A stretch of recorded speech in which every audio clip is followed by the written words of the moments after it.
Good morning, everybody. How's everybody doing today? All right. If you could, let's start off by hitting that like button. Let me turn that off. Let's see how the screen looks. How does the chat live? Bang. All right. So, NVIDIA, AMD. I have the watch list below. If you guys have anything you guys want to cover, you guys can throw it in the chat. There's a downgrade on McDonald's. I was just looking at this. I actually was looking at it last week to see if I could get short, and I kind of forgot about it.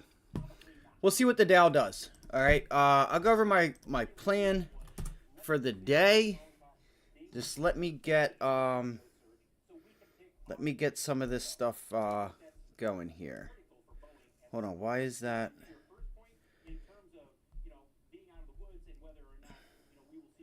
Wait, am I still?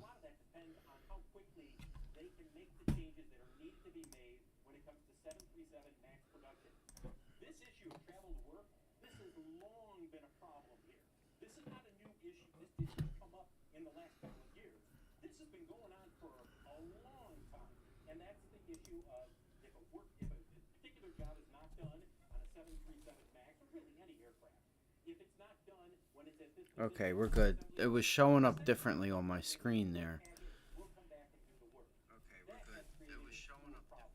All right, we're connected. All right. Just give me 1 second. Give me 1 second. Let me grab my coffee. It's already made. But all right, what I'm saying is I'm watching the Dow. So Friday we had seen the Dow, the IWM, all really like just pull back like hard. And the Qs were green. So I said Friday, I said, let's not forget coming into Monday, we want to look for names like CrowdStrike. Why CrowdStrike? Well, CrowdStrike had earnings that were decent, and they pulled back off of them. You know, I'm looking for strength and weakness. Roblox, we were actually short last week, so that's not really a tech name. If you have problems trying to come up with names for the NASDAQ, just go to Google and type in some of the names that are in the NASDAQ. You know, it's good to understand, like, the sectors, and not only just knowing the names, but what sectors are leading that day and which ones aren't, so you can be on the right side of the trade. Oh, I forgot GLD, or gold. I want to see if this holds. It looks like we're holding. Like, this is our last shot. We took back that rally from Fed Day.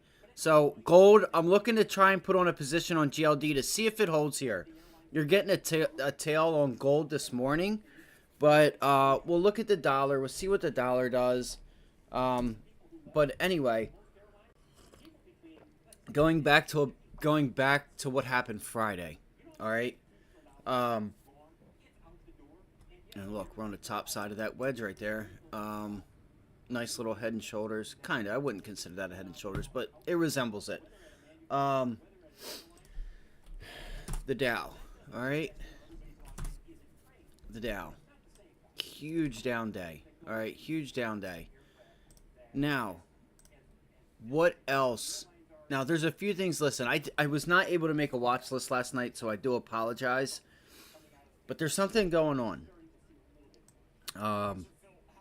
And it might, you know, we had a nice move in the bank term lending program to the downside, okay? That was one of the first images you guys saw here.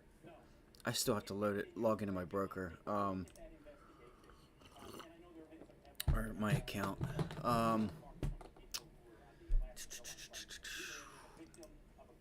Okay. Right here. You can see this big drop off. Okay? You guys can see this big drop off. This comes out Thursday afternoon. All right? And it's it makes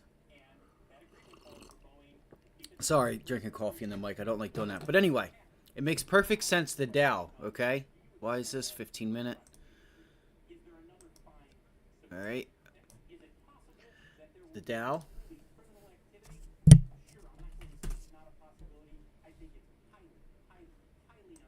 IWM, same thing, right?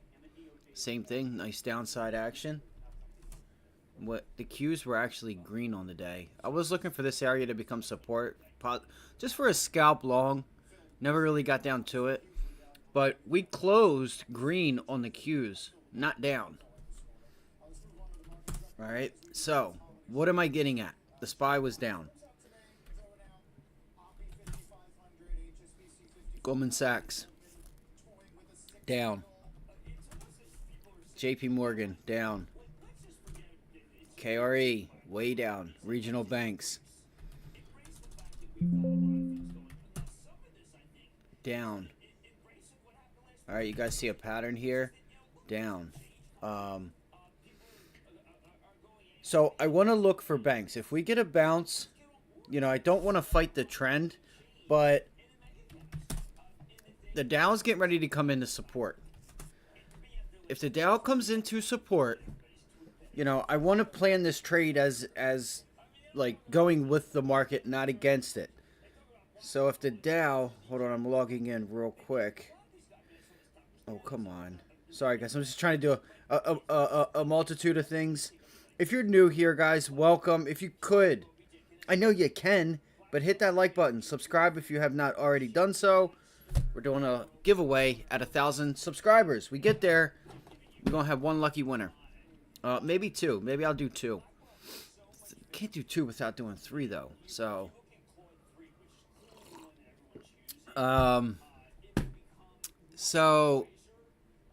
going to be keeping my eye on the Dow here to see if we end up pulling back for support at this previous high. It all depends on the market. Again, if the Dow continues to pull back and the markets pull back, I will be short. I will be short. All right? I will be short the banks in particular. But I want to see if we can kind of get a bounce back here to see, you know, where are we at Tuesday, right? We get a small bounce back today. And then, like, we get that deeper pullback Tuesday or Wednesday. You know, it all depends. All right? I want to understand. What I'm trying to get at is understanding, as we go through the week, day by day, what is transpiring. Right? We're getting a small, low-volume bounce back that gets rejected. All right. So, you guys understand my thought process on the banks there. All right? AMD, you got some nice volume to the downside. Right now, you're rejecting 175. We are below it. We are below it. It tried to hold it. It's in a downtrend. NVDA, up at highs. SMCI is another name. I told you guys, this 1,000 mark, this could be a really nice short. But it's already visited it. I think it might start today. It might. I'm not sure. Because it is holding up here at 950, 949. But I do want to have some allocation to, like, whether it's SMCI. Okay, the short here at that pivot high. 75. So I would look to be short up there at 975 on SMCI. 975 to 1,000. And look to bring this thing back down to like 922. 925. Sorry, I don't know what the hell's going on there. Yeah, 920.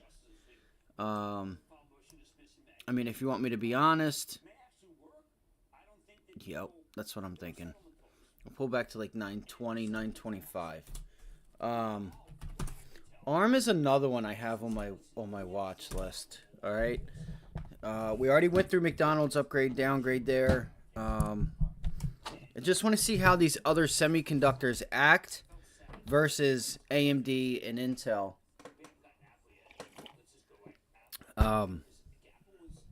To see how they play out, right? So if I go to a 5-minute chart here, let's take this off.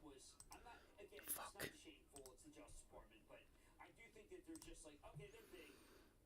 All right, so we can see AMD is above, or ARM, ARM is above yesterday's high. Okay, right now it's above yesterday's high.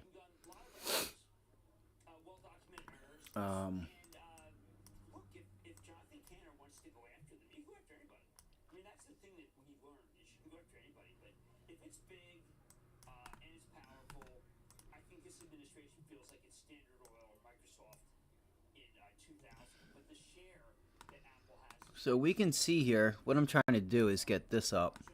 So what you guys can see here on ARM is that 145 level. It's like 145.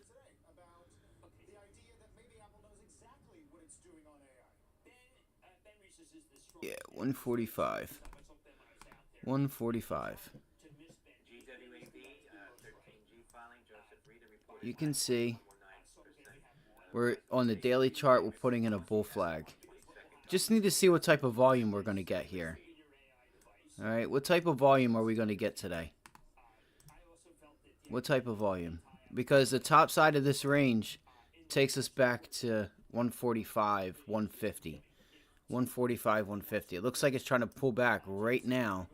All right, this level is yesterday's high at 136, or Friday's high. Let's see, it's not going to hold it. Is it going to hold it? 136 is yesterday's high, or Friday's high. I keep saying yesterday, but Friday's high.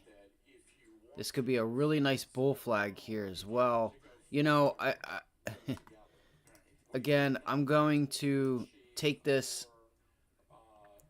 with a grain of salt and just see how the rest of the market does. All right, I want to see how the rest of the market does. How does this look? Can I bring it over a little bit? I think I can.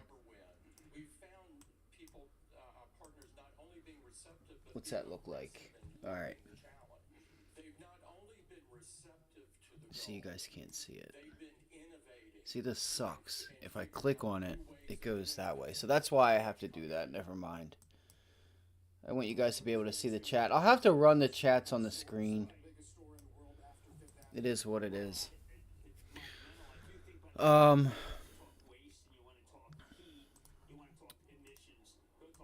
So these are a few of the names that I'm watching. Okay, Carvana, AI. These two, like, I trade them. They trade. I gotta trade them together for some reason. Or I gotta like when I think of Carvana, I think of AI.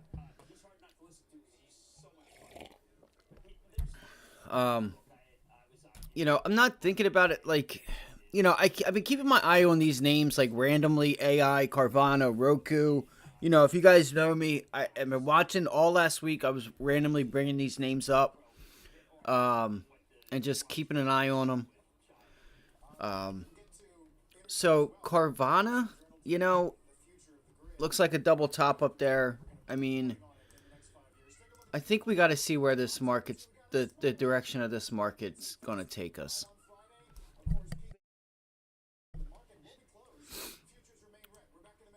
Nice double top up there on Carvana. See what you do down here at those previous highs, right? You're trying to break out of this little consolidation base. You pull back into like 82.50, 85. I want to see 85 hold. You know, volume is on your side. At least it has been the past few days. Give me 1 second. Give me 1 second, guys.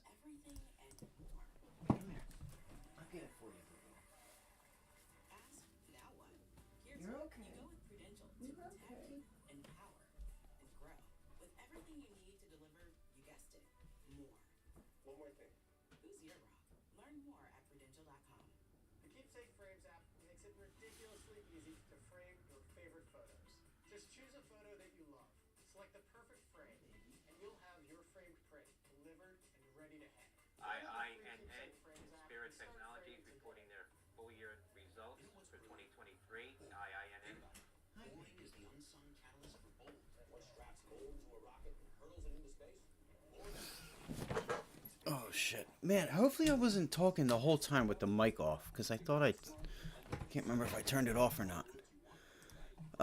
So that's how I'm going to approach this week. Okay, that's how I'm approaching this week. Now Roku is AI is breaking down off of this base here. You guys can see this could be an area on AI. If you do get some downside right there at like that $28 level on AI, okay, on that short, you have room down to 26. You'll have a little bit of support here. You'll get a little bounce right there at 27. So dollar for dollar. You know, the thing about AI, all right, is that You also have your 50-day here.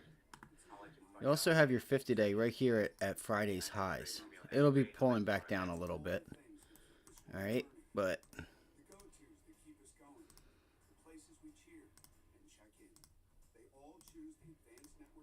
all right, so that's that. 20-day is way up there. Oh, come on, bro. I know I charted the majority of these things out yesterday.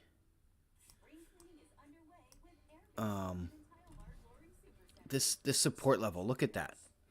If you guys don't see it, look at this. Look at that. Look at that. Support, breaks, resistance, resistance. Comes back, resistance, resistance. All right. Goes up, and it just like, now we're right back at it. 2750. 2750. All right, look, we're right on it. We break this level, I think you have room down to 26, guys. All right. Break that level, I think you have room down to 26. Don't fight the trend. If you want to get long this name, you know, get long, but make sure you have the market behind your back. I need to clean these charts up. I've been fighting trying to go through trade ideas and cleaning my charts up at the same time. So that's what I'm watching today, okay? Banks, I make a trade, I'll let you guys know. I'll throw it in the chat, but as we go through the week, I'm going to picture in my mind and like just remember and writing it down. Where are we during the day? Are we going to get, is it like a low volume bounce day that's going to get rejected coming into Tuesday, Wednesday? Like how is this week going to transpire? We have a 4-day week this week. All right. So keep that in mind. We have 4 trading days this week. So again, AI, you could look for that pullback. If we can break Friday's low, we can look for a pullback and try to get down to that 26 level off of 2750. All right, that's what I would watch for. See if you pop right into that 50-day, or you pull the 50-day down. Like you can see here, this double bottom from last week, it got rejected Friday. You didn't reclaim it, and we're rejecting it pre-market today. All right, right there. 27.75, 28 level. All right. So we'll see what happens here. It looks like it's kind of trying to hold up, but I doubt it. So that's a trade. That's an idea right there. All right, just wait for it to like give you the direction. Now, JP Morgan, if I do short banks, not necessarily it's going to be JP Morgan. This is the leader. I don't want to short the leader because I don't think that it's going to give me the lead to the downside. I want to look at names like Wells Fargo. Okay, nice down day. Maybe even, which is really liquid, a little bit cheaper, a little bit lower volatility, but KRE, the regionals were down bad Friday. All right, that's half the reason why the Dow, I would assume, was down like it was. Just down bad. So you could probably look for a bounce off the 100-day, or if we bounce today back into that 50-day, look for that 50-day rejection up there around like 48.75, 49 rejection on KRE. This is a fun name to trade. All right, it's liquid. I enjoy it. You know, the volatility, depending on the day, you know, it's not crazy, but it's also not sluggish. So that's that, guys. That's how I'm taking this week. I want to show you guys something too. I want to show you all something too real quick. And I want you guys to see this. What do you guys see from 2018? What time is it? It's 9:25. I may have to go back through this and show you guys later. But this here, bro.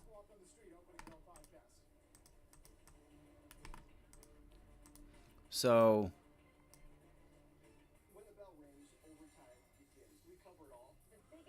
was it there? Yeah, it was. All right, so this COVID area right here is setting up awfully the same price structure, the same structure is there. If I pull this in, even if I go to like a weekly chart, you guys are going to see like they are pretty alike, right? See, I got to go to the daily. I'd have to make it bigger too. You guys can see this pivot low, right? Pivot low. You have a bounce higher, a pullback, right? Bounce higher, pullback. You get that new high, right there at that line, right? That line right there. Then what do? You extend above it. What do? That would be the line right here at 37. You extend above it. Then you pull it all the way back to this pivot low. What do? You put it all the way back to where? That pivot low. And then the rally. And then what? Look at the rally. You see how that is exactly, they're almost tied. Like the price structure is literally all like just about tied with COVID. You get that long rally. And now we've pulled it back a little bit. You pull it back. You're consolidating here. So I want to see if we can pull it back, which would be down to this area down here. Okay, which would actually be below this line of 44. What I'm talking about is this pullback right there. I think that's where we are right now. I want to see if we start to pull it back to like 40 bucks. I wonder if we're going to start that. May not be exact, but bro, I'm telling you guys, this setup, they're exactly alike. They are exactly alike. The price structure. So that was something that I was watching. There's a few other reasons why I'm watching banks, but you know, this is just kind of like, you know, adding fuel to the fire.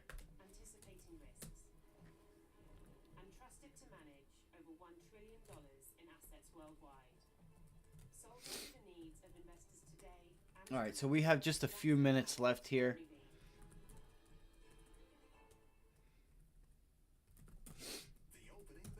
All right, so what did we say? We said AI again. I'm not going to try and short banks just yet unless we start really breaking it down. So we have AI. Cover that again. And look, they're talking about it on CNBC right now. So you'll have to see what the news is on Mark. Wait, no, Mark Benioff is CRM. Okay, so yeah, we'll look for this break. Maybe you get a pop and you look for this double bottom to break. Looks like you're turning it. This red box is 50-day moving average. Look for the resistance off that double bottom. See if we get it. You know, it's a little bit oversold right now. But that's what I'm watching. Tesla, they all got a downgrade this morning. We could look for a pullback on Tesla. You know, I'm still looking for that 165, 161 area. This gap fill here. All right. So I'm going to take it. I'm going to be taking it slow. I'm going to be taking it slow. Well, I'm going to watch the Dow. I'm going to line that up. I like Goldman Sachs. It's going to give us a nice move if we can get that move. Like if the Dow like finds support, right? If I see the Dow finding support, again, you know, the Qs as well. If the Qs are going to lead like they led Friday, they were green. All right, I'm going to be long. I want to be long information technology. If you don't know the names of the list, look here. Okay, Oracle, Alphabet, Amazon is another one that I was watching, guys. Good luck today. Take your time. We got all week. Amazon already pulling back to 165. GLD, guys, as well. If you guys are just showing up. GLD, are we going to hold? This is it. We took back. This was a huge move Fed Day. Huge move. Are we going to hold? I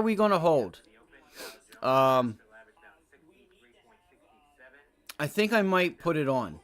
Just in case. All right. I'm also thinking about UVXY. So these are my ideas. UVXY, banks to the downside. I'm going to take my time. I'm going to be patient. I want to see if the SPY can. I want to see if the SPY can bounce back to that 521 area. All right, 521 on the S&Ps. let's go over here. And again, ARM is another name compared to, look, ARM already out the gates, guys. ARM's already running and gunning out the gates. All right, I'm going to look for a pullback on ARM. Look, it held that level right there at 137. I should have been ready. ARM up to 145, 150. Okay.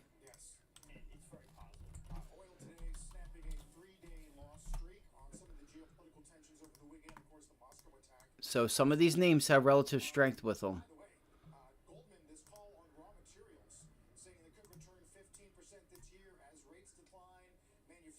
Watch if we make 444 on the Q's resistance. Man, that's crazy, bro. I hate when they do that. Like they take the trade right out from underneath of you. It's not, you know, it's not like them as in market makers, but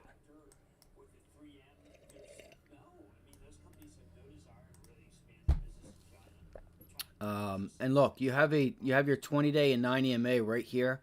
So you're on the top side of the range right now. You have room to 150, 148, 150. It's, you know, it's my opinion. It's a nice rejection there.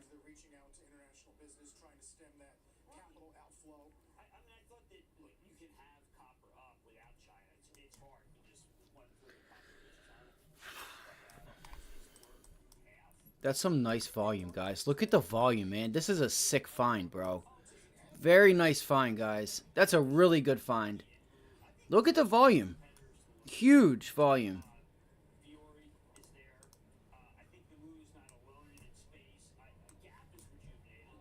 Look at that.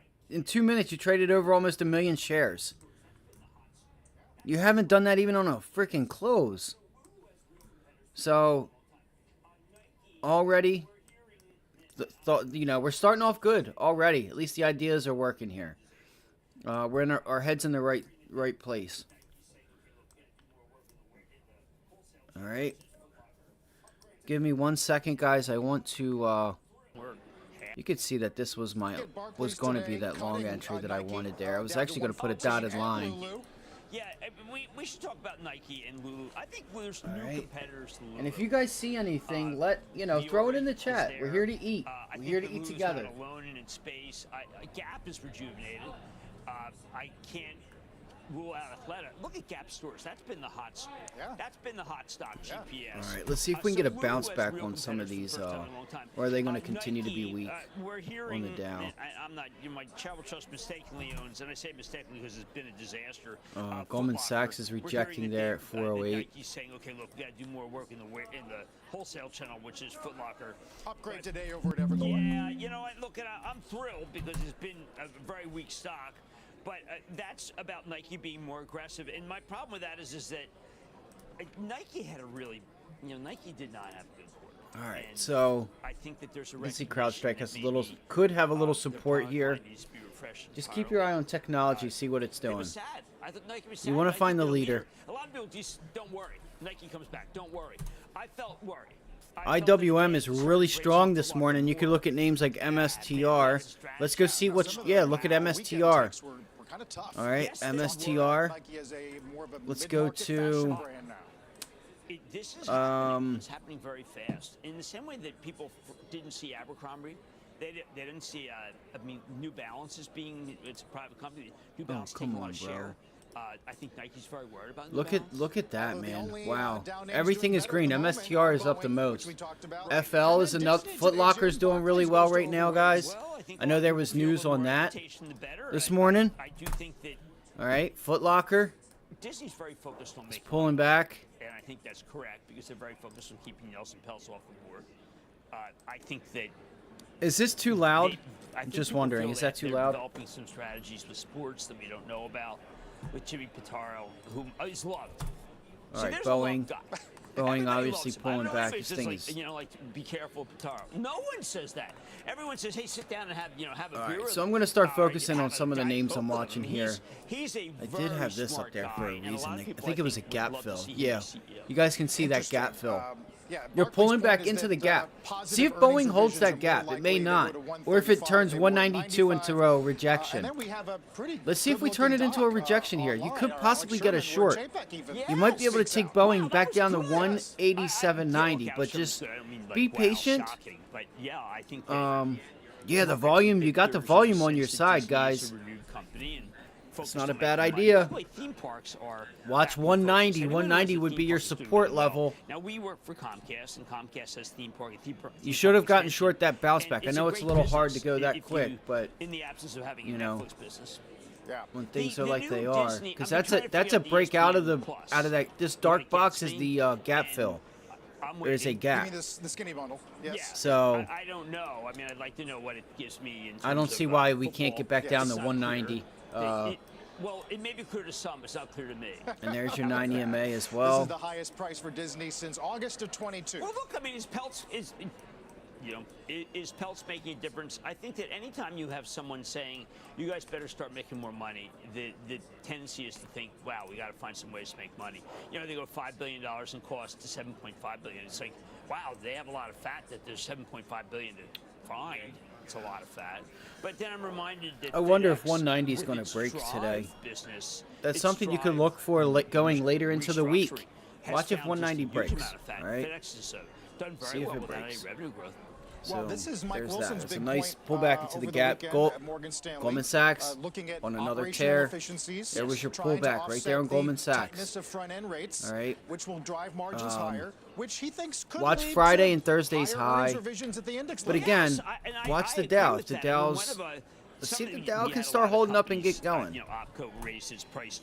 Gotta see what index is going where. It could be 22 times earnings versus say 21.7, whatever. That's just margin expansion. And John goes to 250. Yes, I think the margin expansion is Again, right now the IWMs are leader. So All right, so good at what they MSTR, A lot of Foot Locker, companies are, names like that.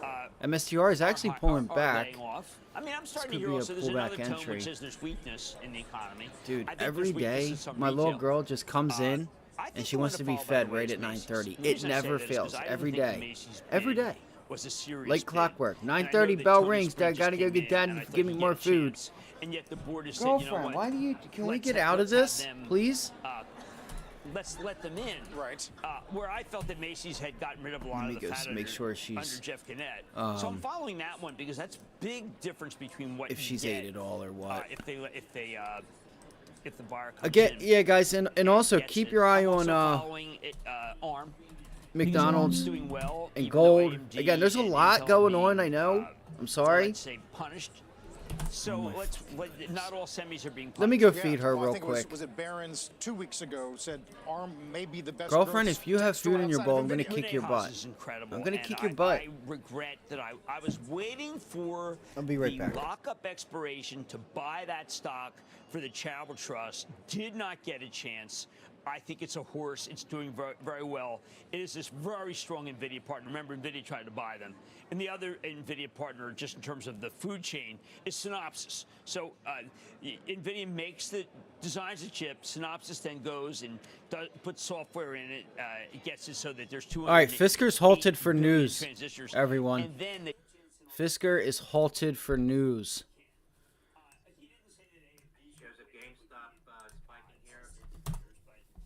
GameStop with a lot of strength today, guys. Watch out. You're coming right into the 50 and 100-day moving average. I don't know if there's any news. Oh my god, dude, this is killer. I don't know why every day. If she has food in her bowl, I'm going to be pissed. Okay, come on. I know. You're just going to... I don't know why she has to come in here, guys, and fucking yell at me at fucking 9:30 every day. Like, I got to get her out of this. Right in the middle of liquidity, right in the middle of when things start to, you know, when we need to, when all the volume comes in, she decides that I need to go feed her. All right. But again, it's my little girl. I love her to death. It's my cat. If she has food in her bowl, I'm gonna be like, yo, girlfriend, you're apparently good. All right, guys, look for a pullback on GameStop if it hasn't already done it. Look for that pullback to like $14 and see if you can't take the long. You got a little bit more room. I mean, you did just reject the 50-day. So I would watch one of two things. I would watch this level here on GameStop. If you're looking at it, it's got a lot of volume at $14. Pullbacks to $14. If $14 holds, then you can look to clear the 50-day and get to that 100-day moving average. Okay? Or, hell, even the $15 level. All right? That's what I'd be watching. That's what I'm going to be watching for. All right? See if you can... Man, that's a deep pullback, though. It's not that bad. It's not that bad of a pullback. It would actually be nice. That should be like 30% of the move. No, a little less. I knew it wasn't the 23.6.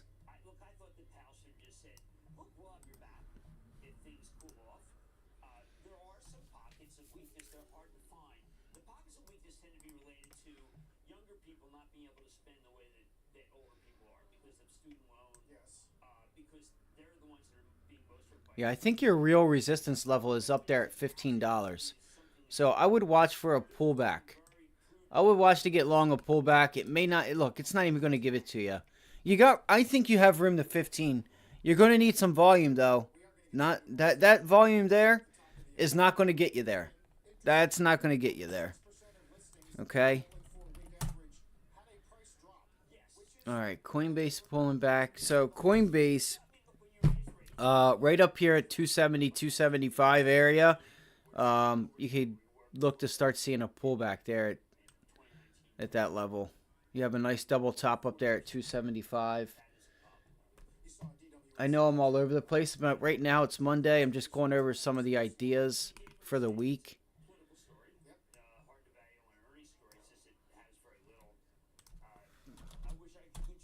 All right, I'm going to go feed her, and I'll be right back. All right, look, AI is right up into the 50-day. We have a little bit of volume there with us. Watch if it holds. Watch if it holds 28. Yeah, and look, you went and filled the gap for the most part, and you're trying to reject that gap fill.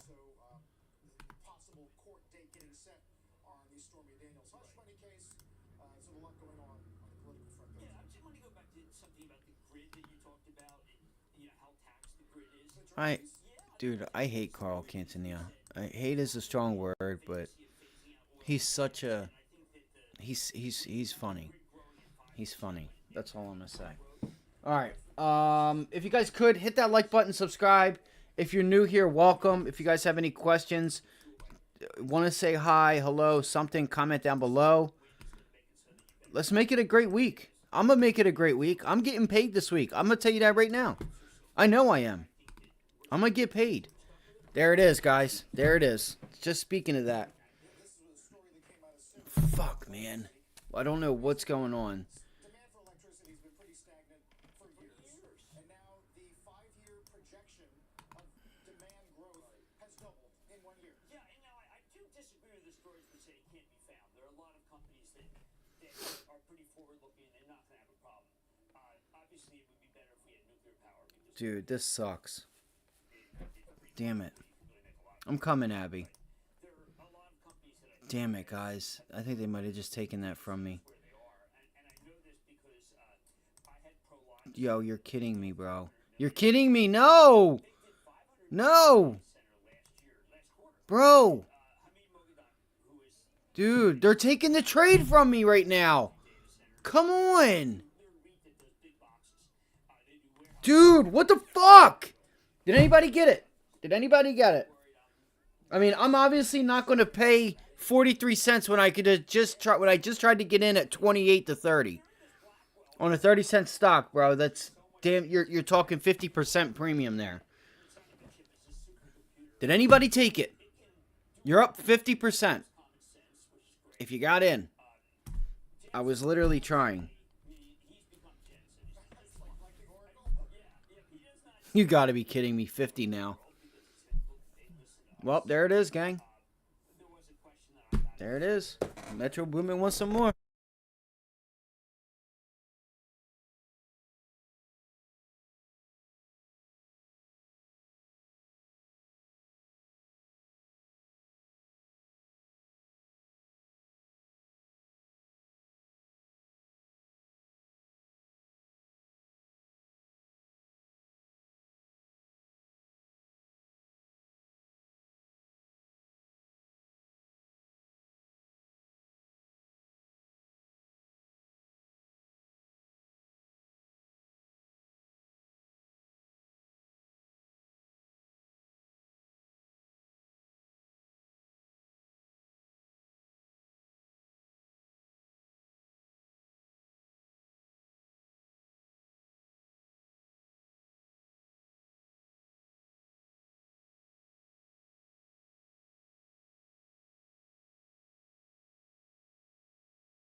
All right, there's our bounce back. Okay, sorry, shit. I need to remember to get this. Shit, man. Did anybody take that? Anybody get that? Anybody get that?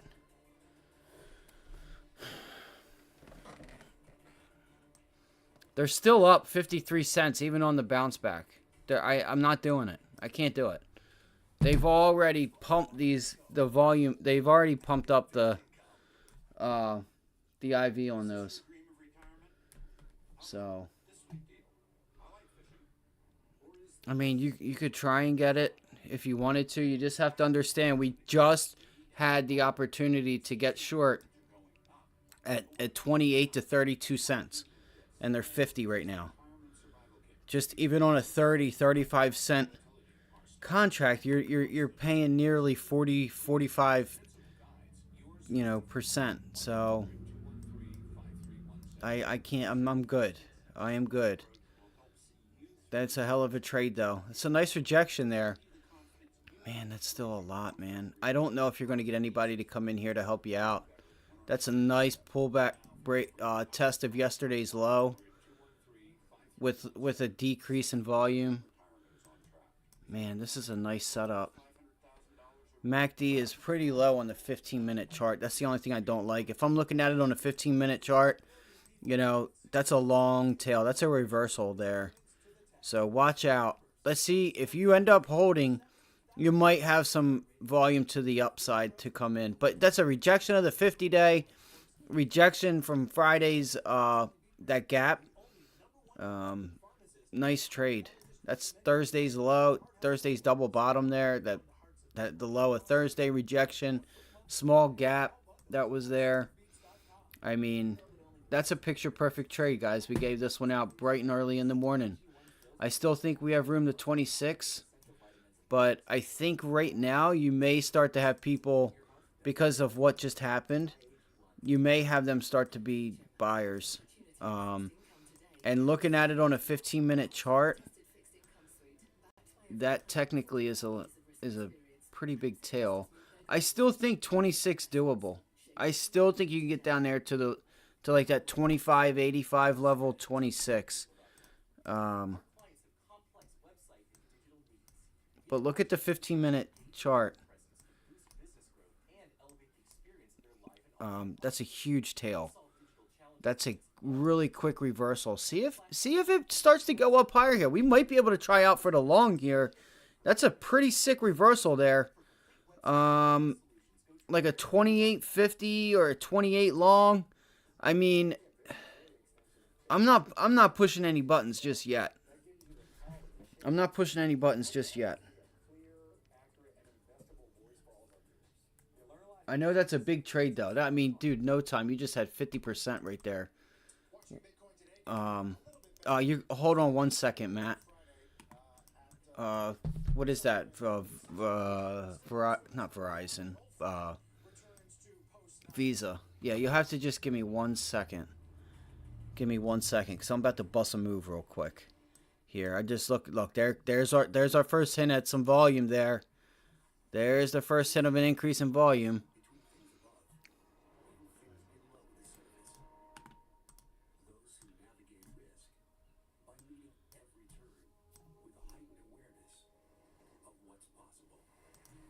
Again, here on the 15-minute chart, those calls are already up. Look at that 15-minute candle.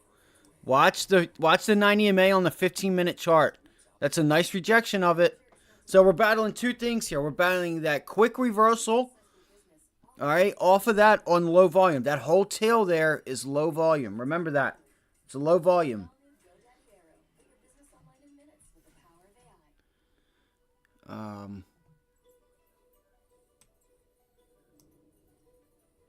You know what? Some of that came in there on that move. You guys want to try it? You guys want to see if we can't throw in a long? See if we can't try to get back up to like 30 bucks? What's the SPY doing?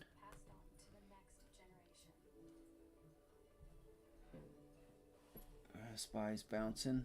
I want to see if we reject though Friday's low, or Thursday's low. Friday to Thursday's low. I like Thursday's low better. 522 on the SPY. Let's see here. All right, you guys see this flat top or this support? You guys see this prior support right there? We're battling it right now. The 50-day is right in our face. Right up in our shit. We have the 50 and the 100-day moving average. The 20-day and 90 MA. The 90 MA is up at $28.75. 20-day is up at $30.66. But the 50-day is right up in our shit right now. Right up in our shiz. All right, so we're battling on the 15-minute, the 90 MA. We're battling the 90 MA. You have a really long tail here. Oh, goodness.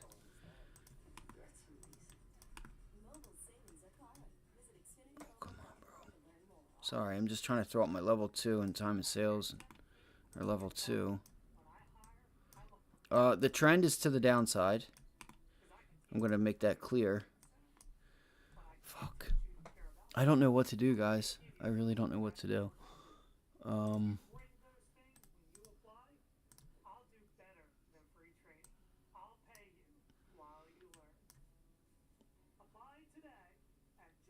I know you guys can't really see that. I'm just going to sit here and watch it real quick. What I would look for is to see if we get above this level here and start to hold it up at 2780. All right, that's Friday's area.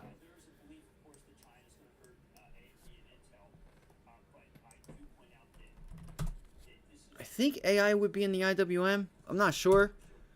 I don't know if it's an actual holding that's in that indice.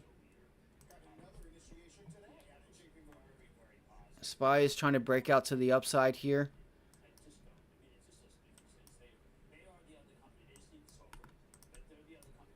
I need to be able to put up, here, let's do this. Let's do this. What do you guys want? We'll throw up the SPY on the bottom.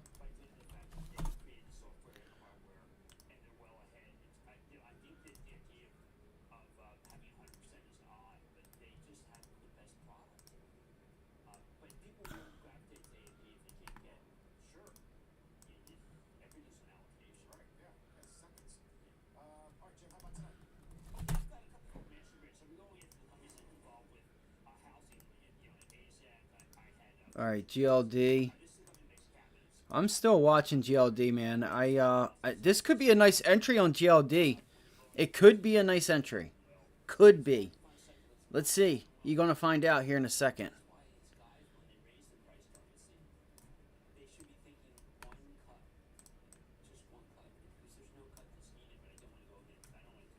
I don't know if I should do a 3-minute, 2-minute, what you guys want.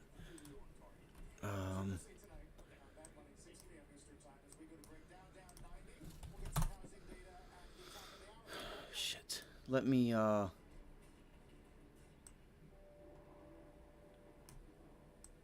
So this level broke twice back here on Tesla at 172. 172 broke and it took you to 166 on Tesla.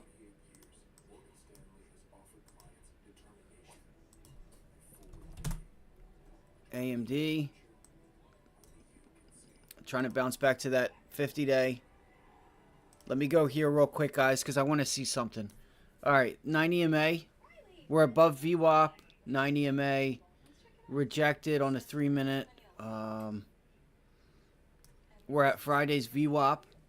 Okay, Friday's VWAP is also right there in that area at like 2774, 2775.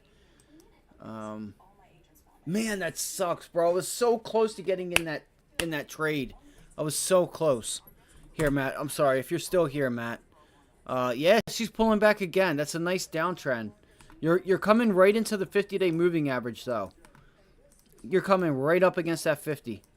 So, I would watch the Dow, and you know I'd play along with the Dow. Look, they're pretty much doing the same thing. All right, pretty much doing the same thing. Look at that. Your pivot low, bear flag breaks, retest the that pivot low there. Pretty much, if I were to draw a line right there at 281.30 is resistance. Now it should give you some more downside. 9 EMA is rejecting on the 3-minute. You're a little below that your VWAP, so I would wait to see if you can get another test of like 281.50 to get short. You have some nice volume with it today. 9 EMA on the 15-minute is way up there at like 282.90, 282.88. It's pretty much at the opening price, so you could see a bounce here. What's the Dow doing? Because I'm also looking at Goldman Sachs. If we can get the Dow to bounce here, I am looking at Goldman Sachs. That was we've been hitting that thing the past few weeks. You know, that was a nice call out. I'm glad somebody took advantage of it when I called out that long there on Goldman Sachs last Thursday. I think it was Matt. I think it was you, Matt. I think you're the one who got that. Let's look at AI. Let's look at CVNA, Carvana, because I put them two together. Damn, look at Carvana go. All right, that's cool. Look, it's testing Thursday's high. If it holds Thursday's high, this is a nice setup, guys. This is a really nice setup on Carvana. Really nice setup. 23 fib, all right there. See if we can get an entry at like... I'm looking for an entry at like 89.40 to 90 cents. Like this entry right there. Damn, they're going to take it. That was it. I think that's our entry on Carvana. Shoot, man, I'm just all over the place this morning. Yo, people said it was going to be a boring week. Hell nah. I'm like, nah, we got too much going on. AMD and Intel. Like, I thought opposite of that. Come on, baby. Just give me a little pullback. Just give me a little bit more of a pullback, please. Give me another shot at 90.25. I'm going to have to go to the daily chart with Carvana. So we are breaking out to a new high on Carvana. I got to go to the daily chart, guys. I'm sorry. Okay, $100. I already have it. $100. So $100.25 is what I have for Carvana. It may not do it today, obviously, but I wouldn't mind seeing that happen. I think we can get to $100. We're rejecting up here. I think we need a pullback. I think we need a pullback.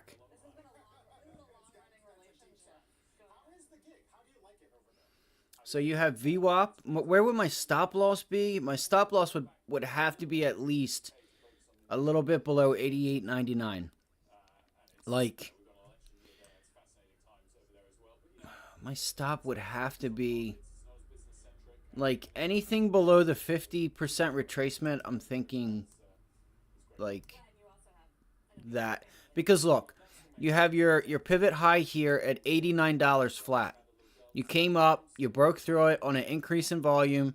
So that should tell us that if we get a low volume pullback, guys, right to VWAP, we should still be safe.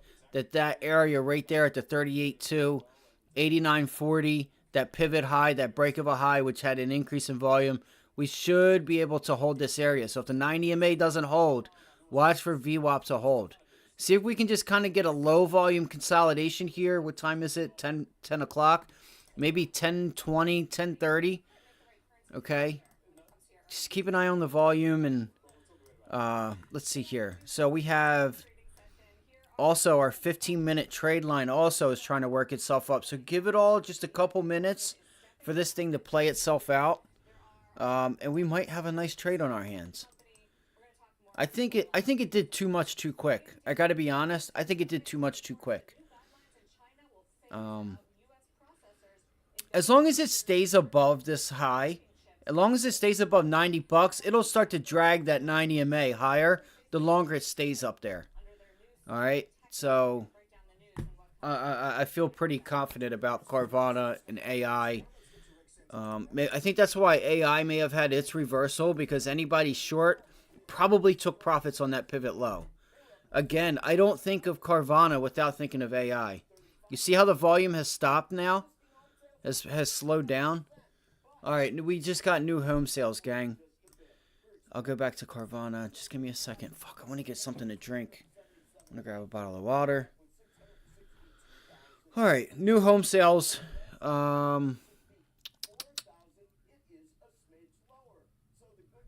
What's today? Monday, right? Building permits. Okay, new home sales 0.662. Previously 0.664. Expected 0.675. So it came in way under. 67 million versus 66.2 versus 67. It's just under. Came in just under expectations.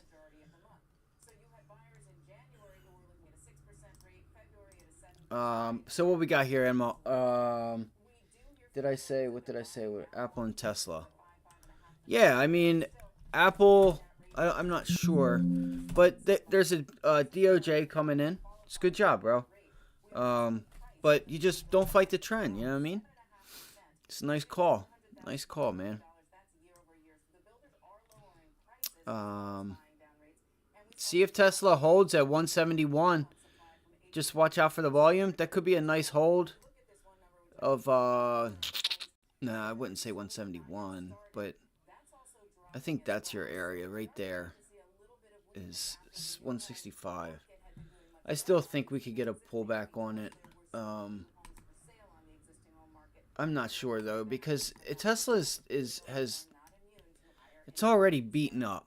I don't know. I'm not watching them right now. I don't know what Apple's doing. I'm watching Carvana, AI,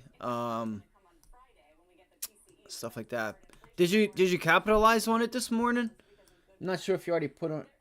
Oh, nice. Good stuff.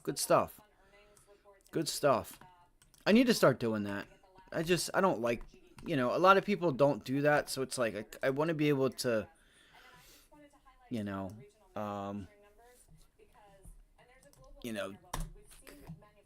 know.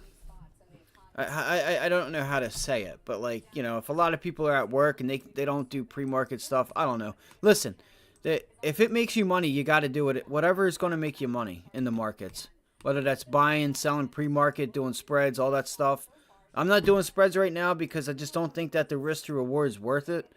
When we start getting the VIX up, that's obviously an idea that I'll start using. But when premium's low right now. All right, so there's our rejection. Damn, it's a little tough because we just fell out. Man, that was our entry right there. I tried so bad to get in it, it just fell out of bed, guys. Fell out of bed. It just, when you see it at 28 cents, say, look, 28 bid, 30 cent ask. When it was there up here, and I see it go from that to 50, I'm like, whoa, I can't pay 50% premium, 70% premium. So it's back to where our prior entry was. Listen, here's why I'm a little hesitant on AI right now. I'm a little hesitant because you have Carvana squeezing. You have Carvana squeezing, and we've already made a nice run. Like, I do think we can get to 26. That would be my target on AI. I need that volume that came in. I need it to come back. It's not there. So I feel like you may be trying to do something. You may have already missed the trade. Carvana, I'm still looking for a pullback.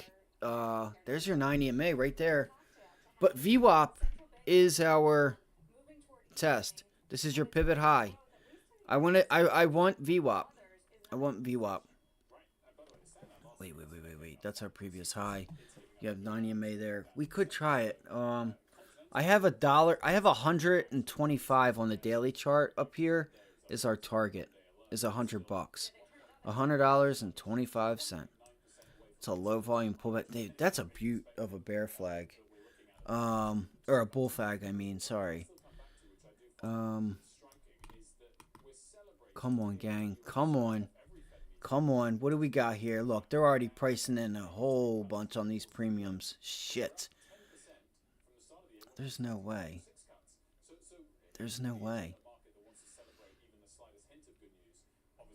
I need VWAP for me to get in it, guys. Because that's going to kill the premiums. And I'll be able to get in on the low. And people will get scared. I need VWAP.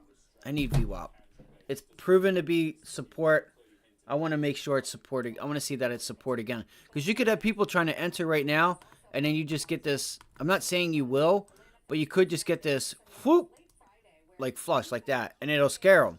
When really, you know, this level here is where we want to be buying at 89.35. I want to see this thing just sit here and consolidate and consolidate and consolidate.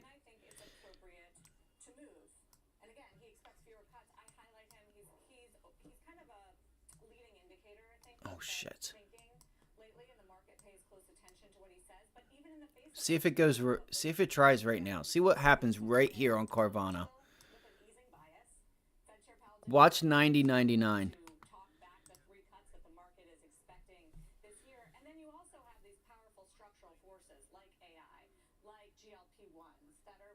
It's slowing up.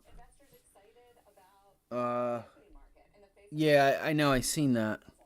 We've been watching them the past few weeks. Roku AI, Carvana. I even was looking at PayPal, Roblox, all these other weird names that.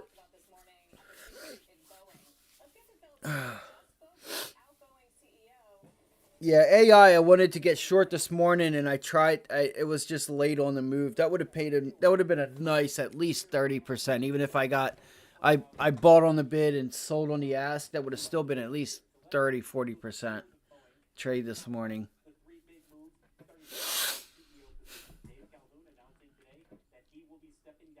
All right. Did anybody take the Boeing trade? How's Boeing doing? What did we say? Went right back down to the gap. Told you we had room to 190. I'm not sure if anybody hopped on that at all. I've entered my 5th year. At the end of this year, I'll be close to 68 years old. I've always said to the board, and the board. Let's see. Friday's low. I would give them plenty of notice. All right. Looks like it's starting to break. Trying to right now. AI is such a nice short up in my opinion. You know, I just think that if you're looking to take this thing back to like 26, I could see it going back to 26. You have the 50 and the 100-day right there, just right up in your shit. Just right up in your grill, ready to bring you down. With the 90 MA, everything telling you, bang, that's your entry point. Where multiple indicators are lined up in the same area, or at the same price. You have, you know... Again, we went over this already, but that 50-day was your trade. That's the gap. You came up, filled the gap from Thursday to Friday. That was your entry, which was the 50-day was also at that gap. Like everything told you, let's get short. Let's see here. You have some nice volume there. We're still 15-minute 90 MA on the 15-minute chart. So far is our entry, like would be a point of entry because it's been acting as resistance. You can see here, what is that, Thursday, right? Thursday, Thursday VWAP was your rejection point. Friday you just consolidated with a little downside, but today you can see that it's just really acting as resistance. 1, 2, all right, 1, 2. All right, that pivot high and that right there, and there she goes, guys.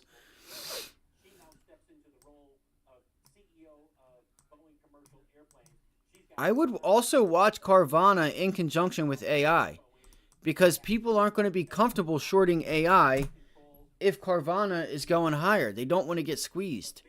So let's see what happens right here. Dude, they want so much for Carvana. That's crazy, bro. There's no way. Fucking $2 for a 90, like damn near $2 for a 95 call. Are you serious? That's 5%. Plus you need to go another $2. Like, I think that's crazy.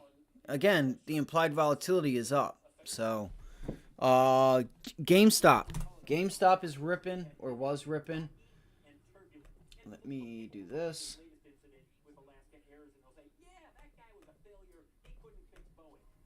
I gotta use the restroom real quick. I'll be right back. Others will play. doubt about that. Great to see you, by the way. I'm interested overall on what your take is of Calhoun's legacy out of 10, how his tenure's been, because share price is obviously one thing, but if I think back a couple of years, ultimately he was brought in to try and restore trust in the safety of the brand, and you kind of look at things now and you ask the question, has his tenure been a failure? I don't know if I would call it a failure. I would say that it has been rocky and turbulent. And look, people will look at this latest incident with Alaska Airs and they'll say, yeah, that guy was a failure. He couldn't fix Boeing. Keep in mind where they were when he took over as CEO for Dennis Muhlenberg. I mean, it was a disaster in terms of how this company was being operated, and they had no manufacturing that was going on, no deliveries that were going on. They had to set up shadow factories, and in the midst of all this, he's trying to get his arms wrapped around improving quality controls at the company. You can make an argument that he did not succeed in terms of driving quality and trust as high as it should have been. And let's be clear, the pressure on Dave Calhoun has been immense, especially within the last several weeks, as you've heard airlines complaining about the company needing to get its act together with manufacturing, the inconsistency when it came to delivery process or how many planes would be made this year and in the quarters to come. So yes, would I say that when you look back on his tenure, it was turbulent, it was rocky, and that there were areas where he did not succeed? You bet. But I'm not sure that I would call it a 100% failure, because you've got to look back to where this company was when he took over for Dennis Muhlenberg. And also where it's going to be when he leaves. He's still staying on another 9 months, Phil. Why is he staying till the end of the year in this crisis moment? His belief, and I'm sure the board probably agrees with this, is if you replace him right now, along with Stan Deal, you've essentially lopped off the two most important people when it comes to correcting the problems at Boeing commercial airplanes. Now with Stan Deal out at that position, Stephanie Pope moving in, there is perhaps a little bit of continuity. Doesn't mean that things aren't going to continue to be taking place here between Boeing and the regulators, specifically the FAA. They still have to improve their relationship with the airlines. There it is. But What did I say? What did I say? I drew that candle for you. I said, watch us break that level and go right to VWAP. Who do we want? Whether inside the company or outside exactly the company. what I thought would happen. Who do we want to lead this company and do a complete reset? Exactly what I thought was going to happen, guys. Yeah. No, it's deja vu. Excuse me, deja vu a little bit for this company here. Thank you, Phil. Phil I freaking knew it. As we head to break, here's our roadmap for the rest of the hour. Big tech in the crosshairs again. EU regulators launching an investigation into Meta, I wish Apple, people and would hit me up Alphabet so I under could teach them sweeping how to new do tech this laws. shit. The fallout ahead. Plus, stocks coming off their best week of the year. Should you keep riding this rally? What did I say? Let's see if it brought them down any. And why Apple might have the Nope, last not laugh when really. it comes I didn't to think, AI. well, We'll damn, talk to those the analyst fucking- behind this the spreads interesting are new call over huge, Amelia's bro. today. Big show still ahead. Squawk on the Street is Somebody, back look, after this somebody break. just got filled at 195. Ouch. Give me a 130. I'm gonna see if I can try a 130. 195. Buy open. So I'm looking at right now. I'm looking at the 94. Wait, hold on. Damn, everybody's lined up at 195. I figured that.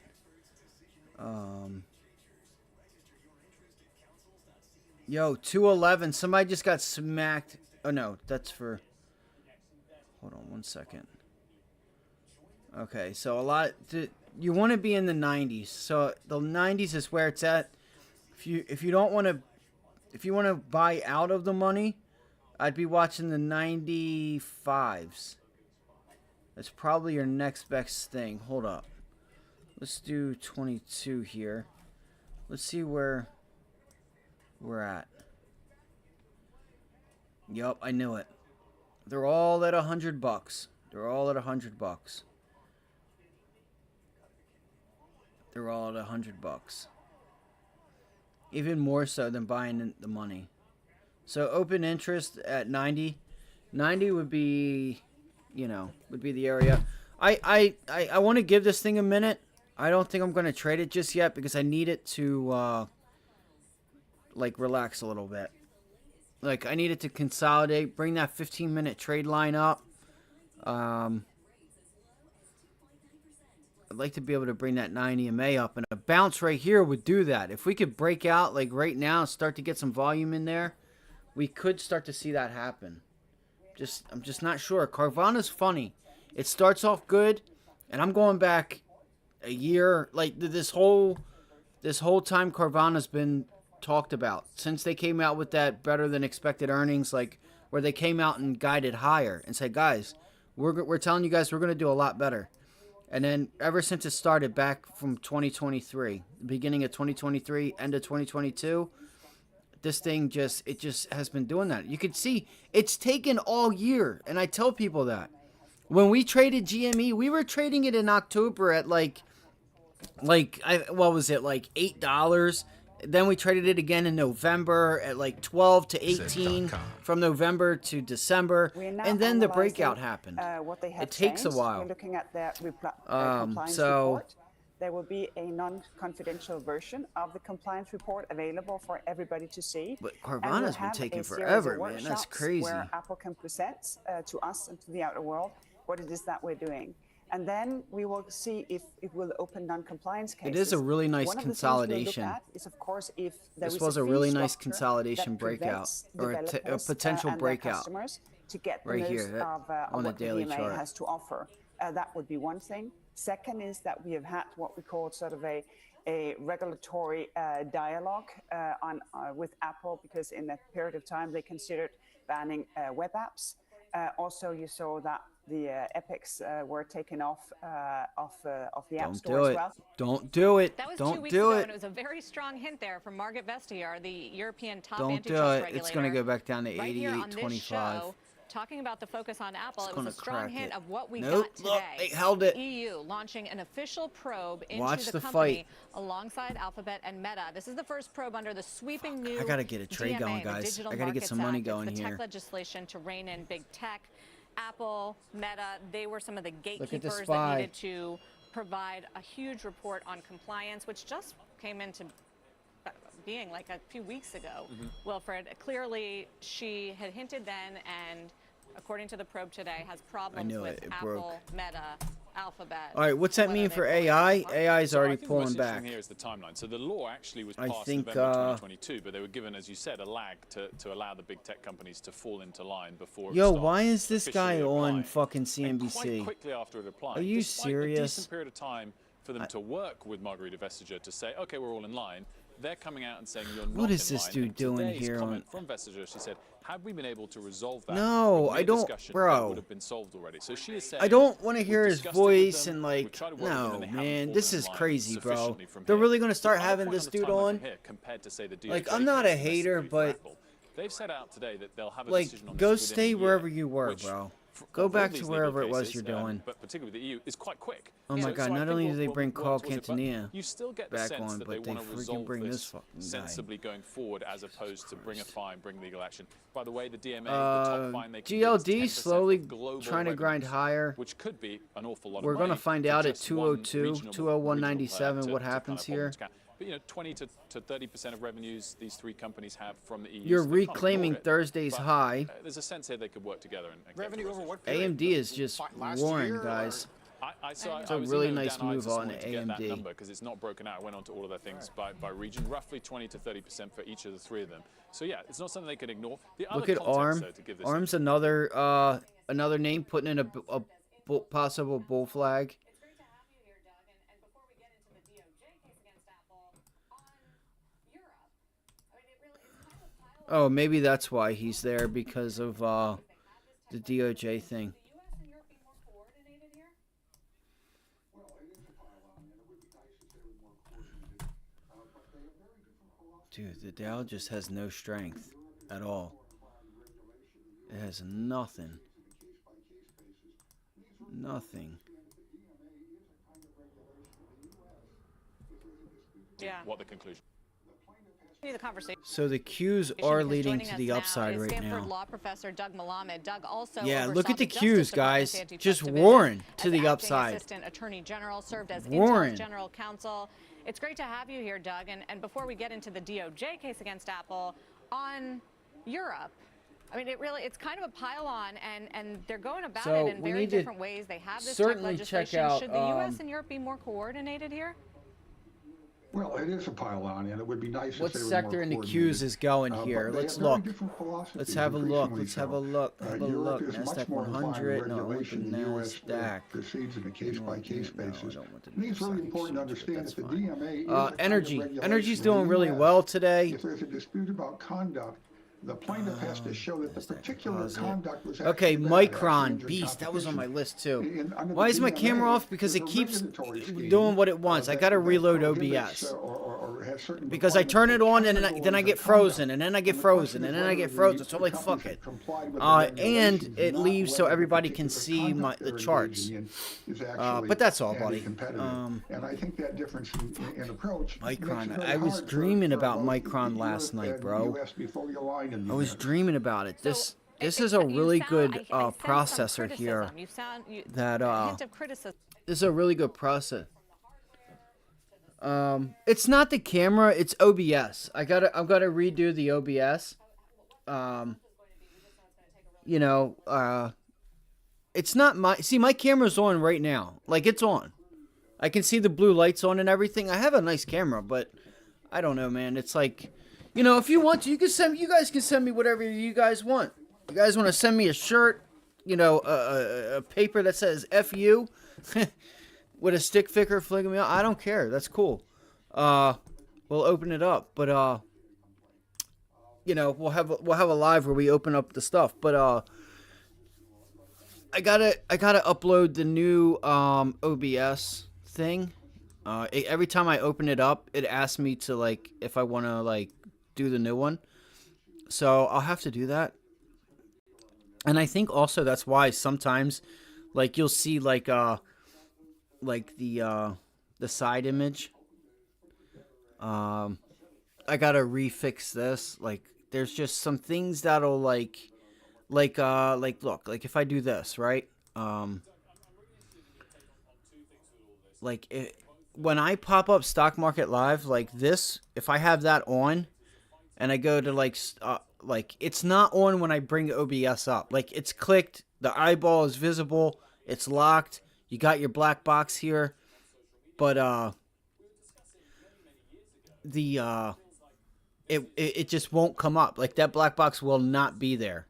So I have to redo OBS. And what it is, before I start the stream, I'll have to go to it. I'll have to click it, redo it, and then start the stream. You know, it's a process. So I'll have to just let OBS upgrade to what it needs to do. I just haven't done it because I didn't want to, like, you know, just start having, like, filling up my computer with all types of, like, installations and shit like that. But it is what it is. You know.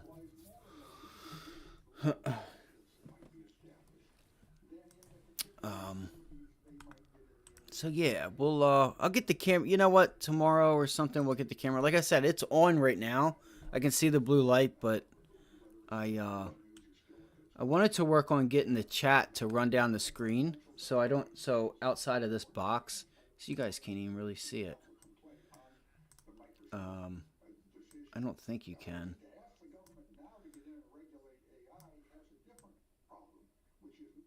Let's see. I just wanted somebody that's watching on their phone or something to be able to see the chat. So what we'll do is we'll do this. I pretty much know you guys. Did you guys did you guys have a good weekend? Did you have a good weekend, bro? What'd you do this weekend? I mean, I know you went. I know you went and did some work and went over charts and stuff. Damn, Microns. This is crazy. I swear on everything, gang. I was literally thinking about Micron yesterday with that news. As soon as I saw the AMD and Intel news, I'm like, Micron. That actually, Micron should have been the name instead of CrowdStrike that I was thinking about. You know, CrowdStrike's pulling back, but I think that was the winner. I think Micron's the winner because, guys, they have some, like, a really, really good product. I don't know where this thing's going to go, man. Like, I would still like to get long Micron, but I just don't know. You know, we keep breaking out on lower volume. I don't know, man. I don't know. I need to find something, though. Need to find something. So the Qs are leading. It's not enough to bring the Dow up. Goldman Sachs, UNH, XOM. So healthcare is pulling back. No, XOM. XOM. Bro.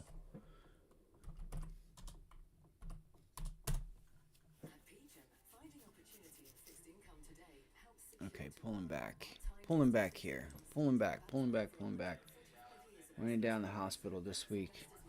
Is everything okay? I hope everything is okay, buddy. You don't have to say it in the chat what's going on, but I hope everything is okay. I hope I hope to the good Lord above that everything is all right.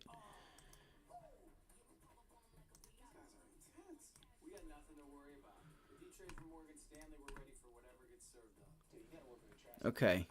That's good. That's good.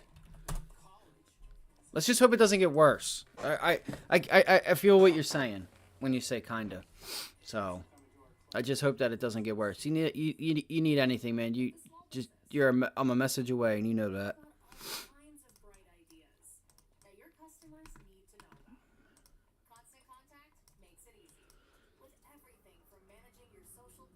All right, so we have Carvana breaking out, AI with a nice pullback here. Where are these premiums at? So if we would have still taken the 27, so we could have still netted. Let's see, we had a 28, 30 cent, 32 cents to like 28 cents. You know, that's what we'll say 15. Let's say 15 cents. A little over 15 cents. We'll say like 60%, 55%. If we would have taken them up there off that VWAP rejection.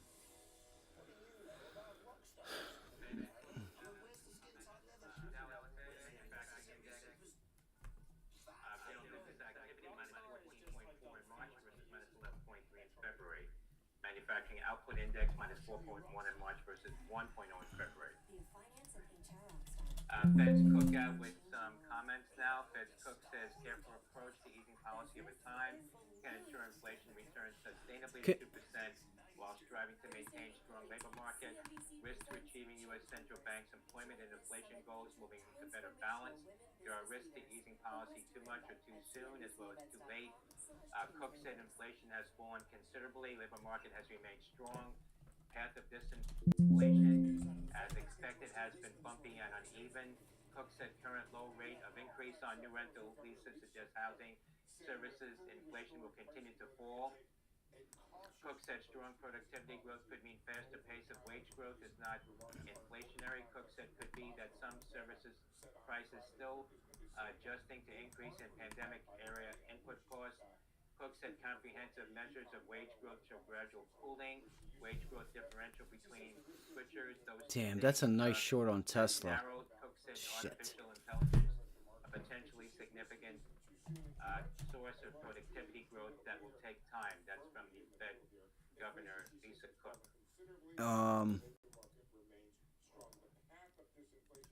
I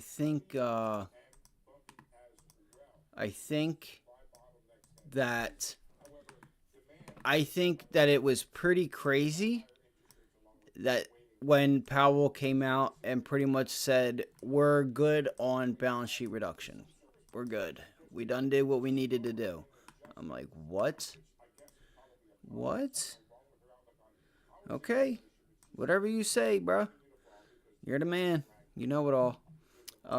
You know, that's cool. They don't want, I guess they don't, I don't know. I just want to know where all this talk went of like pain and higher for longer and like all this tough talk. Because none of it happened. None of it happened. Come on. All right, look, SPY pulling back here. I'm thinking about So we have support. Shit. Sorry, guys. I'm just trying to figure out what it is I'm going to do.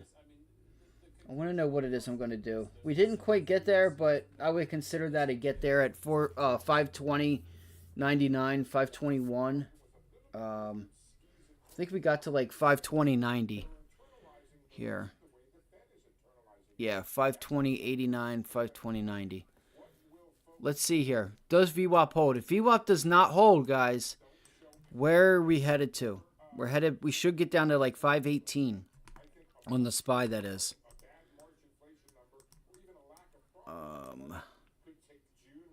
Yeah, 518, 517. All right.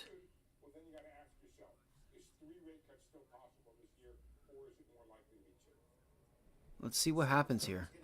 See if it holds at 520.26. Put up the Qs.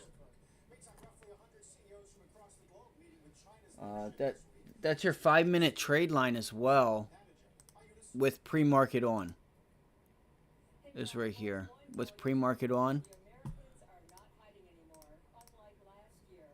See?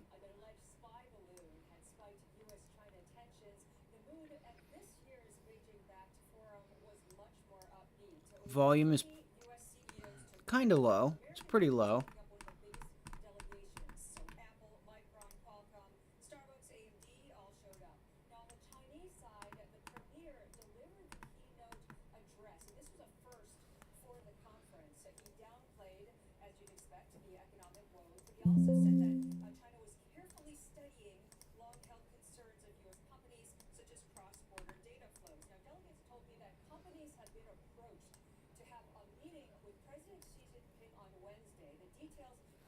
Okay, here we go. It's a nice hold of VWAP. Nice VWAP hold on the SPY. What book have I read? It's been a while since I read one. That's a good question, though. That's a good question. How about yourself? What would you recommend me? What would you recommend?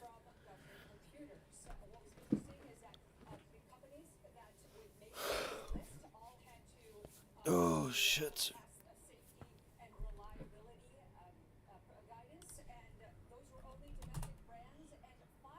Okay, Goldman Sachs is pulling back now.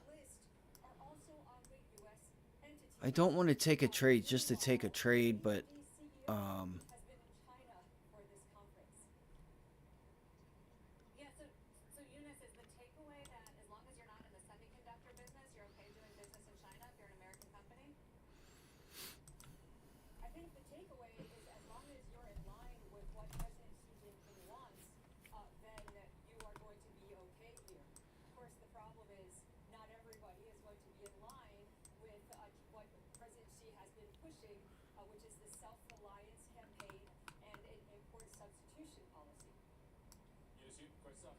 okay, here we go. Here we go. Bro, if this guy is going to be on CNBC for a while now, that's like, I'm not racist or like, you know, I don't like hate people, but there's just something about this guy that like screams he's not market. He is not markets. He's ABC News, MSNBC. Like, he is a newscast, not equity markets. Like, there's specific people, in my opinion, that should be doing stuff like this for the markets. I'm talking about this guy. He should not be here. Eunice, thanks so much. Still ahead here Him. on Squawk on the Street, a solid What are you rally for doing? stocks as we Why? head into the Why final trading week CNBC? of the Why? first quarter. We'll get the playbook for Q2. I told you why not. Investing chief Liz Ann Saunders. He is not Stay with us. We're markets. back. He is ABC Nightly News. He is like for the news. It just does not feel right. It feels like this man needed a job and they just put him there. So it's a turnoff. Give me Bloomberg. Right? You don't see Bloomberg doing that. You know, they get it. Bloomberg gets it. There was something I just thought of. Shit. SoFi. That's what it was. SoFi. SoFi. What's SoFi doing today? SoFi. Okay, see if the SPY rejects this level here, guys. At see if we reject 520.48. Where are the Qs? Let's start. Come on now.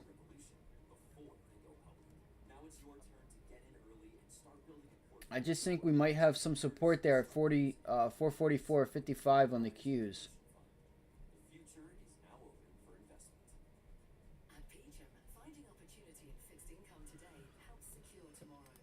Alright, it's not doing anything.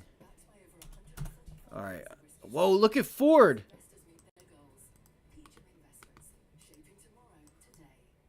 Bro, look at Ford! Holy shit. Oh, gang.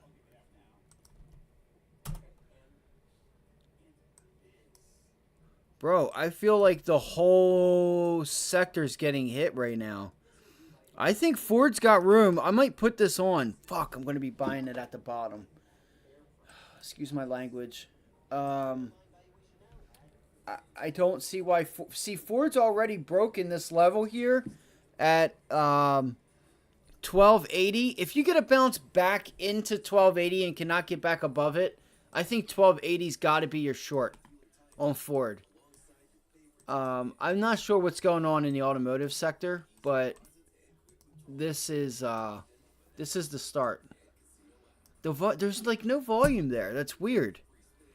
That's so weird. I guarantee you that Toyota is up. Guarantee you Toyota's up.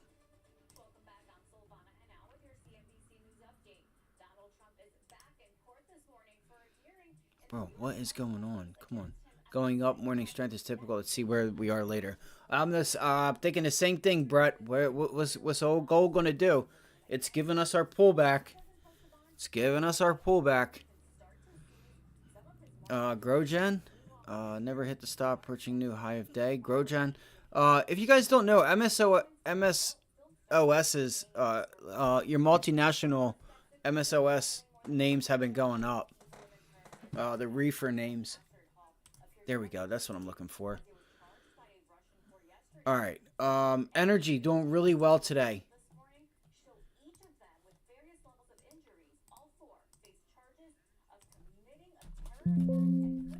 Energy is doing really well today.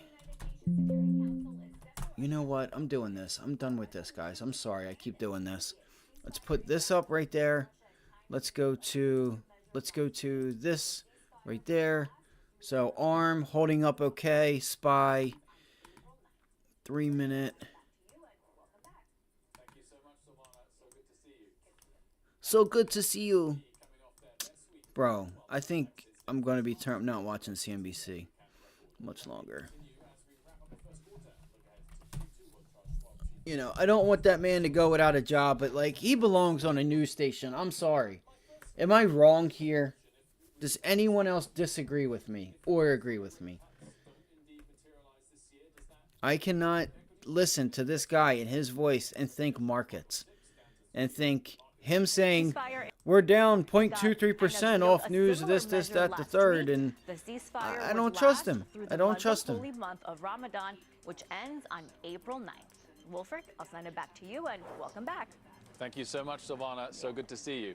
So good to see right, you. the Dow and S&P coming off their best week of the year, while the Nasdaq sits near fresh highs, but in the red today. Can the record I started my new job today. Wrap up the first quarter and look ahead to Q2. Well, Charles Schwab, Chief Investment Strategist, Liz. Like, if you didn't make it on any of the other stations, why would you make it here? I don't know, man. Like, I'm not sitting here trying to be a hater. It just doesn't feel right. I'm sorry. It just don't feel right. All right, GLD's holding up. Keep watching gold. Here's what I'm going to say, guys. As long as if we can get the dollar to start pulling back, here, let it bounce. If the dollar bounces off of this area here, we do have Liz Young. Not Liz Young, but Liz Ann Saunders on. I want to hear her. If we bounce here, I would like to see if we can get a rejection and pick up the low on GLD. All right. I want to pick up the low on GLD if the dollar bounces. What I'm trying to say is if the dollar bounces and rejects, right, as the dollar bounces, the gold should pull back. All right, we should get a pullback on gold down to like 201. It should be like a 50-cent move possibly. If it doesn't move that much, you know, which is that's better because that shows me there's more strength in gold going to the upside than there is to the downside. Let's see, go to a 15-minute chart. All right, you guys can see here, dollar's trying to bounce. I would like to see it reject. I would like to see it reject like 104.3. It may not get there.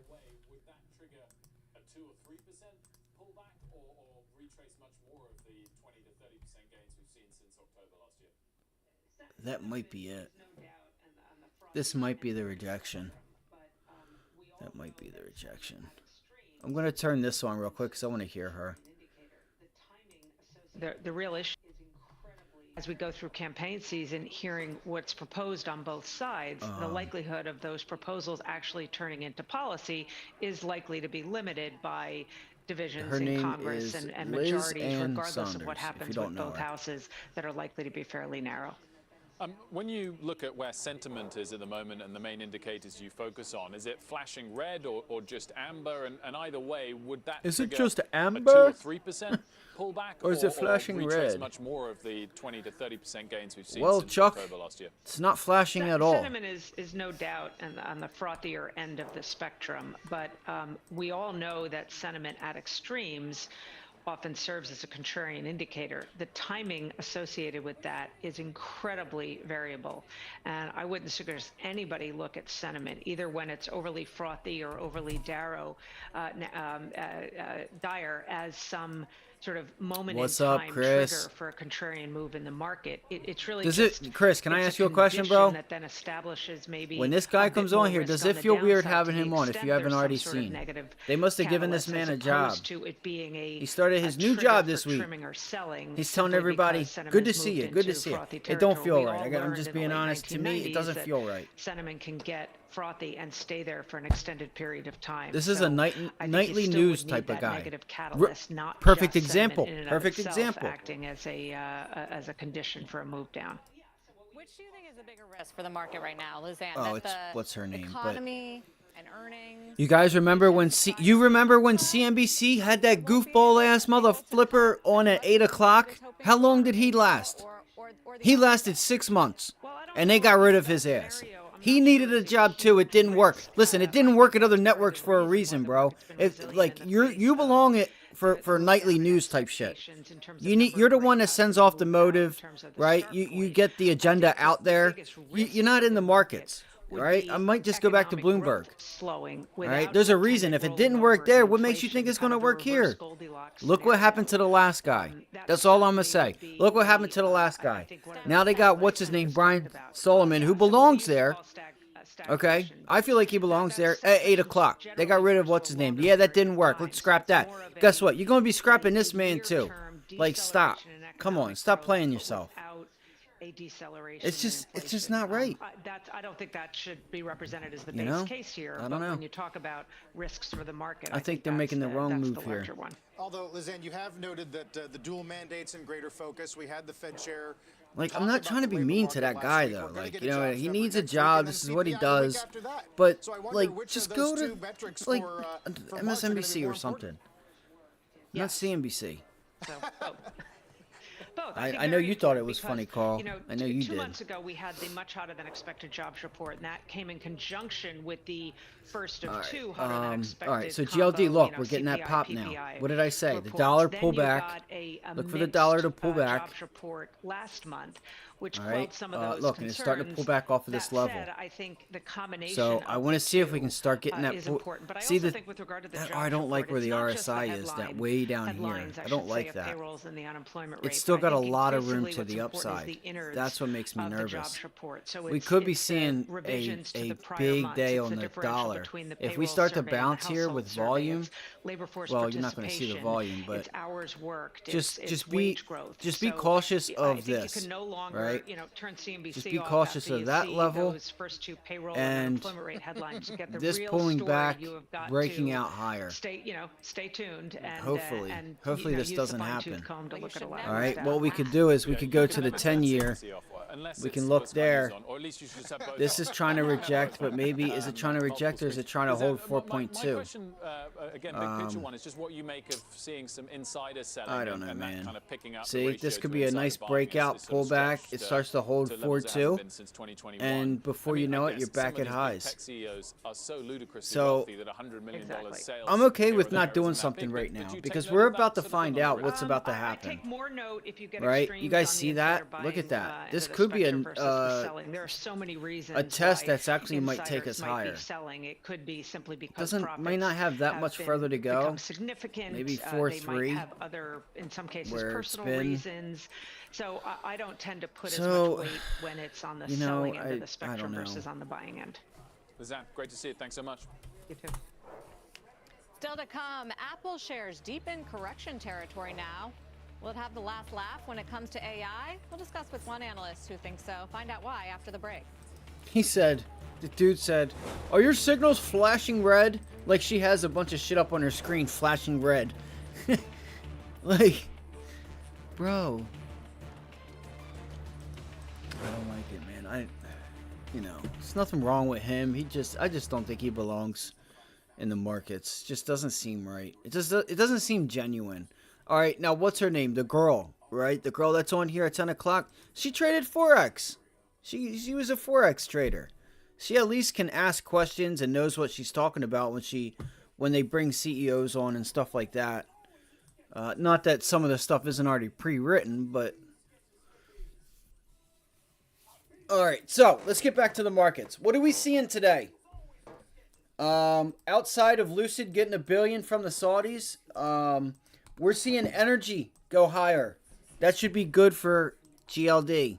We're seeing bonds, the dollar, strong. Okay? Keep this in mind going into the week. Because, see here, this is exactly what I'm talking about. This level right there. This is TNX off of the 10-year. This is 10-year Treasury Index, which you can trade this off of the 10-year Treasury. If you don't want to trade the actual bonds, you could trade this. You could trade calls and puts on this ticker symbol TNX. This level here, you got to watch if this holds on the 10-year. If it tries to climb higher, it's in an uptrend. Let's not fight it. Is this our lower high? Right? Is this the weakness coming in? I don't know yet. We're trying to figure that out now. All right, gold's going to tell us. If gold cannot break out and energy, energy. So the dollar going higher. I missed AI. AI was the trade to the downside. As we all, at least, we all tried to enter it. I was patient today, but right there off of this, literally, bro, literally right there. I tried getting short, and this thing just fell out of bed. And now the trade is, I'm not going to say it's over, but look at the holy shit. Are these contracts really done? There's no way. Damn, they're up over 125% now. So we had a 28 to 30 cent entry up here. By the time it broke VWAP, it's already at $50. On 30 cents, you know what I mean? On 30 cents, that's 30 to 50. You're talking, I don't know, 65%, 65 to 70% an increase in premium. So it's a little hard to do that. It's a little hard to go into a position when you're already when it's already up 60%, in my opinion. So no, I didn't. I tried though. I was a little slow on getting in this. Really, it wasn't that I was slow. This thing just fell out of bed. It was just like whoop, and it just look at that volume there. It just limit ordered down. Everything so far today has been hitting though. Pre-market, we gave out a lot of these names. Pre-market. still waiting to see what the market's going to do. All right, so AI and Carvana were just a play. Carvana, I'm looking for 26, guys. Or not Carvana, but AI. AI. What I would look for on AI, I will take this trade. There's your VWAP cross on a 15-minute chart. If AI can bounce back to like 27.30, 29, this area, and reject, if we could get a nice bounce and rejection up here at 15-minute VWAP, I will take that. I will take that trade. That'll be my second opportunity to take it and try to hold it into tomorrow and Wednesday.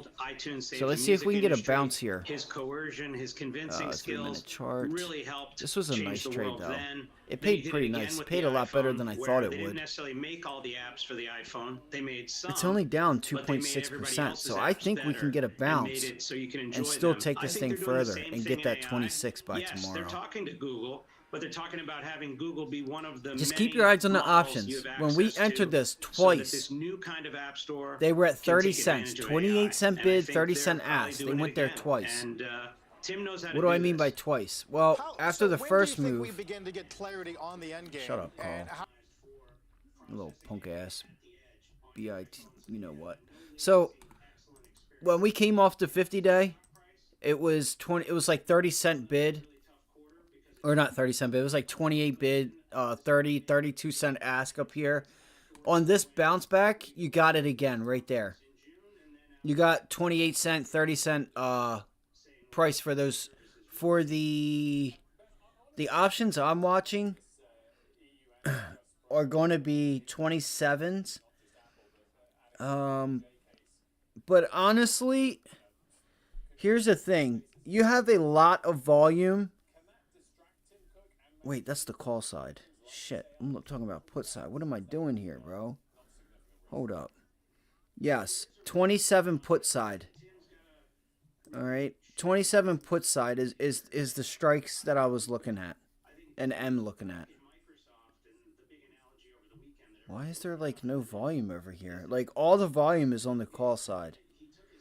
I wonder what the volume looks like when this thing opens up tomorrow and how it changes. I'm really curious. Let's see tomorrow if you see some of this sentiment. You can see the volume and open interest over here on the call side. You could see that probably shift over to the put side by tomorrow into Wednesday. So watch the 27 puts. They're at 100% right now from where we've been watching them. A SPY long? I'm actually with you, like, as far as the indexes. I don't know about a long. Look, I want to tell you something, Chris. When you see energy, when you see the energy going higher and leading the day, and you have the dollar going higher, that's going to be weakness. This is like under the sheets. I don't know how to say it, but like this is how like when you like sense rotation, like when people are like when they don't know when rotation is happening and they don't know it, right? Because they don't have enough time in the markets and they're not seeing a shift on price action on like from like technology to like banks or healthcare, where you really start to see that shift. Right now this is a bearish setup. You have a dollar that is potentially either getting ready to break out higher, with a 10-year that is about to go higher, with energy that is about to go higher. This is all putting a little bit of weighting on the overall markets, and that's why you might be feeling long, because they might be trying to suck your ass in. So be careful. I'm not going to say you're wrong, because you are holding VWAP all day long. VWAP, VWAP, VWAP. You broke VWAP, you regained it, made it support. But just watch out for when we get up to like Friday's low. This double bottom and that close, that gap at 521, watch what happens. Because we could get the dollar to start bouncing. All right? The dollar has a lot of room still. The dollar has a lot of room. Like, okay, we are on, like, look at the RSI. This is a 1 hour chart. Look at the RSI. Yo, this thing starts to shift and you put a bottom in here, where do you think that's going to be? probably 104, 103.7, 104.4, right? This previous high. You reclaim it. Look at the RSI. The dollar is higher. The RSI is lower, right? Look at a 15-minute chart. This is all bearish. This is going to put, this is all going to put a little bit of I don't know, weight on the markets. It's going to be hard for the markets to rally if we start getting the dollar to climb higher. Just be aware of what's happening right now around you. Energy's going higher. The dollar's about to move higher. The 10-year is about to move higher. The markets are having a low volume bounce back, yes. But as soon as you get long, just watch out that market, or you come in with a gap down. I don't know if you're talking about a scalp, a 1, 2, 3 day type of thing. I'm not sure. But just the signals are showing. All right? They're flashing right now. Energy, dollar, 10-year. Spreads are widening. Banks are pulling back. Healthcare is pulling back. Banks are the second leading index in the SPY, at least. All right, the second biggest weighting is financials, and they're pulling back today. Like WFC, it's flat, but it's down off of Friday. They're red. JP Morgan, one of the strongest names, is down 0.5%. UNH is actually the third, and it's down. Healthcare is the third biggest weighting. So I would look at see what energy does, and just keep an eye on that. Keep an eye on the dollar, energy, and the 10-year, and see what happens. See what happens. Take it day by day. Maybe you get a small bounce back today, but I think the dollar, just looking at the RSI and things like that, it's just showing us that it's got room to bounce. And if it does, that means gold's not going to hold up. Gold has taken back everything that it did that Fed day, from the Fed day. And that's not a good look. That's not a good look. It made such a big move, and it's now retesting it. I seriously would like to get long gold, but I can't, because I think it's getting ready to pull back. It's just my opinion. You have a nice little area here at 201.50. If gold pulls back, that tells me dollar's going higher, energy's going higher. Energy going higher should help gold, but dollar going higher will not help gold. You need the dollar to pull back, so that in hindsight, it would take more dollars to buy the same thing. If the dollar goes higher, it's going to take less dollars per ounce, which would be, would put put some weight on it. It's not helpful for GLD or gold to go higher. So we're going to find out. Gold's sitting here waiting, I feel like. It's bro, you tell me what's up. It's sitting right here at this level. Are we going to do the damn thing or what, bro? I'm sitting in a car. Are we making this lick or what? You over there getting sick? Nah, bro. We need to kill this motherfucker right now. Let's go. Well, they're waiting for the boss. They're waiting for the Dawn to call him to say if this guy's going to live or not. All right? That's what's going on right now. What it is. What it do. They're sitting in the car. They're masked up. They're locked and loaded, ready to go. Just give us the word, boss. What it is. What's going on? Are we doing this thing or what? This is what the market's setting up right now. That's why I'm just sitting here being patient. You know what I mean? It takes time to notice these type of things. I probably wasn't able to do this for probably 2-3 years, guys, to really understand the sentiment, right? Understanding what's going on, at certain times, right? Between the dollar, 10-year, gold and energy, and just being able to see the markets for what it is, right? If financials are pulling back, healthcare pulling back, that's just going to put a waiting on technology. It's just a matter of time. XLK. Let's go look at XLK. XLK is having a nice day. And what's it doing, though? It's going right into Thursday, Friday's low. Let's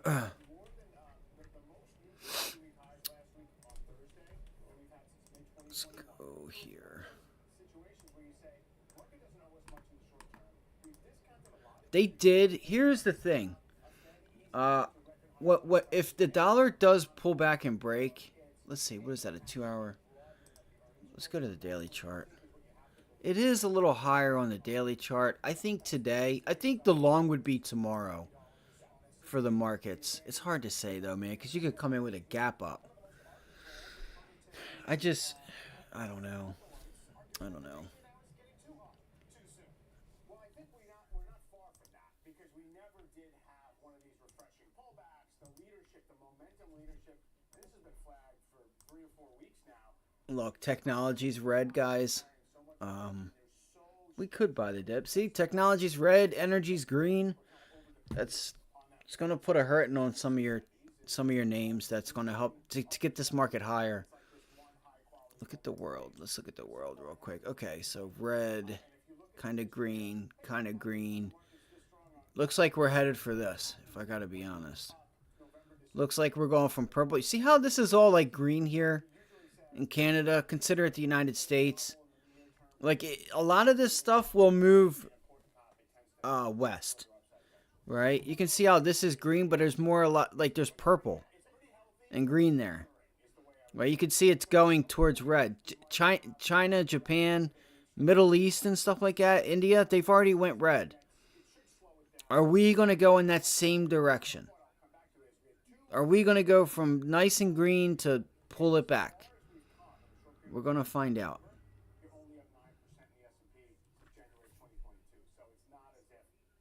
And then we go to red, and then, or like, we go to like flat/red, and then we start to bounce. Do we start to see a bounce there tomorrow? Like goes from like less red to more so purple, green, and then to like really green. That's why I think the long is probably not until like Wednesday. Tuesday afternoon going into Thursday.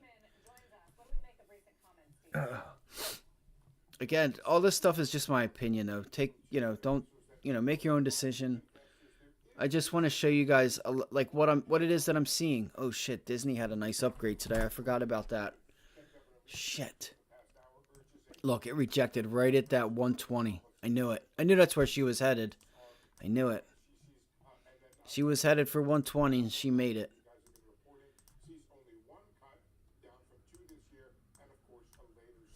All right, let me do this real quick. Sorry, I didn't see your guys' comments. Just give me 1 second. I think, though, it is important to, like, explain some of those things because if I wasn't... Like, it took me years to start to notice those things. Nice job, bro. It took me a while to know those things.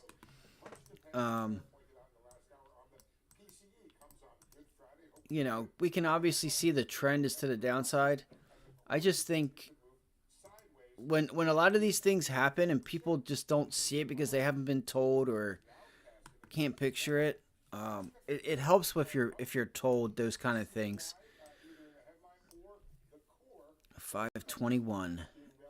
521. Look at the volume.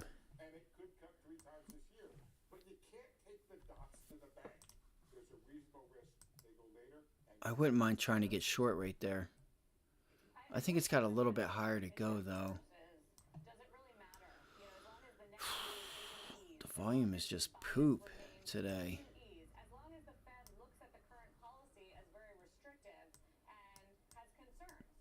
Yeah, look at this. You're going right back to the 15-minute trade line. This could be a nice little area to get a pullback. Unless it breaks through. If it breaks through 520.72, 520.80, let it break through it and pull back. Then we could probably grab the long. Watch your 15-minute trade line right there. It was previously resistance. Take it for what it is. Right? VWAP was support. What happened? It was support again. This rejected. Chances are it's going to reject again. But if it doesn't, you should get a break out of it. If it's not going to reject it, you should see, like, whether it's low volume or not, you should see like a limit order where the SPY just goes boom, boom, boom, boom, boom, and it just goes higher. Like you see that those candles that get extended on like a 1 minute candle. you should see that happen and look for the pullback. Nice job, bro. That's sick. That's a nice job. I was looking for a rejection of Thursday's low. I was looking for, oh no, that's the Qs. But on the Qs, 446. 446 level. 445.50 to 446. No, what am I saying? 445.50, yeah, to 446. Sorry. Just didn't sound right.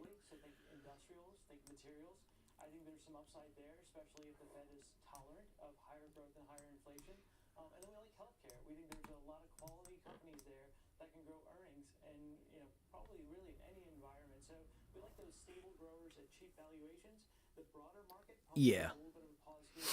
Yeah. So like Bookmap, like I've said this before, I feel like a lot of people that may or may not use Bookmap, like, how do I say this? Like I don't need to know that, I don't need Bookmap to tell me that there is a lot of volume down here at 520.20. All right, I don't need Bookmap to tell me that. Look, so like at the end of the day, the majority of indicators, they all tell you the same exact thing. I don't need Bookmap to tell me that I got a lot of selling pressure down there at 520. I know that. If I'm watching the stock, I know that. I don't need it to tell me. So I don't use it. I have heard of it, but here's the thing, is like, even trying to predict every order, like if you don't watch level 2 or time and sales, like if you don't, and you don't use the volume bars, then, I think you need to have volume. I think volume is your most important key factor. Because you could get psyched out, things going up, like right now on the SPY. You wouldn't notice this, but the volume is to the sell side. They're just stepping away and coming in at a higher price. And 2 o'clock today, at 1 o'clock, you get this random sell-off, and you're like, oh shit, what the hell happened? Well, you didn't know because you didn't have your volume up. But to Bookmap's case, like, I'm gonna know I know what's going on at each price because it's how if I'm watching something, I'm gonna know it. You know what I mean? I don't use it. I think a lot of people that do use it, I don't know what they're using it for. I really don't. Like, I don't know what they expect, because here's the thing. You can see orders and stuff, but you're not going to know whether that's a hedge, whether that's their only position. Do they have another position to the other side? Like, I just think to say that, like, oh, we got a lot of stacked orders there at 520.20. Well, I mean, I think we all know that, right? I think we can all tell that whole area's got some big orders to the sell side. If you're watching time and sales in level 2, I can already tell you where they're all sitting. You know what I mean? Like, but that's all. I have heard of Bookmap. I don't use it because I don't think it's like, I think it's telling you the same thing that's on your screen. You know what I mean? I don't know. I think a lot of people forget that, like, whether it's RSI, MACD, stochastics and stuff, like, all the indicators tell us all the same thing at the end of the day. And if you're watching whatever it is that you're looking at, you're going to know at like when AI took, like today, when AI started randomly, I knew once we got up here, this thing just got volatile as all hell. And I'm like, it's pretty easy to see why. Like, look at the volume. All right. We started to get an increase in volume prior, and it was only a matter of time that when that 50-day started to reject, we could see it without, I don't know. It's hard for me to say what I just think that, like, all the indicators tell us the same thing, and I know where the volume is, if you're watching the stock, you're already going to know where those big orders are or aren't. And that's why I throw up, like right there, 520.64. And if you read your level 2, you're going to start to see, like, whether you read the bid or the ask, Me, I will go to the ask. I usually like to read the ask. And you'll see like if I were to read these out, like 68, you can see we're struggling at 68, 520, 68, right? 520, 69, and then we quickly reject 69. So now it's broken 68 cents. Look, 70. Can it go? Nope. Back down under 68 cents. Headline, Trump can pay reduced bond as he appeals $450 million New York fine. And now we're just stuck there. So that's all.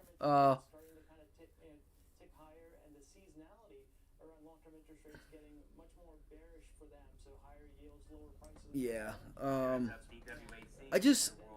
I think it can be real. Here's what I guess I'm trying to say is that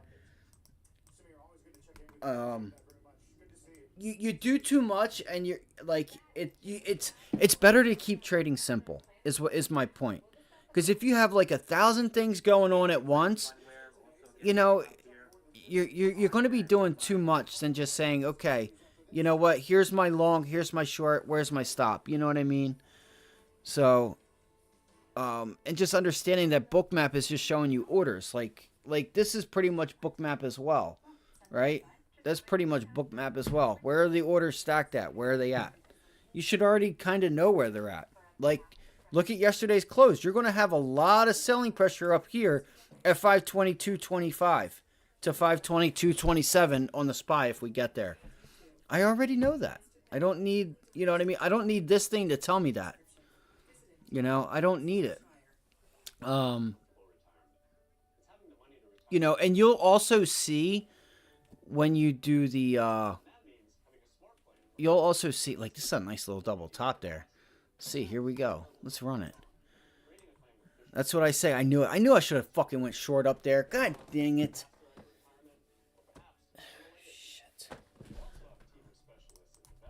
And also, I think, try this, Chris. If you haven't done this yet, start using the Qs and the IWM with your indicator today to go along the SPY early. You could have used the Qs, like, outside of everything. You find what is leading. Look, the IWM is not breaking out. Okay. All right, the IWM is not breaking out. It's went up, made a double top. But look at the Dow. The Dow is still down. Okay. All right.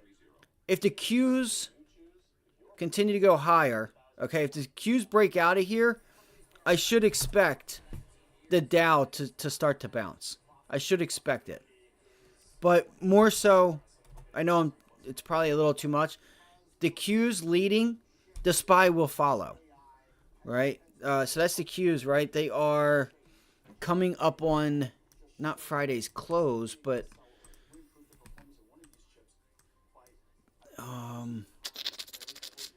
pivot low. So what I'm going to show you is, you know, the SPY. See, the SPY is already almost there.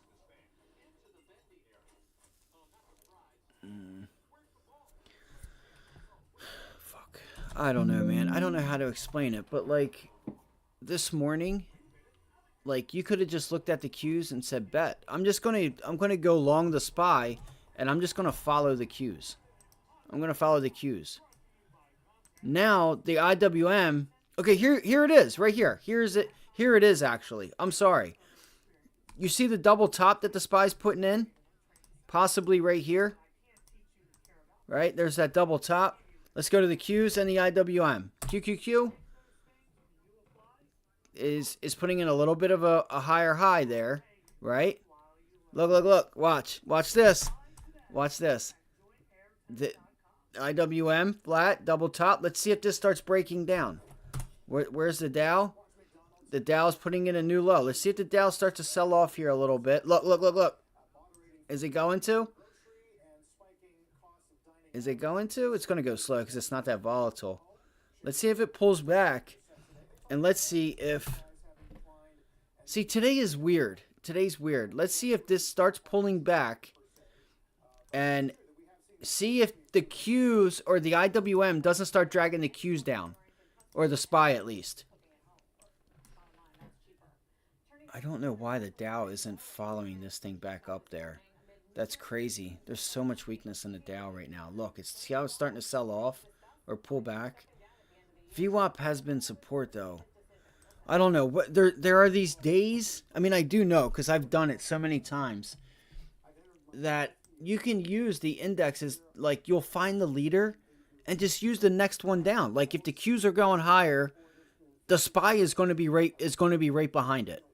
The Dow goes higher, the IWM and or the SPY will be right behind it, and you just follow them up and you just play follow the leader. You know. Why is the Dow?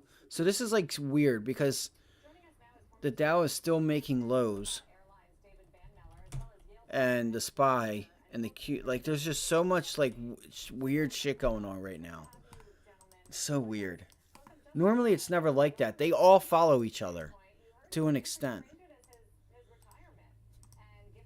If it happens, I'll bring it up, you know, and I'll say I'll show you guys the example, but I've done it. I've done it on here where I literally traded the SPY off of the IWM. The IWM started going. It was our leader that day. I got long the SPY because it was next in line below it as far as the chart, and I just followed it up. I just followed it higher. Now, if the IWM breaks down right now, I want to see if the Qs. I mean, obviously the SPY would be next. Look, it's going to start breaking down. Look, they're all putting in a double top up here, it feels like. And it's telling me that the Dow is still making lows. It's not putting in double tops. It's putting in lows. They may start trying to get down with the Dow. I'm not sure, though. I need the IWM to break down again and really start, like, trying to pull back.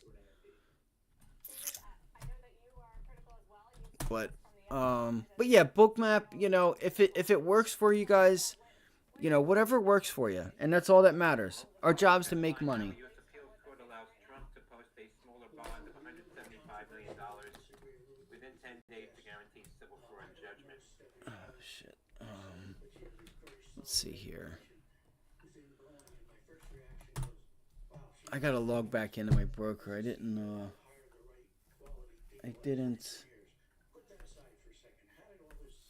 I wasn't really on it or using it because I haven't traded anything today.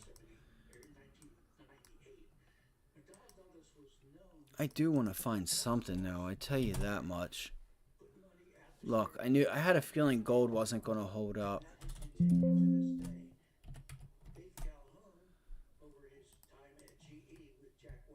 Bro, this looks just like a freaking big bull flag, bro. That's not cool. If you guys are wanting to be long the markets, the dollar is not your friend right now.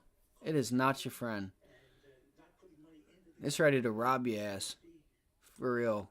That 104.20 level, look at that. It broke above it. Just if it starts to hold it, it's a wrap. What we do want to see is a rejection there. We want to see it reject that level right there. Like 5 or 104.20. You want to see it reject that level and go down further for the markets to go higher.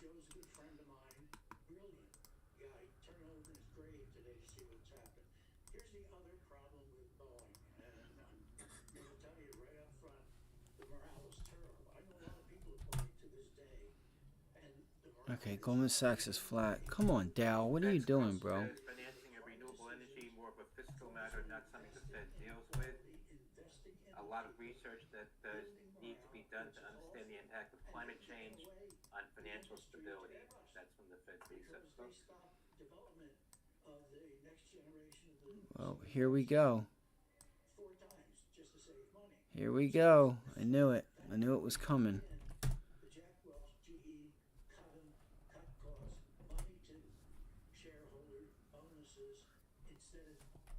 You see how late the Qs were to put in that double top there? See how late they were? Boom, boom. So I would say the IWM is what the SPY last week or a week or two ago was actually the leader, which was weird because usually the SPY never leads, it lags. You guys ever heard the term lead lag? Like there's a thing lead lag report and stuff like that. You know, the more like you'll notice these things from time to time. You'll have your leader and the rest of the names just follow. And if you locate that and you identify it, I mean, the trade's pretty easy. You just follow. You just have to do it correctly. It's not as easy as it sounds, but for the most part, you know, if the IWM breaks VWAP, I'm going to get short the SPY. It's above VWAP. I can look for just to follow it through VWAP. I have room there. Come on. Right? If we can get the IWM to break VWAP, look where the SPY is. It's, bro, why are my charts doing this today? I have room. I still have a good amount of room here. So, or even I could do the Qs. AAPL in talks with Tesla and other automakers to license battery technology. You know, Qs would probably be the better trade.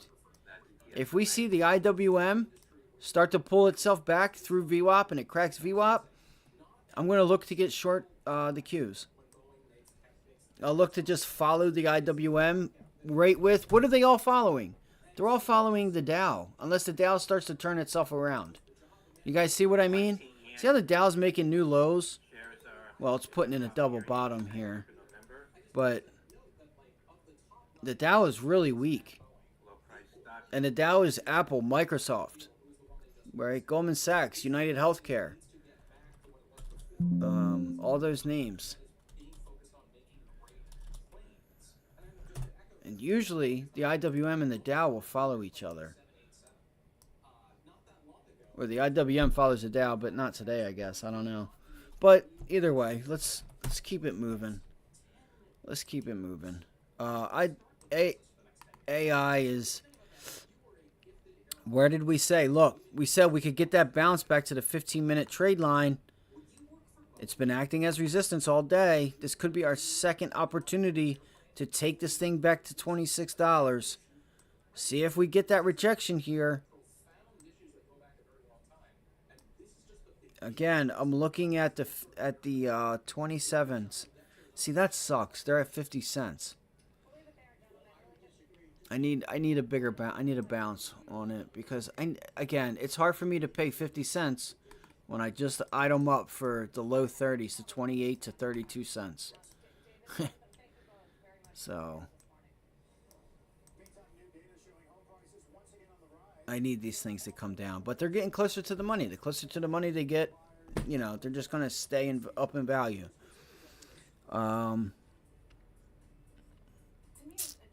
Now, I get intrinsic and extrinsic value. I get them two mixed up, you know, but one means you have time and the other one means you have price. Pretty much, one means you have price and time. The other one means you have time if you don't have the price. All right. I want to say extrinsic value is like, is pretty much what you want to know when Friday comes. Like if you're in a 42 put, are you at $43 or $42 or $41.40, right? Are you in the money and how much of that premium did you pay, you know, will be your extrinsic value. What's left over. If you paid $1, you got short at 44, you paid $1 and it's at 43, you make nothing. You have no, you paid $1 to, you know, you didn't make anything. Because you needed to get to $42.99. And at that point, you would have made $1 on those contracts Friday at close. So let's see here. Rejection, rejection. Let's see. VWAP cross. Trade line VWAP cross. Let's see. Did Carvana end up holding? I think that's why the indexes are so weird because... So I drew this candle, guys. I drew this candle that level was probably going to break and VWAP was going to break. This is what Carvana does. It's what it does. It never gives you that clean, let's, you know, like right here, you broke through this initial morning high there, that high. Bang, you broke through it on an increase in volume. It should hold as support. But it doesn't. It just like ticks below it a little bit. So, you know, it's... That's why I said earlier, I think it got ahead of itself. I think it went too far too quick. Too far too quick. Just no, it's hard for people to pay up. At least on the option side, it's hard for people to pay up on those contracts. They were expensive. They were really expensive after that run up. So there's a 9 EMA hold. You are below VWAP on the 15-minute.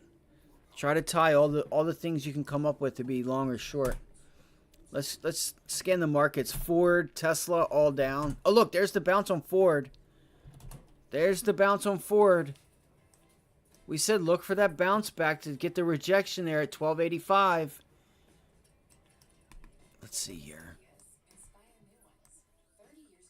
Yep. Oh look, it looks like it's trying to hold it. You got to break back below 1285.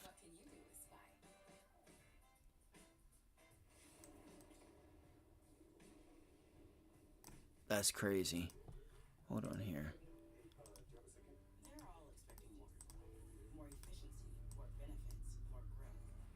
Oh, that was, I think that might have been the level. It was 1280 to 1285. What time is it? It's 11:30. Let it bounce back a little bit. If you can't get above $12.95, $12 or VWAP, you could look to probably get short. I don't know if there's news pertaining to the whole automotive sector, but I guarantee you Toyota's green. It wouldn't surprise me. Nope, Toyota's down. You know it's bad. You know the auto sector is struggling if they're down. Rivian down bad.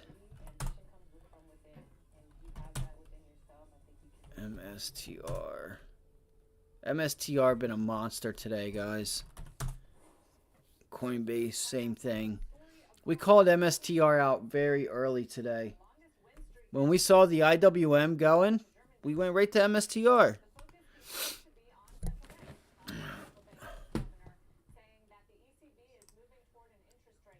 All right, let's see here. Where are we at? What time? How long have I been streaming? Oh shit, not there. I gotta go to OBS. 2 hours and 27 minutes. Okay.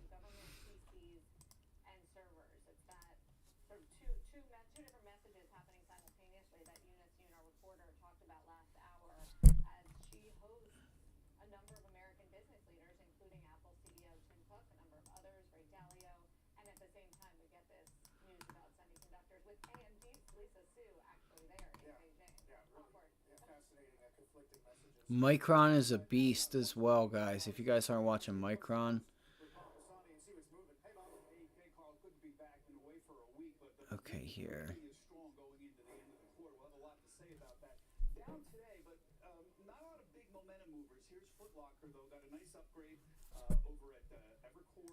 You know what? That's actually a good idea. I haven't seen it, but yeah, look, Bitcoin's starting to try to go higher.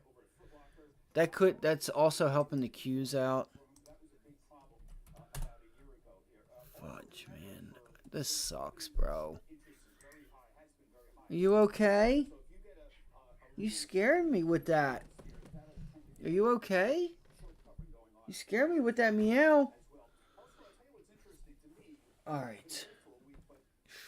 I think a lot of these names have ran up a little too much. A little too far. Like, I think the trades are gone now. Yeah, that's cool, Chris. It's good to see you, bro. Yeah, do your thing, bro. I'll be on here for the rest of the day. Coming up with how I want to go into the week. But just do yourself a favor and keep your eye on how, like what happens today. All right, keep your eye on that. Like, if energy and the dollar start pulling back, that should help us go higher later in the week. Go ahead. Oh, you don't want to step on my hand? You don't want to step on my hand? Here. Ow. Come here. Can you go inside?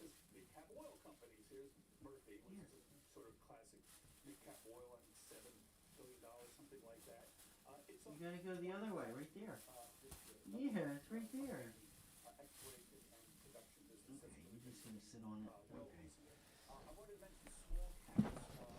I know you want to go inside of it. She's got her bag here that she...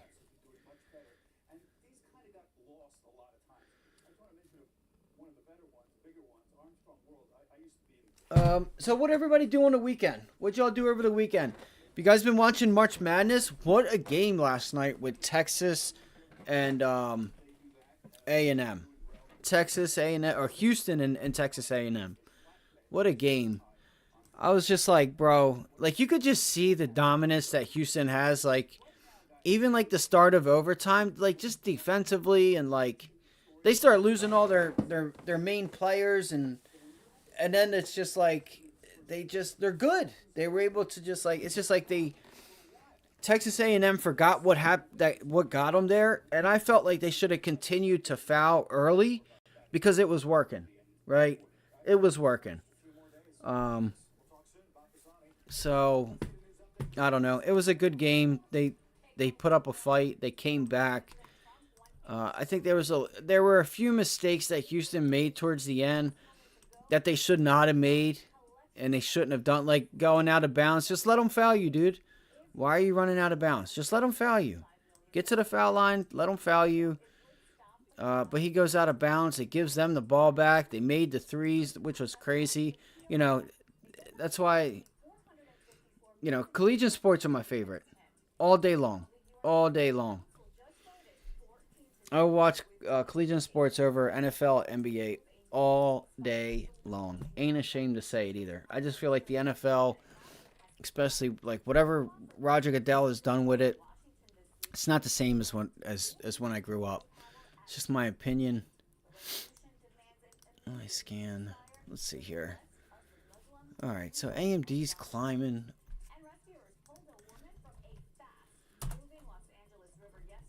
All right, so there's that double top.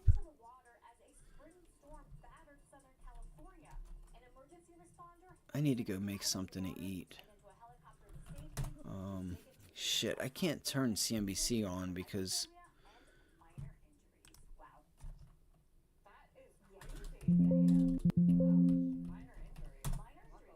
what did Microsoft do today? So Microsoft's pulling back in.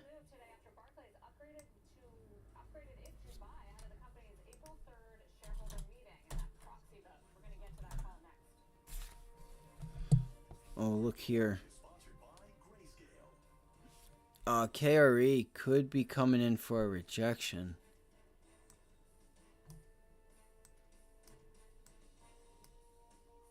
This could be a nice little rejection there on regional banks.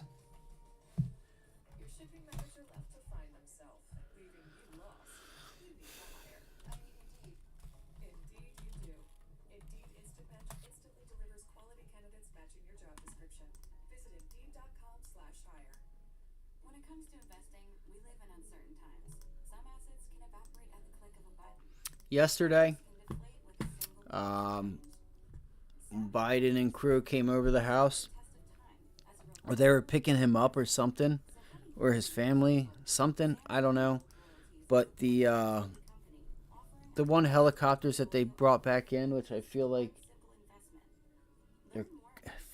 I hear them now. That's why I brought this up. They were so low yesterday, bro. And the house was like shaking. Like you could just feel it because they were so low. They were so low. And you can tell when they're coming because they stop, like they direct flight, like residential air flight also goes literally right over top of me. And there was none yesterday until the afternoon. Then they came back and, so, but yeah, it was crazy. And I think it sounded like they had a F-35, F-20. They had some type of fighter jet up out there, circling around, doing something. He was really high up, though. He was really high up. Couldn't see him. At least I couldn't.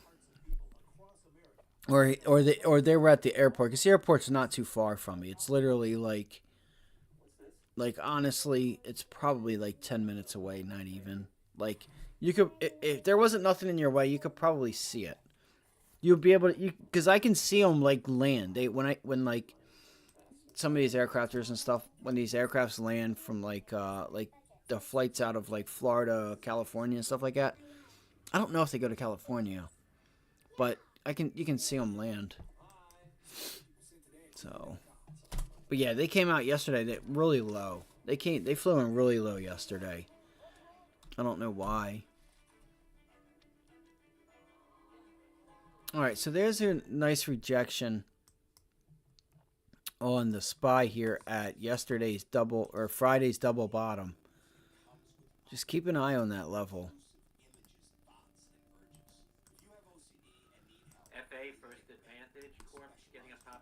We have not really even moved yet today. We haven't moved at all, man. This is crazy. We open up at 519.80. 519.80. And we went to 520. Bro, that's crazy. So don't think you guys have to do anything if you guys are trading indexes. Like, we barely even moved a dollar. We opened up at 519.78, 519.80, and your high of 520.89. You moved a dollar.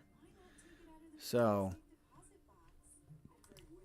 I want to look at solar names as well, keeping an eye on them, because I haven't looked at them in a while. They're selling off today. Coinbase, we know, is doing well. Man, I knew MSTR was a trade. Fuck.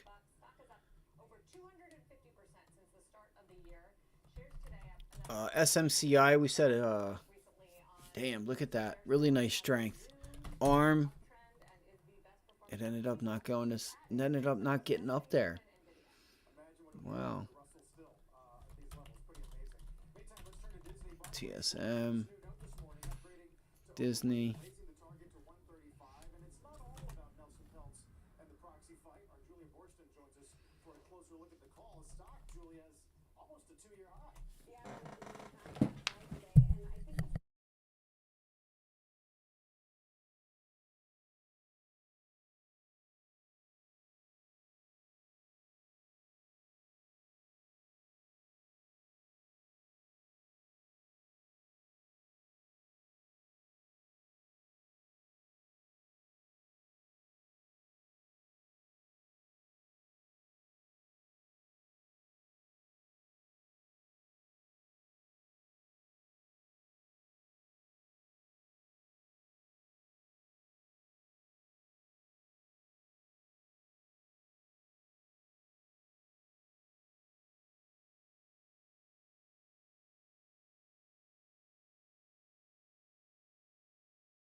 Sorry about that. All right, I'm gonna make a peanut butter and jelly sandwich. I'm gonna make something to eat. Let's see. Let me do this because I'm tired.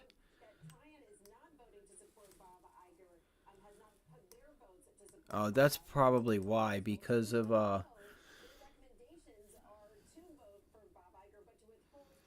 let's see. Hold on one second, guys. I can't throw up CNBC. Well, I can here in a second. As soon as we go to lunchtime, I can.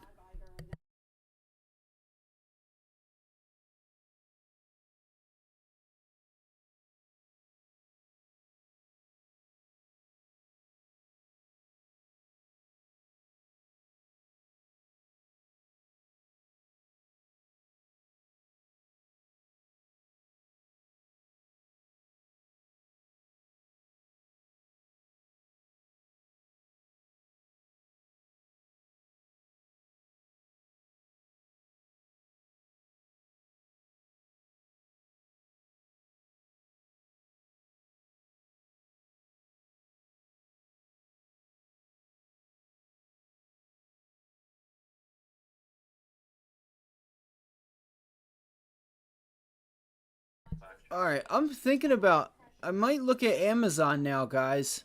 I may look at an Amazon short. I may look at an Amazon short. That was a failed break higher at 181. I don't want to get caught being stupid, though, because I just don't want to. I just don't want to get caught being stupid. I don't have it to waste. I need to come back strong this week. I need to come back strong. And I'm going to. And I'm going to.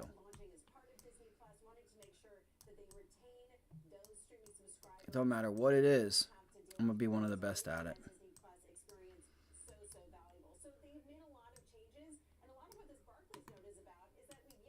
Let's see here. So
I'm still here, gang. Just give me 1 minute.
Again, I'm just making a sandwich. I'll be right back.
all know that but in 2024, it is likely to be the case. Doesn't mean sell all your technology stocks, folks. It means diversify. No, there are other areas to invest in. Your point is well made for this particular month. Comm services and tech are still the best sectors this quarter. Now, energy and financials are both up double digits. But to your point, technology is only the 6th best sector this month. So it trails energy, materials, comm services, utilities, and industrials. It does speak to that more broadening market that we were really focused on ahead of last week when we said, well, momentum looks tired as heck, needs a really big break perhaps, and you're going to get this broadening market. The question is, does that really happen? Does it really happen? Or do we just revert right back to where we were? No, I think it happens. And I'll give a plug to Joe. I was looking at the performance of Joe T. What's right? that? But what I think is interesting is it's equal weighted and it's broad. And there are 100 stocks in it? And it's actually having a better year than the market. And if you look at RSP, the equal weighted S&P 500 index, it's up about 6%. Not quite as much as the market, but between looking at those, I think that proves the broadening out. And so to your point about comm services being the best, well, we know that that's really weighted to one stock, so I don't really focus too much on that. But the sectors this month to me is more interesting than what has done well this quarter, right? Because that's how the conversation's been framed for the last couple of weeks. That as the 6th best sector, technology, it was really tired. It needed a long break, and you're going to get the pickup trade from a lot of the underperformers, like the energies and the materials and the utilities. I mean, now industrials have done quite well also, but this month's performance to me is more relevant to the conversation about where we may go from here. This level right here, gang. Okay, but then you're arguing still that we continue to broaden that out. level right there. I'm not arguing one way or the other. The whole argument last week 520, before I left was 50. we're broadening out and tech was going to need a long rest and the NASDAQ was in jeopardy. I came back and it feels like that 50. conversation's now maybe done. That we're right back to where we were prior to the NASDAQ feeling like it needed a rest. If you look at the performance last week, look at a that. lot of these mega cap stocks. I mean, so we came up and went down. We were went positive and some decidedly so last week. I think there's kind of it's holding support, man. It's holding support right now. And what's been interesting to me to see are these days where, and so far NASDAQ's winning this year, maybe NASDAQ's winning in March also, but if you look at kind of the daily movements, there are days when Russell's up like 1.7, NASDAQ's down 50 basis points. And then the exact opposite. And it just seems like it's this really volatile match between those two, with the Dow and the S&P kind of stuck in the middle. I think they're sorting themselves out. I don't think that you look at March as the rest of the year. I think with the S&P being up 9% on the year, there it is. There's the break. Earnings, it seems challenging for me that we end the year higher than that. So what does that say? That says if we're going to sustain that level, this is so weird. It's not like big winners so far year to date need to take a pause. Any other market, like the Dow is just making lows. I don't know why mega cap is necessarily going to take this long pause unless NVIDIA completely rolls over or has some disastrous scan the markets real quick to question the pace of the and AI look at some of these names, see if we can't and find something. Just like the market itself is buffeted by the fact that until the Fed doesn't cut at all this year, or cuts far less than the 3 that it still is priced in, then why is the market going to do bad? Okay, why is mega cap tech going to do bad until NVIDIA lays a big fat egg? Why can't maybe technology doesn't have to do bad. I'm certainly not saying that. I mean, I'm underweight technology, but I have a meaningful exposure, and that includes Apple, it includes Microsoft, it includes NVIDIA. So if I thought there were some trapdoor about to open under technology, I wouldn't even own those stocks. I think, though, your skepticism, and I'm hearing it as skepticism, is well placed. I mean, history says there's been an awful lot of false starts in this broadening to the rally. A question that I have is, whether this is just sentiment, whether people have looked and said, all right, it's Citigroup's time, it's General Motors' times. And Scott, I think you'll be one of the first to tell me that there have been a lot of false starts that I should have sold into when those stocks have rallied. I'm not doing that here. And the reason is because I think there is a moment of truth coming up. I do think it's first quarter earnings. Let me be more specific. My question is whether these stocks and the anti-technology, pro-cyclical trade is simply that, a trade, or if there's a fundamental basis to it. I believe very strongly there's a fundamental basis to it, but that question, whether it's sentiment or fundamentals, is likely to get a positive answer in the first quarter earnings reports. That's what I'm looking for, not the Fed. I don't care about the Fed at this point. Well, I mean, maybe you should, because One of the big questions is whether the market is wholly delusional about the Fed itself and the number of cuts that seem to be priced in. Now, I know the Fed stayed at, their outlook stayed at 3 cuts for the year, but the way the market is priced may not be exactly on the level with at least the way some in the Fed are talking, Bostic among them, who says he only sees 1 cut. Our senior economics reporter, Steve Leisman, is on that story for us today, because that is the big threat, it appears, Steve, is that the market gets itself really offsides to where the reality of the Fed currently sits. Yeah, I mean, I think a little context is needed here, which is that the market has come a long way back to where the Fed was. But I think the Fed has moved a little bit in a way that the market is not necessarily giving it credit for. You mentioned Bostic. He moved from 2 to 1 cut. You had Lisa Cook this morning, Fed governor, really squarely in the middle, talked about a need to have a cautious approach to rate cuts. And I think looking at the dots, Scott, might give you some clue as to really what was the overall tenor of the sense of the committee. And these dots obviously are their forecasts for where they think the funds rate should be 2024. What you'll see is a bit of a shift to the right. And when I say to the right, towards fewer cuts, what happened is there were a bunch of folks who said, you know what, we think the Fed's going to cut more. We think the Fed ought to cut more than 3 times. Well, they came back into the middle, and one of the folks went the other way as well. So really, this idea of 3 cuts hangs on by a single forecast of a single member of the 19 members of the committee. So the question is, has the market priced the precariousness of the 3 cuts appropriately? That's my concern. So PCE this week, how good, in quotes, how good do you think that has to read for the Fed to make that move of cutting for the first time? I don't know how realistic it is to think that, April 30th to May 1st, that meeting, it's even a possibility. But let's just say June. How good does the PCE need to be this week? Well, I mean, first of all, the expectation for the PCE, Scott, is for really little change. It's kind of been written off a little bit. So if you're asking me what kind of upside surprise would put May back in play, I think a substantial upside surprise would put May back in play. However, you got to take note that the economists have gotten be pretty good at taking the CPI and the PPI and figuring out what PCE is going to be over on the other hand here. So I wouldn't expect much of an upside surprise there. What I'm focused on, Scott, is what happens in March and April, or with the March and April data that might go forward and give that green light to a cut in June. And my concern here is that March right now doesn't look like it's going to be much better than February has been. And that's going to be key. If we're on track for a June cut, if we're on track for 3 cuts, you've got to get that March data under your belt, and it's got to be, I think, better than we've seen before. We can't continue to disappoint here, or at least show no progress, and expect the Fed to cut in the face of little progress on inflation. Yeah, or, I mean, that's kind of Wolf's point when it comes to the stock market itself. You can't keep putting in these hot prints and expect the stock market to remain as resilient as it has. And Jim Leventhal got... Yeah, go ahead, because Jim Leventhal's got something I was going to say, take your bet. Just real quick, take your bet. If you think March is going to be great, then go ahead and bet on Fed cuts. If you don't think so, then maybe you want to be a little bit more, introduce a little more risk into your outlook. Steve, let me hit a ground ball to you, see how you field this one.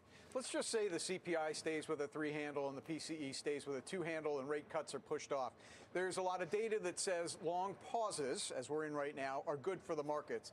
I would suggest to you that it's the tail wagging the dog, to phrase it that way. Long pauses are reflective of the fact the economy is hanging in there. And that the Fed doesn't need to cut to save the economy. And by the way, 2% handle on PCE, 3% handle on CPI, I could make a pretty strong argument that that's a positive environment for stocks. I think all that's true, Jim. And as you know, I have my feet shoulder length apart. My glove is down on the ground. My head is up, and my knees are bent. And I got my hand. I am ready to go on that. I think you're right about that. I mean, the extent to which all of this is a decent environment for stocks. Look, don't forget the good news here. The good news is that we're probably dialed out of rate cuts, rate hikes here. So that's not going to happen. The question is this: are you getting the offset? If you don't get the rate cuts, Are you getting it in better GDP? Are you getting it in at least constant inflation so it's not a big question for you? All that, I think, is a decent offset. I'm just saying you can't take a dot to the bank, Jim. And if that's what you're doing, and I don't think you're doing this, then I think you're making a mistake. You got to be really careful that you're thinking about the risk that March doesn't show the improvement that green lights the June cut. By the way, I did see a highlight the other day of a baseball going right through the first baseman's gloves webbing. So errors can still happen even when you got best. Yes, even when you're in position. The best of them. Yeah. All right, Steve. And now you're talking about forecasting the Fed and inflation, right? Yeah. Good And luck I mean, with that. sometimes they left their glove in the damn dugout. Yeah. Steve, thanks. I appreciate that. Steve Leisman, our senior economics reporter. Kate Rooney has a news alert for us related to, I think, FTX. Kate? Hey, Scott. So FTX's bankruptcy estate has agreed to sell about 2/3 of its stake in the buzzy AI startup Anthropic. This is according to bankruptcy filings. As we reported on Friday, there is now a major sovereign wealth fund on the cap table when it comes to Anthropic. It's now confirmed. Filings show that the UAE's Mubadala is one of Anthropic's new investors. That is one of the UAE's sovereign funds. They're buying a stake for about $500 million. We reported on Friday that the UAE was interested and that Anthropic said they wouldn't accept any investments from the Saudis and the PIF because of national security risks. That was according to sources. The reason this Anthropic stake is for sale at all belongs to FTX, Sam Bankman-Fried's failed crypto exchange. It is being unloaded as part of the bankruptcy process there. These sales today that we're hearing about make up about 2/3 of FTX's stake, so worth about $880 million. Another major backer, full circle, Jane Street is now on the cap table. That's where Sam Bankman-Fried began his career. There is another fund on there affiliated with Fidelity as well. These sales are subject to bankruptcy court approval, though, Scott. Back over to you. I appreciate that. Kate Rooney, thank you very much. Coming up, another big story we're following today. Boeing CEO Dave Calhoun is stepping down. Steve Weiss just bought the stock on Friday, so we get a trade update from him on that. We do have more stocks on the move as well. We're back in 2 minutes. Are you following the Halftime Report podcast? What are you waiting for? Look for us in your favorite podcasting app. Follow the Halftime Podcast now.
Fiber.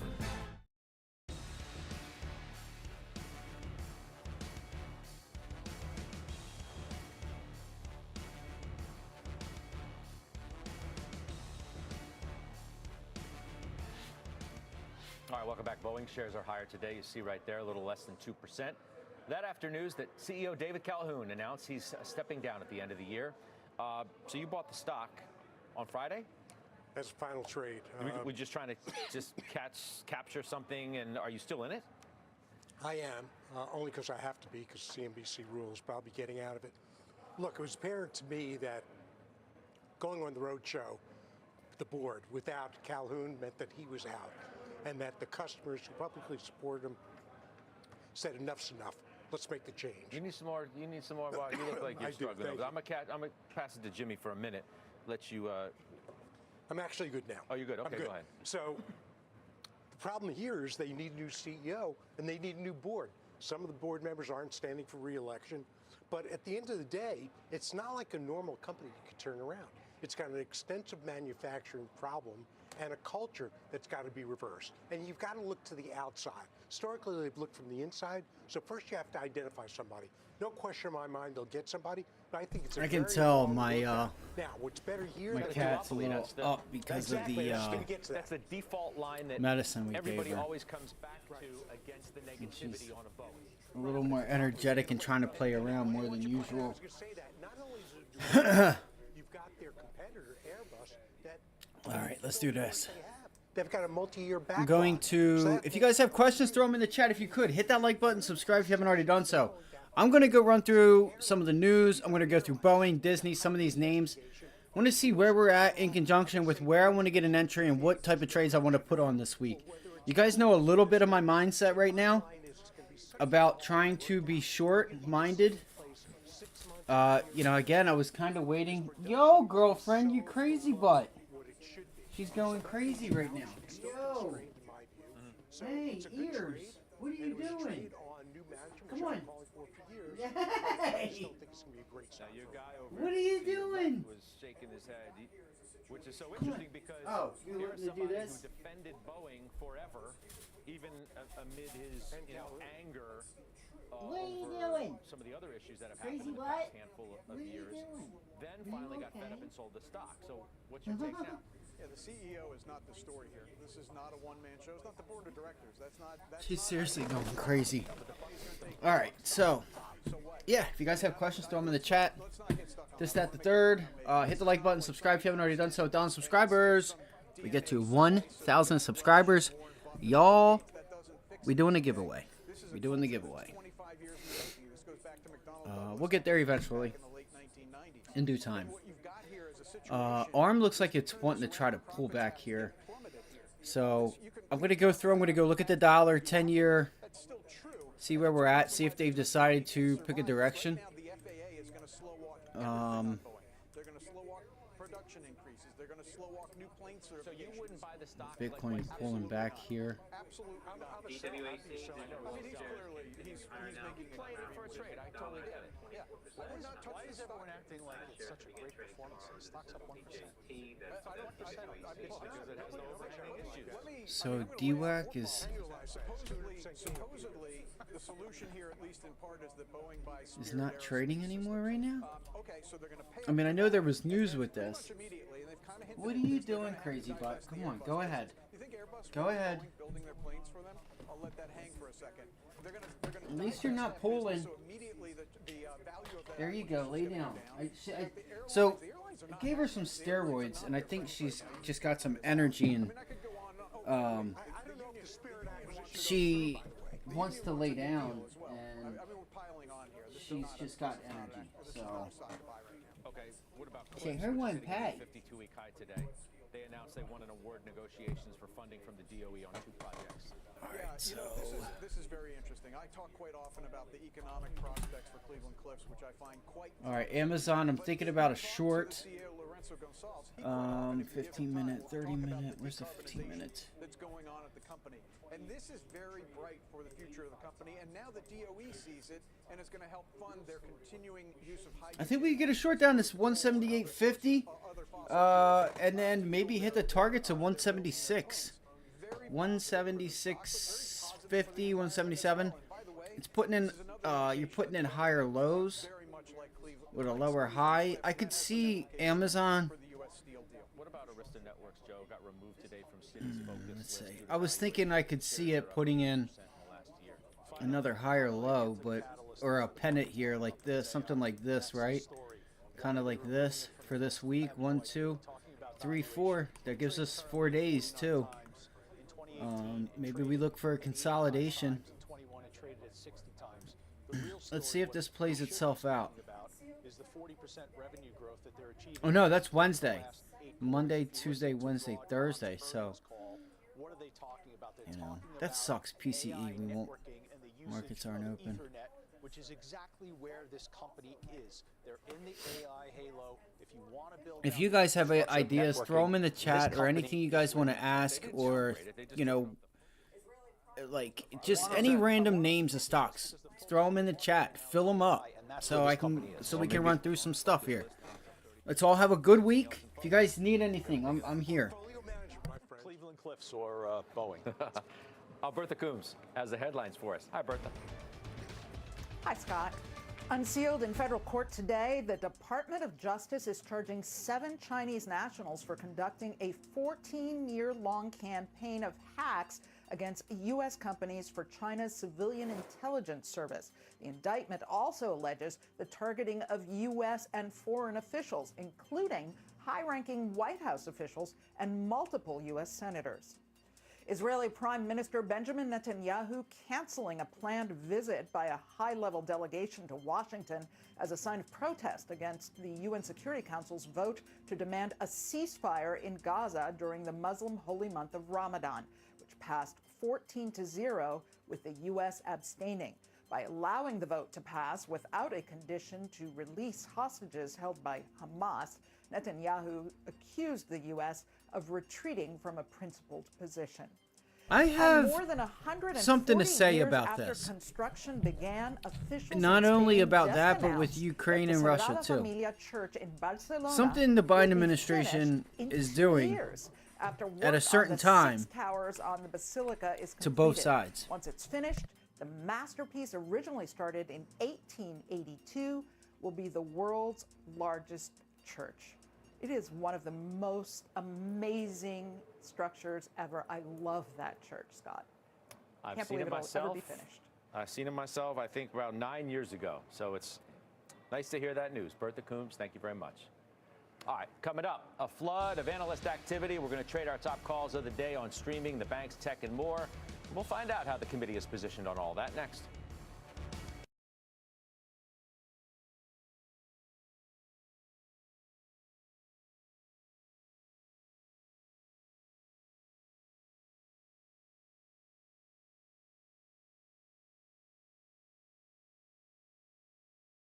Man, this girl is mean today. What has gotten into you? Huh? Why are you so mean? What are you looking? I go get that tail. I go get that tail. If you guys could see her.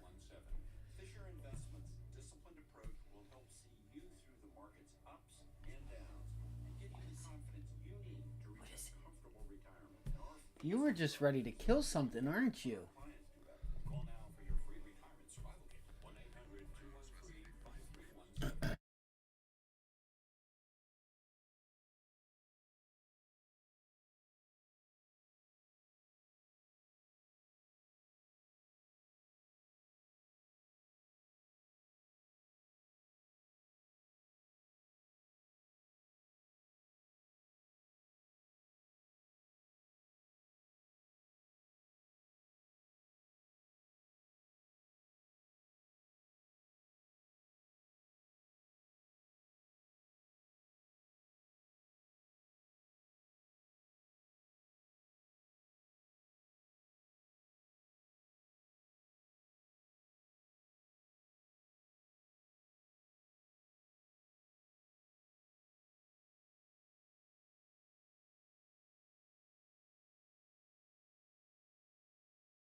Of income.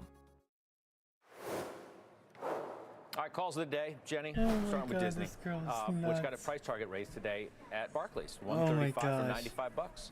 Upgraded as well to overweight. She's going Said crazy. shares could move more than 15%. Narrative reset they're talking about. They're going to lead the charge. Those are the words they use when it comes to sports streaming and cord cutting. 52-week high today for that stock. And of course, we have the proxy fight, which is ongoing and coming to a head very soon. Right, and narrative reset is. All right, really who the key thinks the here. SPY is going to So start way the back last downtrend? summer when it was at 79. Who thinks it's going to continue what we the were saying uptrend? is it reminded us, frankly, of when Meta was at 89, where everyone just hated it so much. And what we were saying then is, this is a leading company. Like, people I love might Disney. try it. It is an iconic brand with loyal shareholders. They've always led. They'll continue to lead. So it's nice to see that. I feel start to be bad. I feel like she wants Now, to it's sleep, but appreciated she too, can't because they've fall had a few asleep good because the earnings steroids reports. have They've her had up a they've little returned bit. to earnings growth. There's some clarity. The valuation's reasonable right now. It's trading at 23 times earnings. Earnings are She's expected to getting grow at mad. 24% this year, 17% next year, 11%. So it's very much back on track. But All I right, think it's so the interesting when you Qs, say there's 15% upside. not that I want to be There's short, probably but 15% upside. I don't think it's a double from here. You know, the one thing that's interesting to me is that streaming profitability is still projected for the end of the fiscal year. So that's September 30th. That's not far away. Once that happens, the narrative then shifts to how profitable. And I think that's where you might get another leg up. You've talked about some things. And obviously, you know, ESPN, Hulu hangs out there. But what if we start talking about streaming profitability and it becomes a meaningful contribution to the net income story at Disney? I think that's the next leg. I'm going to take this from a different angle, the angle that I began to take it from in December, where I said the stock technically looks really, really good. That's when it was in the 90s. Now the stock looks phenomenal. This stock is breaking out. It's held the gap from early February. It's above all its critical moving averages, and there are no momentum funds. There are no funds that are really allocated in the direction of Disney. Yeah. This is one. Yeah. She's just swinging her This tail is one around. of- Particular, I know where he's going. This is We all one do. of I wouldn't be the surprised if she best knocks over everything on my looking desk. momentum stocks in 444. communication services. But at the same time, I'll argue, and this is as Why a does it whole, have to be a but? because I think math All right, matters. the Dow here. looks like You know, it's and I trying don't to see how bounce a Disney little starts bit to trade here. at 30 times or 40 times. I think it IWM. really should have kind of a reasonable, slightly premium to the market multiple. Today on is it. so You know, and the weird. earnings growth is In early is 2021. not infinite. It's not like an NVIDIA earnings growth. Oh, it's, you it's okay? A finite amount of earnings I growth. want you to be You didn't- excited you about all your right? investment. In early 2021, okay? this was a $200 stock. Okay. If you can get Nelson That was Peltz, then, this is now. if you can get I Nelson, agree with if you that. get Nelson Peltz in the board, to have some synergy to cooperate on some good vision for this company, why can't it go back? What's that boardroom I think going to you look need to like get if 10. Iger's still CEO? The reason why I can't is because I think getting back to $10 of earnings is very difficult. And when we initially bought it, that was the thesis, like that it will return to $10 of earnings. I think it will one day. I'm daring but you to that's just dream. kicked out. I'm daring you to Thank dream. Thank you. I'm telling you, you have a Stop. great technical momentum, the likes of which you have not had in this company in years. Okay, Netflix, Weiss. Price target goes to Don't do 660 that. from 555 at Citi. They still reiterate it neutral, but they do hike the target. I mean, it's at 630 now, so you know it blew past their Abby. other target, so they had to make a move. They had to make a move, and I'm Stop. sure he's telling She's accountants going when they crazy. call him, look, forget what I'm saying here. Buy it. They're the winner, pure and simple. Not only they're the winner, they're the profitable. It's an easily told story. Here's what we are, here's what we do. They're expanding what their offerings are. So look, it's a small position for me, unfortunately. I'm not adding more at this level, but I'm also not selling it. I'm just going to ride it because you're going to see with all these, look, unfortunately or fortunately, my family subscribes to virtually every streaming service, and you're seeing prices go up. So people are going to have to make decisions. Which do I want to keep? You can't keep them all now. When they were $7.99 a month, you could. But now it's real What money deal? coming out of real I don't know what budgets. the hell they're And talking so I about. think you'll see So Netflix they said something about more Apple's Citron deal subscribers being than done. others lose. Jimmy I'll have to Mike look Mayo into of it. Wells Fargo Securities goes on Citi to 80 from 70. He cites it as his quote-unquote signature pick. Yeah, Mike's been very bullish on this, as have I, and I think this is now a time for Citi to just simply execute. Jane Fraser has laid out the plan. She's been executing on it, frankly, for several years. Now it's a time to just show the fruition of expense cutting and the rationalization of the international business. And I want to make one more point about Jane Fraser. She actually is investing in some key business. She's made some hires in investment banking and wealth management that could play out nicely. Those are not areas that Citigroup is very well known for. Maybe they will be in the future. All right, Accenture and IBM named in B of A note as the best position to capture new Yo! AI and Gen AI revenue streams. So Accenture, the price target goes to $419. That's considerable upside from where it's trading now, Joe. You have it in the Joe T. Yeah, I don't like, first of all, I didn't like the earnings report for Accenture. IT spending. Oh shit, my bad, guys. I didn't know the mic was on. Adobe. The response to that has She's been just getting negative. crazy. I don't know. I kind of feel bad. To its critical, I feel like she's mad. She wants to lay down, but she can't fall asleep, and she's getting. Position, but number two, if it's going to Damn, break look at down this. further, which What I I think it looks do. like it's got the probability to do. This could be a nice support part of level. this, and the price target's 220. Right, and when I was on 2 weeks ago, another analyst upgraded She's it to just 220 playing. price So- target then too. That was interesting because they weren't saying higher revenues or earnings; they were just giving it multiple expansion. Now we're seeing analysts start to come out and say, "Hey, there's this big piece of revenue right, that's let's up see for if we grabs, can't- and let's it's see going if to we be can't, earned. It's going to be taken by the older school companies like adapt Accenture and and IBM. conquer. I think there is wind at the Whatever back the here. hell I think this 220 should be saying easy to achieve. All right, when we come back, we have your playbook on this month's best sector. Positive notes from a couple of firms on it today. We will discuss first, though. We will discuss these markets with Mike Santoli. His midday word is next.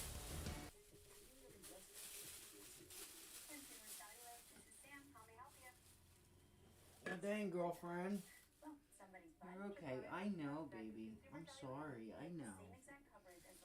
Go ahead. You want to come up here? This is not just another E-class. You're okay.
Download the app. We're back with our senior markets commentator, Mike Santoli. He's here with his midday word. You're writing today about 4 years, hard to believe, 4 years from the COVID low. And asking the question, how healthy is this bull market? Yeah, Scott. I mean, first of all, nothing but stellar returns on almost every look-back period. So 4 years, you're talking about 25% plus annualized total return. 15 years, you want to go back to the great financial crisis low, you're talking about 15% plus. Closer in, though, we've only just kind of got rolling after that mini bear market in 2022. So you have valuations, no doubt full at minimum, maybe rich, 21 times forward of the S&P 500. Last time we were here was early 2022, excuse me. What was ahead of us then? Well, 500 points of Fed tightening and a little bit of an earnings recession that really hit the average stock. So unless you think that something similar is here, valuation is not really the thing to do it. I think that the chart focused people like this market most, and fundamental types are trying to come around into that. So it's one of those, you trust the trend as long as it lasts. You expect the market to cool off. The tremendous momentum surge in the high momentum stocks, you had to believe was either going to cool off the easy way or the hard way. So far, it looks like the easy way with a lot of these stocks going sideways. They also look like last week was a bit of a comeback. Just to remind everybody, we ain't dead yet. Without a doubt. I mean, there really hasn't been much of a payback period, not only for those stocks, but the overall index right now. I actually think the Fed was just good enough. It's fine. This is not an economy or a market feeling like it really needs 25 or 75 basis points of cuts to operate well. All right, I'll see you on the bell. Mike, thank you. That's Mike Santoli, our senior markets commentator. Coming up next, energy keeps climbing. It is the second best sector today and this month. Plus, one big firm just upgrading, another firm today talking about how positive commodities could be moving forward, which is why we got the committee's playbook next.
All right, we're back. Let's talk some energy.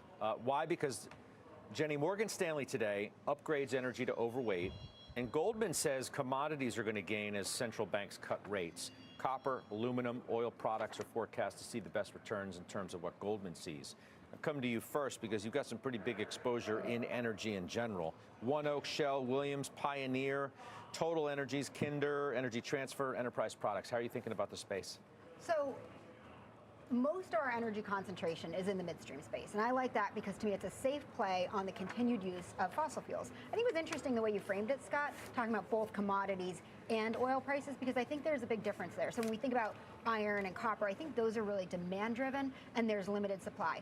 On the oil side, on the oil and gas side, I think what's so interesting is ever since oil prices went negative in 2020, what I've seen is tremendous control over the price of oil come in.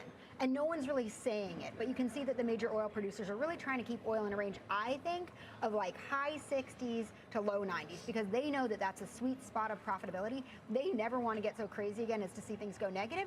And when it gets to 150, the share prices don't benefit. So I like playing this kind of middle of the road space in the midstream companies where the oil just goes back and forth, and they're doing great this year. Energy Transfer, Enterprise, One Oak, Magellan, they're all up 10% plus on the year, and they have 7% yields.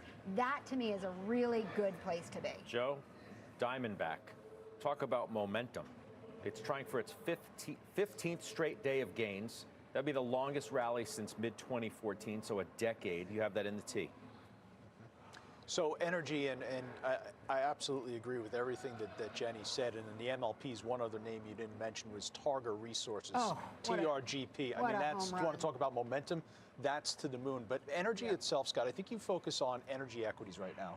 Ignore what you're seeing in the spot price of oil, because that's not your reason for being overweight energy right now. Yes, the spot price is lifted above $80, but in general, the entirety of the commodity complex is benefiting from very strong demand and a supply dynamic that's been managed really well the last couple of years by the commodity producers themselves. So in the case of the XLE, I think you're at a one-year high.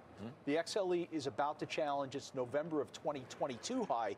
And if you get above there, you're talking about going back to 101, which is where it traded in 2014. Energy equities, I think right now, should be the investor focus. And one other point to that, Adam Parker wrote a great note over the weekend talking about now you're actually going to see energy as the one sector where you're going to get the acceleration in earnings growth, and you haven't had that. Exxon, Transocean, Cheniere, you're overweight. Yeah, so Farmer Jim. everybody's talking about crude oil, and there's a reason we're not talking about natural gas. But remember, natural gas is right at the same price in April of 2020 that Jenny was referring in crude oil. You could easily get a rally in natural gas that will add to the energy stock rally. All right, we're going to bounce for a couple minutes. We'll come back. We'll do final trades on the other side.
trial.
I hope you'll join me on Closing Bell, 3 o'clock Eastern Time. Adam Parker, Mira Pandit, Lotoni is going to be with us. We'll continue to follow the Reddit trade, talk about big tech regulations, and everything encompassing tech, of course, with the VC Lotoni. I hope you'll join me then. Let's do finals. Farmer Jim.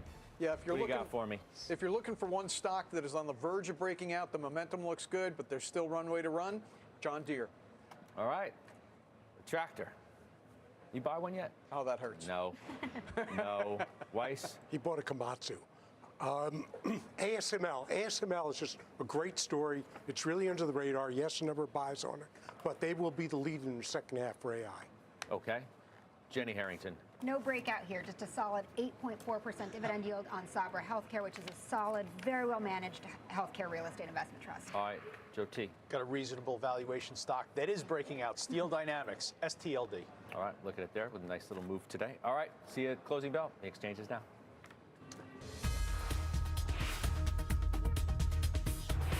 Scott, thanks so much. Welcome to The Exchange. I'm Wilfred Frost in for Kelly Evans, and here's what's ahead on the show today. The Fed's Raphael Bostic going down to just one rate cut this year. Is the market really ready for a more hawkish Fed? We'll talk about that and how to position against that backdrop. Plus, Boeing CEO Dave Calhoun set to leave the company by year's end. We'll have the latest and talk to both a shareholder and an analyst about what's next for the company and the stock. And this week, we're going around the world to find opportunities abroad. I wonder why we're doing that this week. And we're kicking things off with China today.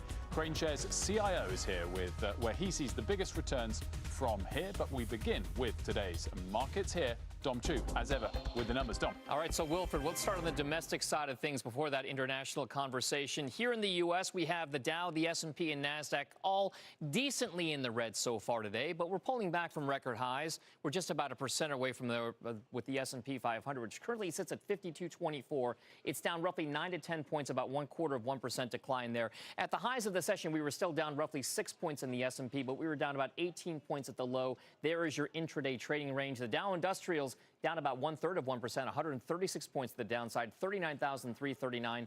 The tech-heavier NASDAQ composite outperforming, if you will, only down 0.1 of 1%, 16,412 is the last trade there.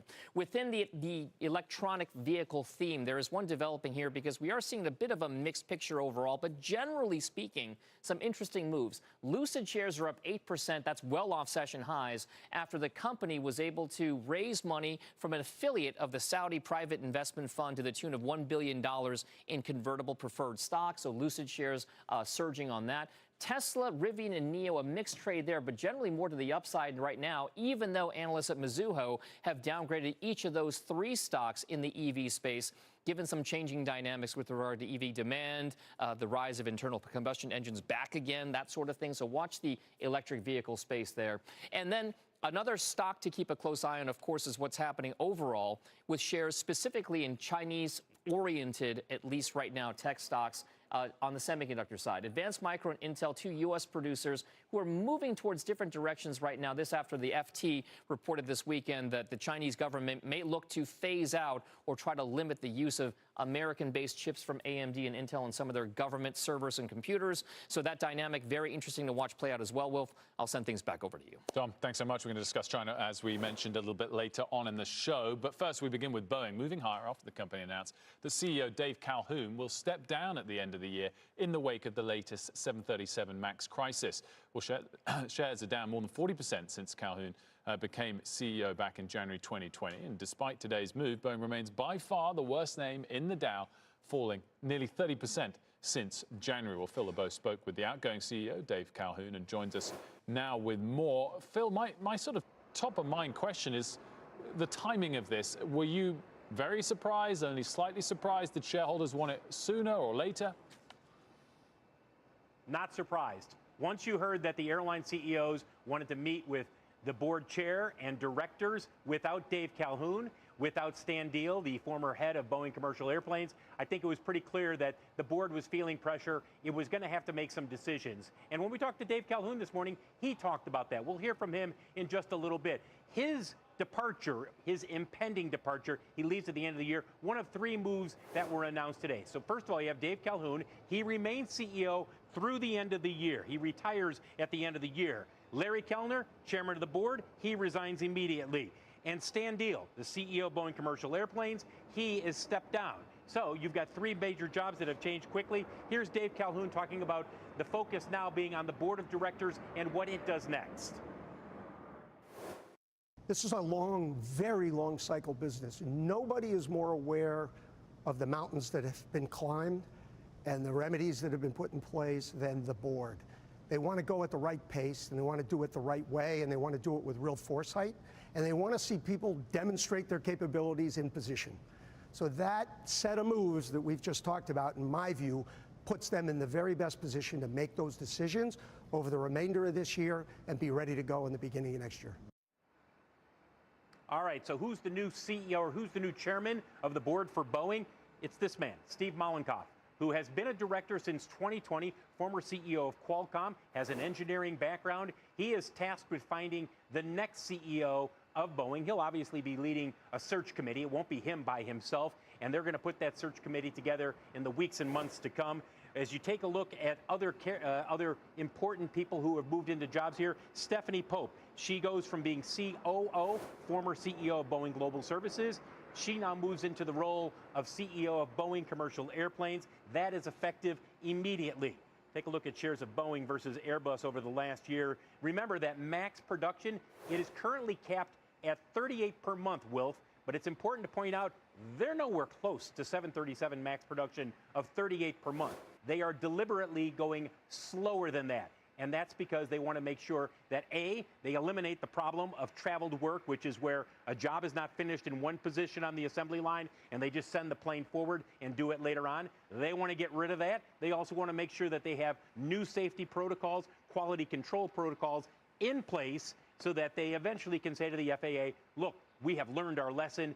We are doing things the way they should be done. That's going to take some time. It's going to take some time, Phil, but it's a tough balance, isn't it? It's funny you're in front of a Ryanair plane there because the CEO of Ryanair has been very vocal that he wants to see the pace pick up. And you understand why. You understand why Ryanair, why Southwest, why so many of the customers of Boeing are frustrated right now. Look, when you sign up to buy X number of planes, usually 50, 100, 150, and you spread that out over 6, 7, 8 years, you were counting on those planes to be delivered when you first set up that delivery schedule. That delivery schedule has been a mess over the last year. And as a result, you've got people like Michael O'Leary saying, give me certainty. If you can't do it and you can't deliver, I don't know, 20 of the 737 MAXs we're expecting this year, tell me that. But don't tell me, yeah, you're going to have them, and then come back and say, well, you know what, you're not going to have all 20. Finding that certainty is job number one for Stephanie Pope and ultimately for the new CEO of Boeing. Phil, as always, great stuff. Thank you so much. Let's debate this further and bring in our panelists, who are Tony Bancroft, a Boeing shareholder and portfolio manager of Gabelli Funds, along with Ronald Epstein, senior equity analyst covering aerospace and defense at Bank of America Securities. A very good afternoon to you both. Thanks for joining us here. Tony, I'll come to you first of all. Are you pleased that Calhoun is leaving? Thanks, Alfred. Great to be back. I think overall this was an orderly transition that Boeing was planning on making in the long run anyway. I mean, obviously, CEO Calhoun is going to be 67. They had to extend the mandatory retirement age for him. He was never going to get to 70. And the January 5th incident probably accelerated the timeline, somewhat. But overall, I think, he's here to finish a job. I think he's bringing stability and quality to Boeing, and I think that's sort of how he'll finish a job. And I think the second piece is getting the vertical integration, like he talked about this morning, with Spirit and focusing on getting the negotiations started. And I think that's a great stepping stone for the next CEO to take over.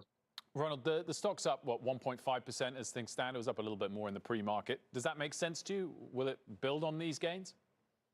Yeah, I mean, it does. I think, investors are looking for a catalyst for change at the company. Clearly, the dissatisfaction that customers were having, something had to happen. And you've seen a big change, right? A change in CEO, a change in chairman of the board, a change of the chairman of the commercial airplane company. Now you need to bring in, the big question now is, who is going to be the next leader, and who are they going to bring with them? And this next leader has to bring with them, it's almost a kind of a unicorn of a role, right? They have to regain confidence with the regulator, regain confidence with employees inside the company, regain confidence with customers and also the flying public. So it's a big job. But I think, change is better than no change. And we're partially through this, but I'm not surprised the shares are up today. Honestly, I was expecting them to be up a little bit more on this, but there's still a lot of uncertainty in terms of, who's going to lead the company next. So, Ronald, on that note, I mean, clearly, as Tony said, there's been some expectation that Calhoun wouldn't be there forever for a while. Is the next candidate definitely going to be one of these internal names that Phil just ran through? And if so, is their authority somewhat undermined by the fact that they're not being announced already? Well, I think that's going to have to be considered by the search committee, right? So I would imagine they'll look internally and externally. There's talent within the company, obviously, and there's talent outside the company. And to your point, having not named someone today, could that, take away some credibility? It could, but that's a factor that has to be considered. Now, just think for a moment. This is a lot of change in one day. I mean, we've heard people ask, why isn't Calhoun just leaving today? You can't lose your CEO, the chairman of your board, the president of your largest division in one fell swoop and not have a plan. So you need some transition and you need some time to work it out. So I'm honestly not surprised that you don't have a replacement named today. but they'll sort it out, and we'll get there. Tony, you still happy with this investment? Yeah, I mean, it's one of our largest holdings in our Cavelli commercial aerospace and defense active ETF, and we're long-term owners, and we believe. Oh, we might have lost. Have we got Tony back? Well, we'll come back to Tony for a final question if we do get him back. But Ronald, talk us through your recommendation on the stock at the moment, and I believe you've got a hold. Why isn't it a buy? Yeah, so we're neutral on the name because there's a clear tension here. If you look at the commercial aerospace cycle, it's booming, right? There's a lot of demand for airplanes. There's still a ton of demand for travel. The wide body recovery, so long haul travel, the larger airplanes, 787, 777, demand's just picking up for those airplanes. So that's all goodness. But all this uncertainty in terms of production rates and liabilities and uncertainty around management weighs on the shares. So I don't think there's any rush to jump into the shares at the moment, and I think they're going to be range bound, and that's what our rating reflects. Tony, final question to you. You said at the top that the January 5th incident accelerated things in terms of a transition. I wonder whether you've got to go a bit further than that. Did that totally undermine his entire tenure and legacy as CEO, given his remit when he was brought in to rebuild trust in the brand? Looks like we've Good job. Oh, go ahead, Tony. We got you back. Yeah, sorry about that. I think overall, Dave has done. He had to work with a lot. He had quite a big load to carry post the 18 and 19 mishaps. And I think he's done a good job bringing Boeing forward. And I think there's a short.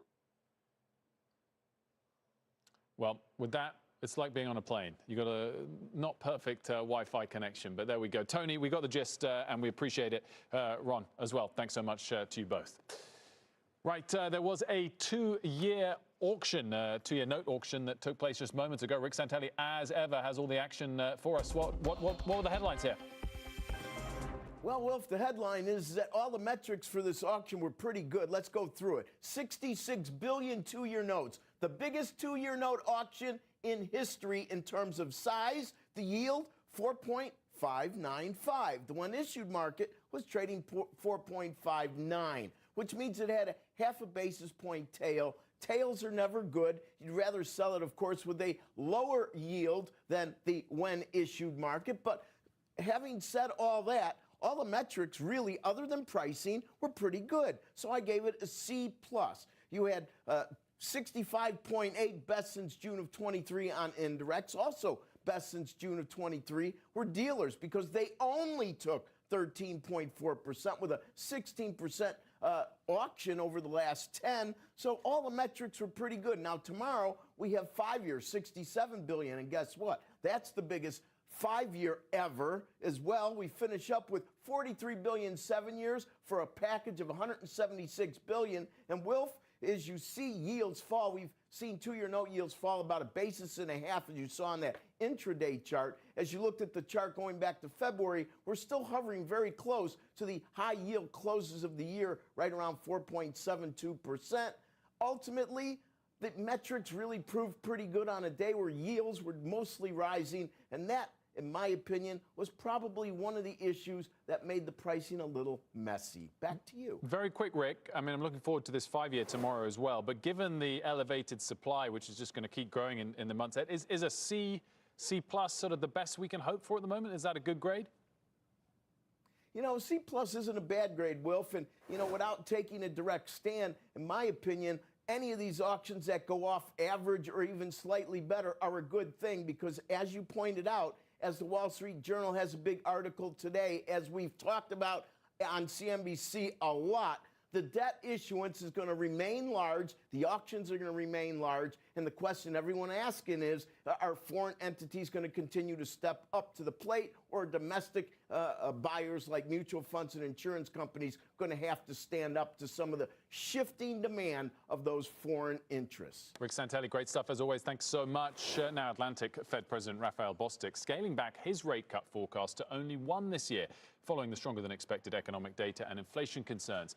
This is just the latest sign from the Fed that it's turning more hawkish. And my next guest says it hasn't been priced into markets just yet. Well, joining me now is Charlie Babrinskoy, Vice Chairman and Head of Investment Group at Ariel Investments. Charlie, lovely to see you. How you doing? I'm doing great. This is a pleasant surprise, Wilf. Welcome back to the States. Thank you very much. It's great to be here and great to have you join us. I'm not that surprised to see the headline in your notes today that you think that potential hawkishness or less dovishness, maybe we should say, after last week from the Fed isn't priced into the market yet. What sort of extent, if we don't see a rate cut by the first half of this year, that's worth what level of pullback in equity markets?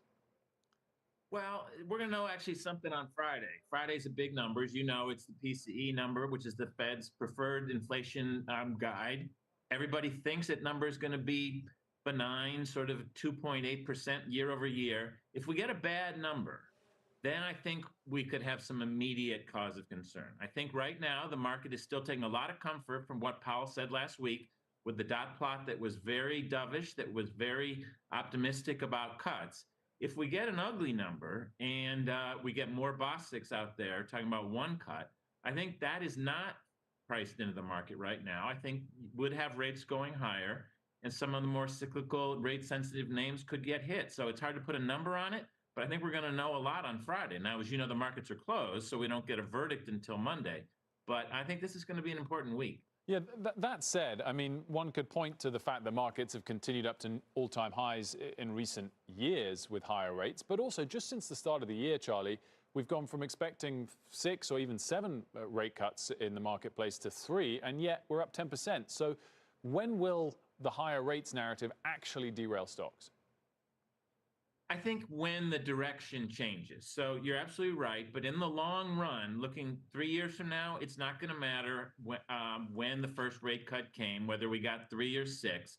If 3 years from now, if the consensus is we're going to return to a normal positively sloped yield curve with short-term rates more like 3% than 5.5%, then everything can be fine. There's no doubt the economy's been a little stronger than people expected, which has had the Fed be a little slower in cutting rates than people had expected. But that's good news, and that's why the market is higher. Some cyclical names, some housing-related names have done pretty well. Some of the Mohawks and building supply companies are up 20-25%, which is all based on good news. So things can still work from here. But again, what derails this all is if we get hot inflation and an end to rate cuts. Thinking back to some of your old favorite stock names, Charlie, I'm interested, what's your take on Mosaic at the moment? Today, you're seeing a nice little bid in some commodity names. Broadly in the last couple of months, they've been doing okay, particularly as rate cut talk has come in. What's your take on that one?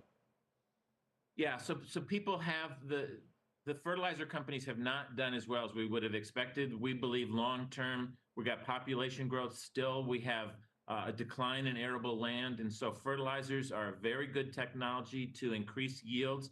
But it's been choppy as people think we're going to get a resolution to the war in Russia and Ukraine. Russia and Belarus are a big source of fertilizer. So Mosaic has actually not worked very well as a stock, but it's still making a lot of money, and the stock's trading at a very attractive 10 to 11 times earnings with a great barriers to entry long term. And then talk me through, you kind of hinted at it earlier, but what is your expectation for the shape of the yield curve, let's say by the back half of this year, and how does that influence your thinking towards financial stocks? So naturally, there should be a term premium. You should get paid more to lend money to the government for 10 years than for 1 year. We've had this very strange inverted yield curve, which is very hard on banks. It's very hard on the Goldman Sachs of the world. I expect a return to a normal yield curve, which would be, let's call it 2.5 to 3.5% short-term rates and more like 4.5% 10-year rates. That's a normal sloped yield curve that would be very positive news for a lot of financial institutions. It's an argument for why people probably should be careful about thinking they're going to get 5.5% short-term forever. Charlie, a pleasure to see you as always. Thanks so much. Great to see you, Will. Charlie Babrinskoy there from Ariel. Well, still to come, China facing a fork in the road, according to the head of the IMF. Well, up next, we'll look at the country's most likely path forward and what it means for investors and the market. Plus, former Dallas Fed President Richard Fisher will join us for his first interview since the Fed's most recent meeting. We'll ask him whether last week's decision and the Fed becoming less dovish is changing his timeline for rate cuts. You're watching The Exchange on CNBC. We're back after this. This is The Exchange on CNBC.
I don't know how you can have a trial like this in the middle of an Welcome election, back to the a presidential exchange. Markets election. just slipped a fraction over the last 10 minutes. And this Dow's is, down about again, this is a Biden 0.4%. trial. These are all Biden trials because Colangelo worked for Biden. Can you imagine they take a guy out of DOJ and they put him into the Attorney General's office and then into the This is Manhattan live, guys. I DA's just want to office see if they say to go after anything. Trump. These are all you Biden know, trials. So talking about I don't know company that stuff. you're going It's to have not- it. this I is think we're not- going to get some court rulings. Yeah, please. But will you testify if that trial goes forward? Whether it's I would Biden, have no problem whether it's testifying. I didn't do anything wrong. And would my you be guy concerned here. that a conviction, if you are convicted, My guy is in. I don't have any other choices, so yes. Well, it could also make me more popular because the people know it's a scam. It's a Biden trial. This is a Biden. There is no trial. There's a Biden trial. Colangelo, the man who stood up, had the nerve to actually stand up and take over. You know, he's been sitting in the background for the last year. Today, he went right up front because they figure he buffaloed the whole public and the writers, including you people. He got them buffaloed. They forgot. They didn't, you know, a little while ago. Time sort of people forget with time. They don't have good memories. I do. They don't have good memories. But Colangelo from the DOJ was put there to go after Trump. And today he stood up and he took over the whole office. He's been running the whole thing. He's been signing the letters. He's been doing things for a long time. Nobody's ever seen anything like it. This is all done by the Democrat Party, and it's all done by Biden and his group. I don't know if it's Biden because I don't know if Biden is even sharp enough. I don't know if Biden knows what's happening. You want to know the truth? Maybe he does. He probably does. I'm thinking about a But long. this is all done by Biden and the thugs. I'm logging that in work for right Biden. now. And it's a very bad thing. It's a very dangerous thing for our country. Thank you all very much. Thank you.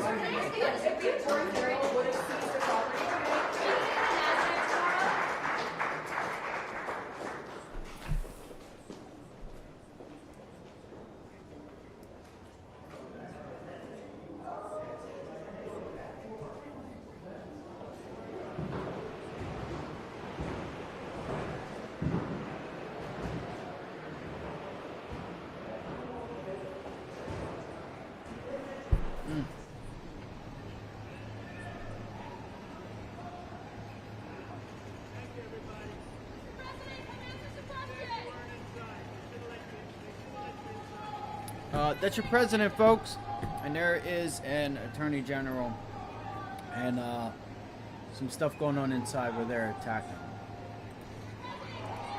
But you did not see any of the other prior presidents being attacked or have been attacked for anything. So it goes to show you where we are headed. So when you say, where people try to say that, you know, it's happening right now. The West, the United States, it's falling apart. It's falling apart, and it's sick.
New York's going down too. New York is headed in the wrong direction. You know, so what he had said a little bit ago was, you know, this case is going to bring on a lot of things. If they can get away with doing this, if they do try to get away with if they do end up getting away with it, which I don't know. Again, you guys got to realize this is a bond payment. This is, you know, a bond payment. This is not, there's still a trial that has to be had, this, that, the third. That's going to cost money. It's just crazy. So again, I don't know, but they were just saying, you know, you're going to see other businesses say, whoa, is this what I got to deal with?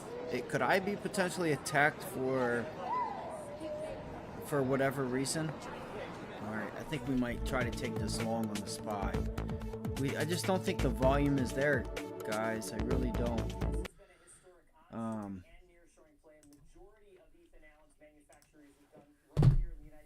Sad country we live in. Not sure where the turn happened. Not sure what happened there.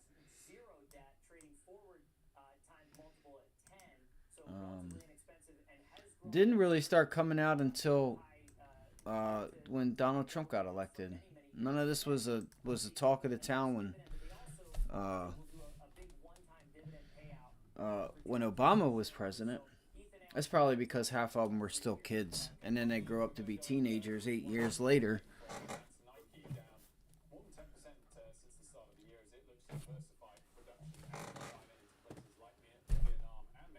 I seen some of this shit yesterday. Oh my god.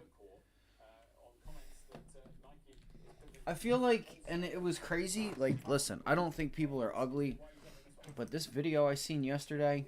Let me get back to this. I am thinking about a long. I'm gonna go look. Just look at the cues. See if the cues. I need to get a. I need the market to let me know. I just need the market to start to break out, whether it's the IWM, the Qs, the Dow.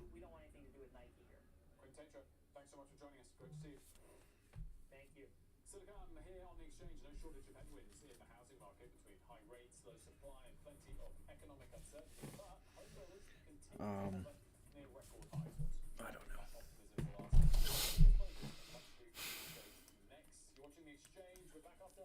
All right, so this is the Dow.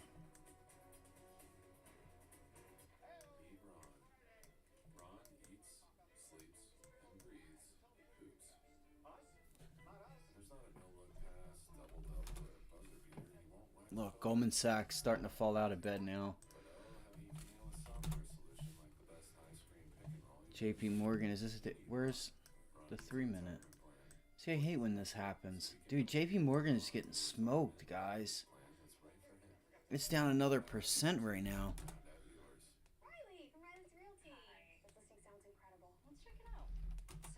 I'm leery on going long the SPY. I gotta be honest.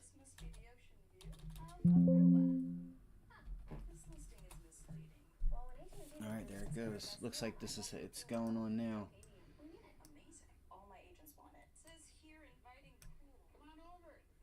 So what I was gonna say is what I did notice from some of these videos I was watching yesterday. The one thing that they all had in common was that they were ugly. They were like, I don't know. They were just really ugly. I don't know. I know what gender I am. Talking about asking a question and okay, and and there's one thing that they all had in common. And maybe that's what, I don't know. Maybe they got bullied and I don't know. I have no idea. I don't know. Maybe they thought they could try to change their self. But anyway, I'm going down a rant. Let's see if we can get a breakout here. I just, like I said, I'm waiting to see if we get, can we get a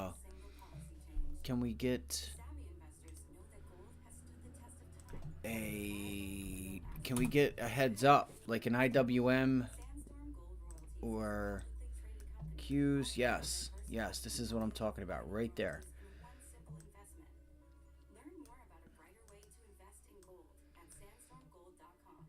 Oh shit, look, it's actually going to be resistance.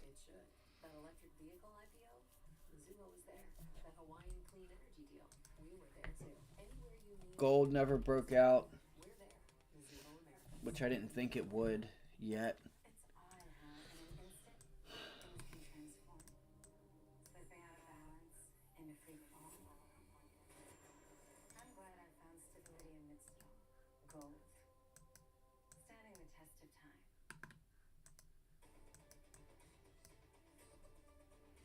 Yeah, I started to take a nap there.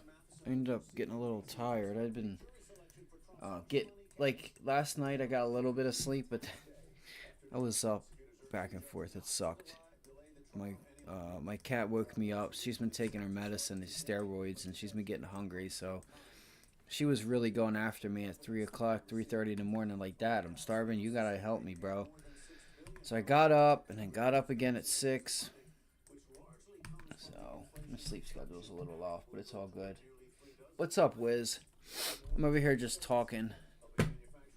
Not really going anywhere with it. So I'm waiting to see if we can get like the IWM to start trying to like just give us a candle. It's almost 2 o'clock, so it may not happen for another half hour, but that's what I'm looking for. Or to the downside. Listen, I'm not ruling out a downside move either. I'm not. I'm a little disappointed that the spare arm isn't permanently behind the back. Yes, that's right. It needs to be behind it. Look at that. Let's go look at it. I haven't looked at that yet today. Wasn't there news on it this morning? I think there was news this morning. I think I would think, in fact, French cooking is not about speed of delivery. It's about quality. Great to see you as well. We have to move on. Alas, I'll see you again a little while from now. By the way, the Nasdaq's trying to turn. Tesla, Rivian each fell more than 1% following a downgrade to neutral from Mizuho Securities, which said the industry is facing a catch-22 when weighing profitability and a ramp up in production. NIO, which was also downgraded to neutral, also slipped. I think NIO is poop. I gotta be honest. I mean, I don't know. Listen, I don't know. When it comes down to, like, what do I think about a company? it's all going to depend on the CEO. Like, the importance of a CEO it's probably the number one thing, right? Versus a person who's taking the company somewhere versus someone who, did they work under somebody like Snow, right? Snowflake. You saw what happened to Snowflake when what's his name stepped down. Snow's founder was not founder, but the CEO was proven. Now Neo, I think this thing is going to be in penny stock land eventually. I don't like it as I wouldn't own it. I would not own it. I wouldn't touch it with your money. I wouldn't short it right now either. I don't think there's a trade on Neo. I just maybe I don't know. Maybe there could be. If you start breaking above $5 and holding it, then I would think about it. I need a hold of $5. You tried to do it today and you couldn't do it. So that's how I feel. It could come. You could start to. You're getting your trade line to come up through VWAP right now. Right? You're getting your VWAP to come through, or trade line to come through VWAP. Whatever happened? Dude, I literally just saved my charts.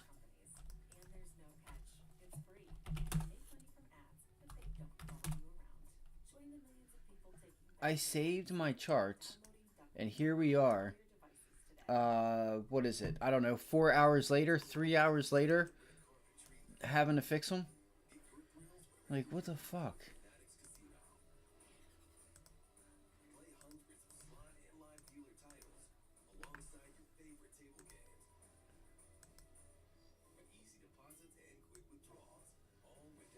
Dude, this might... I wonder if ARM could be a nice long here. Fuck. If we could get a pullback right there to VWAP. I'm kind of curious if this is going to be a nice long.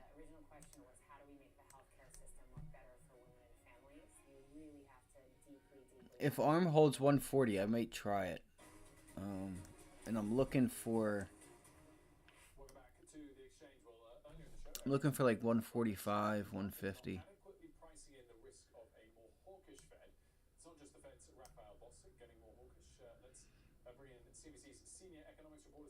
And 37.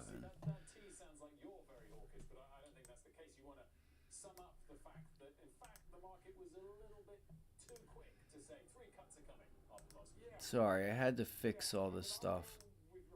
Bro, come on. What are your thoughts on Neo, Wiz? Or do you have anything you're watching today that...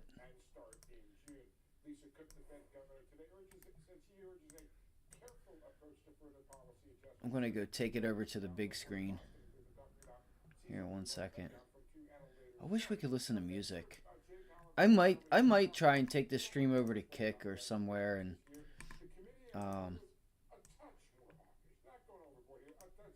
help some people make some money. Now, come on, time access, keep time zoomed in. Are they going crazy? Oh, yeah. I seen that yesterday. I seen it rallying yesterday. I seen a post on Twitter where Stephanie Danielle DiMartino posted that Coco was the new crypto. It is kind of funny. Governors did talk about rate cuts this year. The committee as a whole was a touch more hawkish. Not going overboard here, a touch more hawkish. Take a look.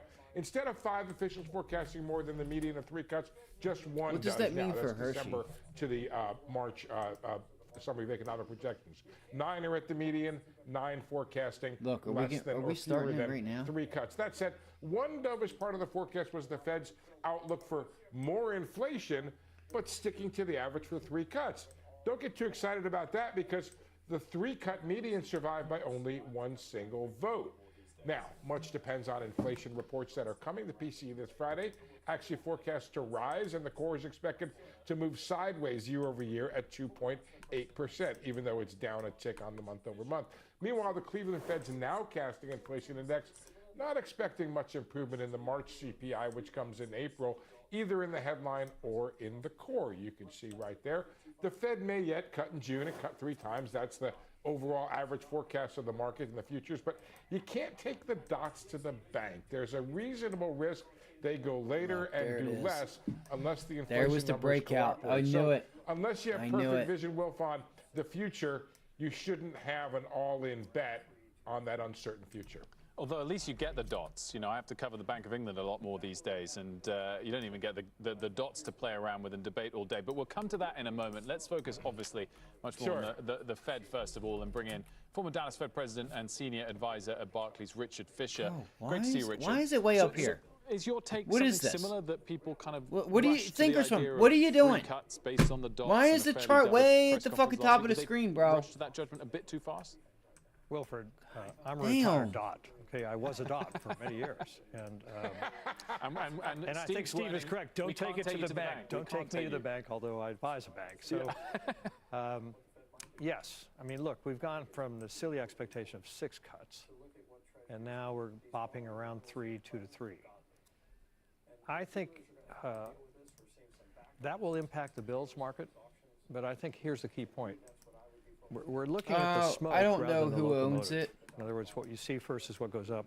You know, I know it's Schwab, but I don't even know if Schwab they were owns watching it. the railroads being built. I know, I know that TD had the rights to it. Engine here, driving the yield curve, is the U.S. Treasury. I think. Do you know who made Thinkorswim? Look at this auction schedule that we have. If you didn't know this, I think it was what's his name from Tasty Trade. And they've shoved things into the 2 guys from Tasty Trade. I 6 month and 1 year space. That's why rates are above 5%. They sold So I think it's important to look at what the Fed might do. 1980. I think it's equally important to look at what when Treasury they started is doing. this. These They borrowing made their own levels platform. are ungodly. And the dealers are going to have to Pretty deal with sure. this. We're Don't seeing quote some me. backup. We're seeing some But tails on these auctions. what's his name from Tasty Trade? I think Tom Sosno. No, not Tom Sosno. What the hell am I talking about? Acquisition making more highs now, 47.89, up about 20%. CWAC.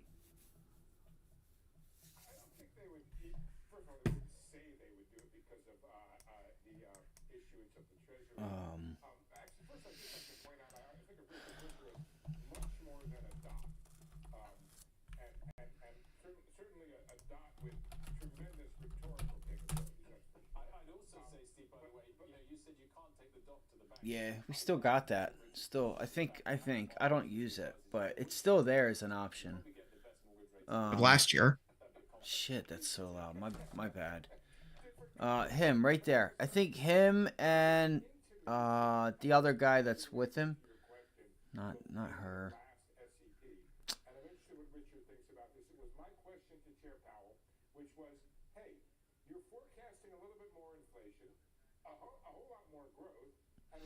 You see, I want to get a couple other people on here, but not like this. Like, I want a fucking, like live trading, not just sitting in my damn fucking room. Like, I want, like, a studio.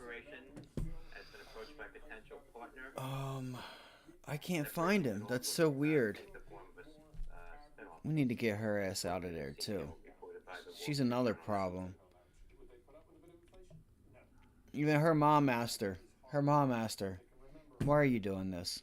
Why are you going down the political route? It's so ugly. Why would you do that? You're not that person. But she is. It just tells you a lot about those people. I can't find him. It's all good. But Tom's partner, him and whatever, I think they made Thinkorswim. I'm pretty sure.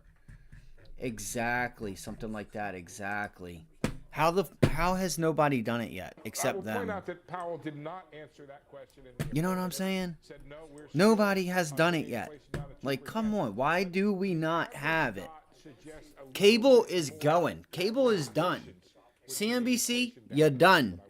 What's your take on this, I forget his name. But you guys know what I'm saying. Bloomberg, you're done. Wall Street Journal, you're done. Yeah, I don't know. I don't know why no one else has done it yet.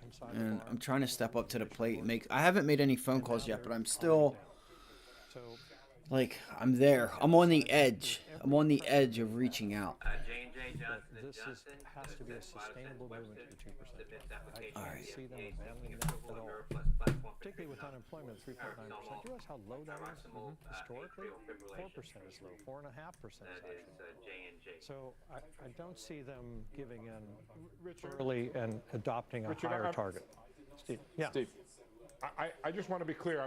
I'm not suggesting a higher target. I'm suggesting what is their tolerance over time with I want to see if we can pull like, back how today. Much do they want to VWAP's holding. We have not moved. In terms of the unemployment rate. I think we're going to have to, if we're going to get trades on, like, they're going to have to be in certain stocks. Begin cutting rates. That's between semiconductors and whatever the news is. Okay, good. I don't think the overall indexes are going to give us a trade. But remember, the one thing that came out of the press conference, you might get a little bit, but it's hard to say. Was the idea of titrating the Treasury roll-off. Titration, by the way, you went to Oxford, I went to Oxford. It's the only word I learned in chemistry, okay? So I did not study chemistry, so for our viewers and for me, okay, diminishing the amount that they're selling off. And as you know, that's been $78 billion a month, except for this very last month. And now some people in the market are saying they'll go down to 30. They're going to go down to less. And he said pretty soon. I expect that to come out of the May meeting. So I have one quick final question, maybe to you both, but Richard first of all, which is the extent to which the developed world central banks, particularly in the West, so the Swiss have obviously already gone, ECB, Bank of England, particularly I think dovish comments from Andrew Bailey relative to how he normally talks last Friday in an FT interview. Will they all want to move together? Will none of these central banks want to be left behind for that first rate cut at least to signal that we're changing direction? Or not? Will the Fed be focused just on the statistics here? Just on the statistics. Semiconductors, I wrote And remember, they don't all move together. Japan just barely moved, right? So they waited. That's a special situation. But no, I think the Fed will do what's in our best interest here in the United States, and that's their principal preoccupation. Steve, quick final word. Yeah, very quickly. Richard is 100% right. The only difference would be severe movements in the currency might create some change as to when they want to, and the extent to which they want to match or not match other central banks. If they need to keep the dollar from crashing or the euro from crashing, we're nowhere near that. But only the currency differentials that affected the economy would cause that kind of concern with moving together. And Wilfred, we're nowhere near that. No. The DXY is trading at 104 plus. Everybody talks about dollar weakness because it went up to 112, but it's been holding steady. It's still above where it was 20 years ago. Richard, a pleasure as always. Great to have you in with us. Thank Steve, great to see you. We're going to take a very quick break on the exchange. We'll be right back.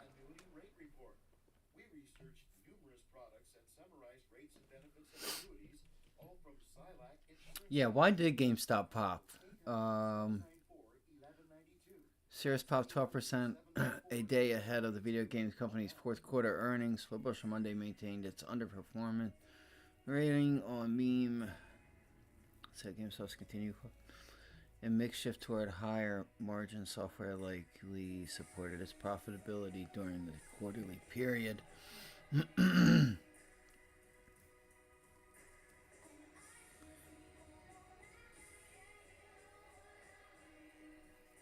DJT, United Airlines, UAL, shares dropped 4%. U.S. Federal Aviation would set up scrutiny of United Airlines following recent safety incidences.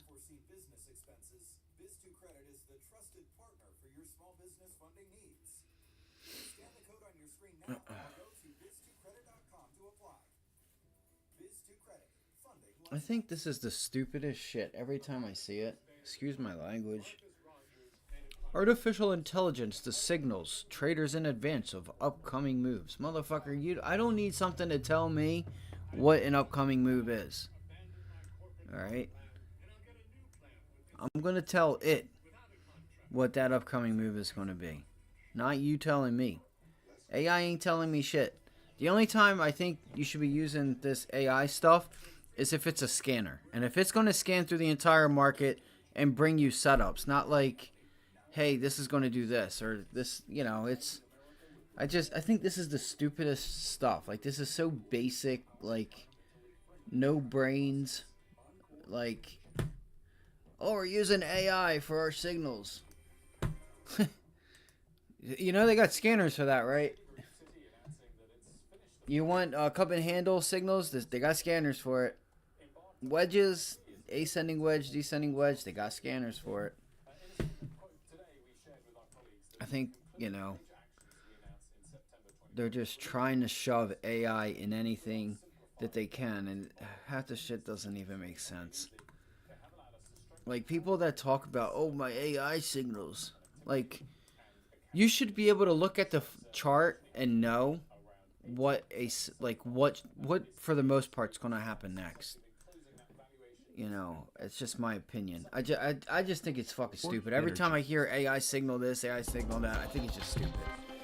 Like, you should know what a golden cross is, or a death Citi cross. announcing that it's And, finished the final phase of the major overhaul that CEO Jane and Fraser that SPY's been holding VWAP all day. That formally announced last year. The company saying in a statement, quote, understanding the sentiment that I think that we're going to get a pullback. We announced in September, And I think you're seeing it today. I think today was a Citi's sign of structure that. with our Energy up, simplified dollar operating up, model. While these decisions right? were not Yields made up. easily, they have allowed us to strengthen how we run the bank and serve clients through Financials and enhanced healthcare, all the connectivity safety and names are accountability. down Well, too. shares, fractionally higher So today, what's that up going to mean around if tech doesn't get a 18% bid? so far this year? I think Citi that's has, just like a little bit of a successfully been closing warning. that valuation discount gap that it had suffered from for a number of years, really since that restructure was announced, trading $61 or so at the moment. Well, sales of newly built homes fell slightly last month as mortgage rates ticked back up. The expectation was for February purchases to total 675,000, but actual sales came in at 662,000. Of course, the first ad. Which is 0.3% This AI trade finder beats 99% of traders. But despite the legal headwinds, my next guest still Oh my sees God. positive momentum in several areas of the housing market. Let's bring in Bess Friedman, CEO of real estate firm Brown Harris Stevens. Great to see you. Thanks so much for joining us. Bess, the first question is what you made of this data. Do you think we should be I'm not looking making it up. at the miss this month or taking Literally things in an sort of ad. year to date as a whole? Yeah, I think it's better to take things in year to date as a whole. I mean, month to month, things are going to change. And I think the Fed message will hopefully help to mitigate some of the volatility that we've seen in the housing market. And look, there's a lot of pent up demand. We see that mortgage rates are now starting to come down. And I think hopefully over the summer, the Fed will cut the Fed fund rate, which will maybe help to inspire rates to come down even further. But the housing market has done incredibly well considering all of the headwinds with tight inventory, rates going up, and the issue of the economy. When which she has been says the it's biggest doing discussion well, of that all. means people are Talk to buying me them. about Doesn't mortgage mean rates just a that, little bit more. You said half they those started to people are come going to down. be They able to came hold down on to 4 to those 6 weeks ago, houses ticking at back those up again at those of late. extreme prices. Yeah, but now they're hovering. That's the other story that they don't talk about. 6.3%, 6.4%, and I think economists are saying that that's probably the likely place that it will be. Maybe it'll get down to in the high fives if we get lucky. But I think this is where the consumer has now acknowledged the fact that this is where mortgage rates are going to be. They're still historically very low. And this is inspiring sellers to start to put their homes on the market. We desperately need more inventory. That's been the challenge. That's, these rates have held people back from listing their homes. And it has also held people back from buying homes because they wanted to see what would happen with mortgage rates. I wonder if she has where is the ever, market if hottest, she. both regionally and I'm within kind of price curious if brackets? she has not looked at the recent summary of look, economic projections. It really depends. I think one of the, sorry, you hear the melodies of New York City in the background. I think one of the hottest markets in the United States right now, it's Palm Beach. Miami is also a really busy market, but Palm Beach remains a market where people want to be. Companies have moved, people are investing, and there's just not enough inventory. So that seems to be a great place where people want to go. The challenge is obviously inventory. And New York City, we're a great place because we do have ample inventory. And so we're seeing the market pick up here, which has been a good thing. But it really depends I on think I people's might be taking my circumstances. ass Remember, down the there to market is South here to Beach, bro. serve you, Just right? like LeBron And did. so people have to decide where they want to be, where is the best place for them to call home, and make the decision according to that. And talk to me about how important the sort of confidence factor is. Stock market's doing well. Obviously, there's at least talk of rate cuts. Is that enough to trigger people to start listing those homes, start looking to upgrade, even if the mortgage rate hasn't come down yet? Yeah, I think it's enough to get things, some momentum going. I do not think things will be dramatic. You're not going to see this huge shift of everyone putting their homes on the market. As you know, change is incremental. It takes time. But people, by virtue of life cycle, have to sell sometimes because they get a new job, because they're moving to a new neighborhood. Their family is growing. So I think that's going to happen. And I think the fact that people are acknowledging that the economy is in a stable place, you know, Wall Street is very happy right now. And I think that people are feeling a little bit more optimistic than they were. But there are some headwinds. It is an election year, and that always creates some uncertainty. Wall So I Street's think happy, we she have to be said. patient. Patience is important in I this don't know about environment. that. And the home buyer right They wouldn't be now laying off knows if that they it's a were great happy. investment. It's something for their future. It's something that's for consumption and something that people believe in time over time. I always say you can't live in your stock portfolio, but when you buy a home, it's something for the long term. You can talk about your stock portfolio, though, a lot here on CNBC, so that's a good thing. Just very quick final question. Sole cash buyers, is there a lot of that going on without mortgages? We're up. Yeah, I mean, the cash buyer is up about 10% from last year. So there is a good amount of cash buyers that are out there right now. And obviously, I think a little bit of that has to do with the fact that mortgage rates have ticked up. So yes, that's a healthy environment right now. Bess, great stuff. Thanks so much for joining us. Bess Friedman there from Brown Harris Stevens. Quick look at the markets before we leave you. We're at session lows, pretty much down 160 on the Dow, 0.4% in percentage terms. S&P down less than that, 0.2% or so. The Nasdaq down. I just wonder what's going a few on with basis points, CNBC today, because he's been on here all day. Last week and so far year to date up about 10% or so. That does it for the exchange. Thanks so much for watching. Power Lunch starts on the other side of this short break with Julia Boston and Tyler Madison.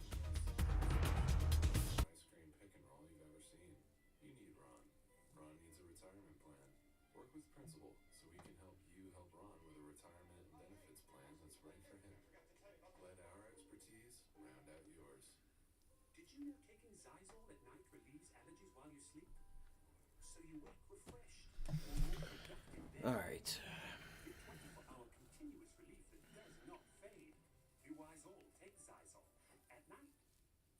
This is a keepsake frig. This is actually a photo from my wedding.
Oh, hell yeah. Did you guys know about these? Did y'all know about these? Tell me I didn't just find out about these. Tell me I ain't got to go make a coffee and it's already 2 o'clock. NVDL and NVDS. Yes, I just heard about these. NVIDIA long. NVDL is just 2 times long, and then NVDS 2 times short. I did not know about those. Did not know about it. All right, what do we got? No. No. I just did that. Hopefully the stream doesn't go anywhere. Oh, God. Oh, fuck.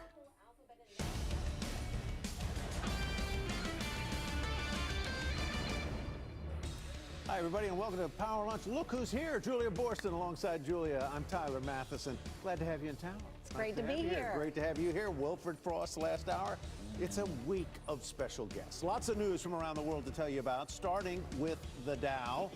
Right now, it is down about 0.4%, about 156 points, around 39,318. The S&P 500 and the NASDAQ also lower. Intel weighing a little bit on the Dow. It is lower after China may want to ban its chips, and AMD also potentially affected, but that stock has turned around and now is higher. More on all of this, Julia, a little later. And in Europe, Apple, Alphabet, and Meta all facing an investigation into their compliance with new laws. More on that in Tech Check. But we begin with Boeing and the news that its CEO will step down at the end of this year. Let's get an analyst take now on Boeing's shakeup and the company's future. Jason Gursky is a senior analyst covering aerospace and defense at Citi. He's maintaining his buy rating on Boeing and has a $263 price target. Jason, how does today's news change your perspective on the stock? It doesn't really, right? I think there was an expectation amongst the investment community that we would likely see, some changes in management here at Boeing over time in light of what's going on. I think the approach that they're taking here is pretty sound. It provides the company plenty of opportunity to make a smooth transition. It gives Dave Calhoun, current CEO, some time to de-risk the company as he hands off the reins to the next leader of the company.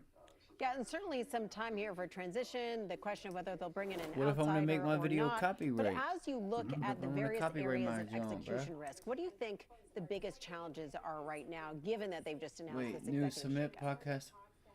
No, upload Well, the your biggest area of podcast risk, of course, is what's going on with the production facilities, both with their suppliers as well as what's going on there in Renton up near Seattle. Obviously, the FAA is involved here, wanting to make sure that we've got solid quality that comes out of that factory. So I think the biggest risk or issue, the thing that needs to get dealt with here, right, is producing quality aircraft out of both Boeing's factory floors and the floors of their suppliers, and managing this process with the FAA. I cannot get so to that my we can increase stuff. production rates here over time. This And isn't what's cool. Our outlook on the labor issue right now? I understand Boeing's largest labor union is seeking a board seat, and that union have started talks to have the first renegotiation of a new union contract in 16 years. What do you think will come of that? Come on, man. Please. Well, let's see here on the board Just get me side back. of things. I don't think this is an unprecedented ask, so it's not clear to me exactly how that plays out. There might be There we go. Opportunities for Hopefully it doesn't start a new one. new board members, obviously, right? With this part of the management shakeup today is that you've got an independent director that will not stand for re-election, so there's an opportunity for a new board member to come on. I don't know that that's going to happen in time for somebody, a union-nominated board member to come on board. But I don't think it's an unprecedented ask at this point. Time will tell how the board and shareholders react to that. And I'm sorry, I forgot the second part of your question. No, I think that's it. Tyler, you want to jump in here? Yeah, I do. It's good to see you again, Jason. Let me ask you. What? It's clear And that y'all Boeing want to know why the seems to NFL be is Boeing's bum? angered regulators. Roger It Goodell, seems you're a clear that they bum. have angered some of their customers who now No, are having the to NFL wait has longer to banned receive planes hip because of drop production slowdowns. tackles. The assembly line isn't producing as many Let me aircraft, so get they've a had to hold of this adjust their big schedules. ass They've had to take 350, planes out of service multiple times. 400-pound motherfucker And I gather while they're I'm going running, to be while meeting he's soon running, with and try to executives bring him from some down. of these, the How are you airlines going to with which do they do that? business. How damaged is the relationship of Boeing It's all with good. these major customers? And I'll how just do you wait repair it? until they start doing it with college football. Then I'll have nothing to watch. It's all good. But for now, I feel bad for all y'all that still watch the NFL. Like what? customers. This is what y'all like. This is what y'all bundle around every Sunday to watch. You can't even do this no more. And y'all still watch it? Those are obviously the ones that have been Oh God. pretty vocal and have opportunities to switch. I'm telling you, bro, this whole lasting damage for Boeing to the extent that the U.S. is done. they're not U.S. is done. with customers. You're still lucky you have your guns. You're still lucky to have guns. I don't think that's the case. I think that they are being transparent and they're trying to do the best that they can. I'm gonna go make a cup of coffee. I'll let this old white dude talk if y'all want to hear him. I'll put up the flexible grid. Throw up, I don't know, NVIDIA. NVIDIA's trying to pop. Keep AMD up there. You heard us say before that the injury rate for this sort of tackle compared to the typical tackle is at least the injury rate. Who gives a shit, bro? Like, seriously. Like, do you think you're going to be playing the NFL and not get injured? I want to hear this.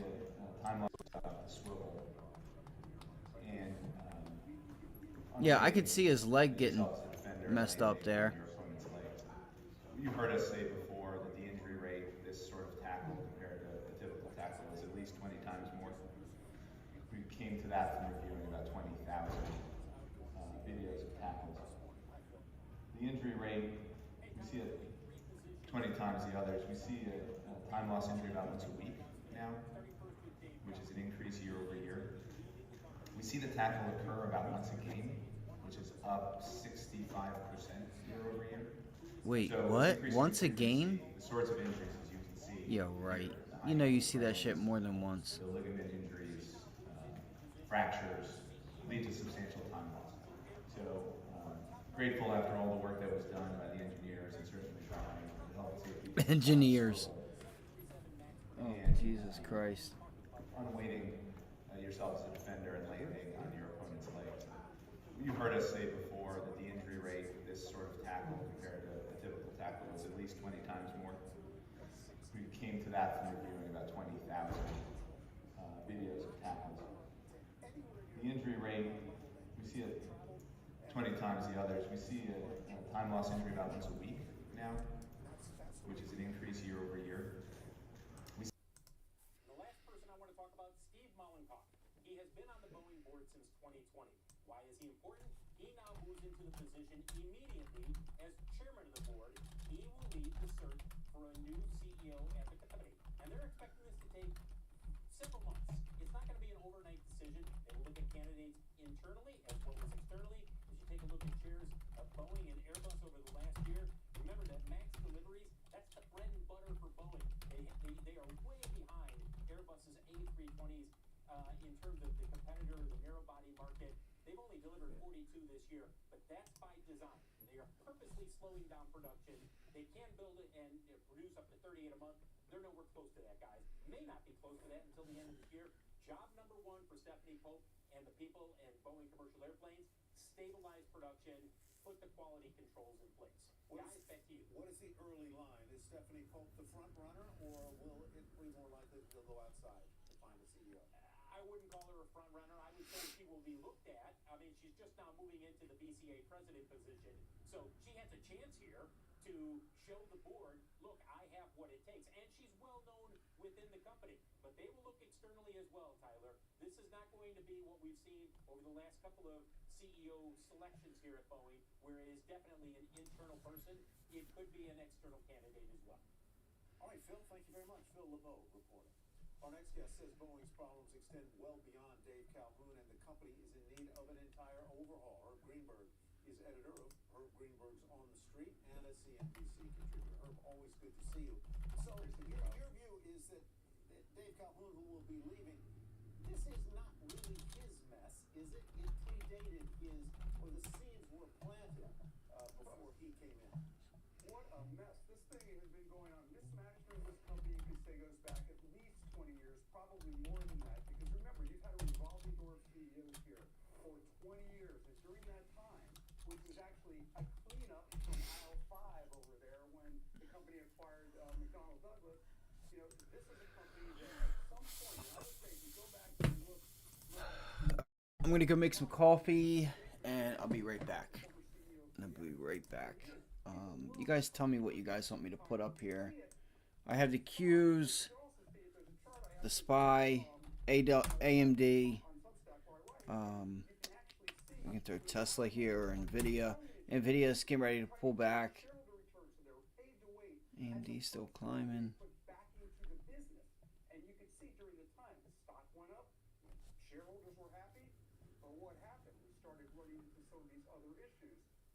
All right, I think the SPY should start to...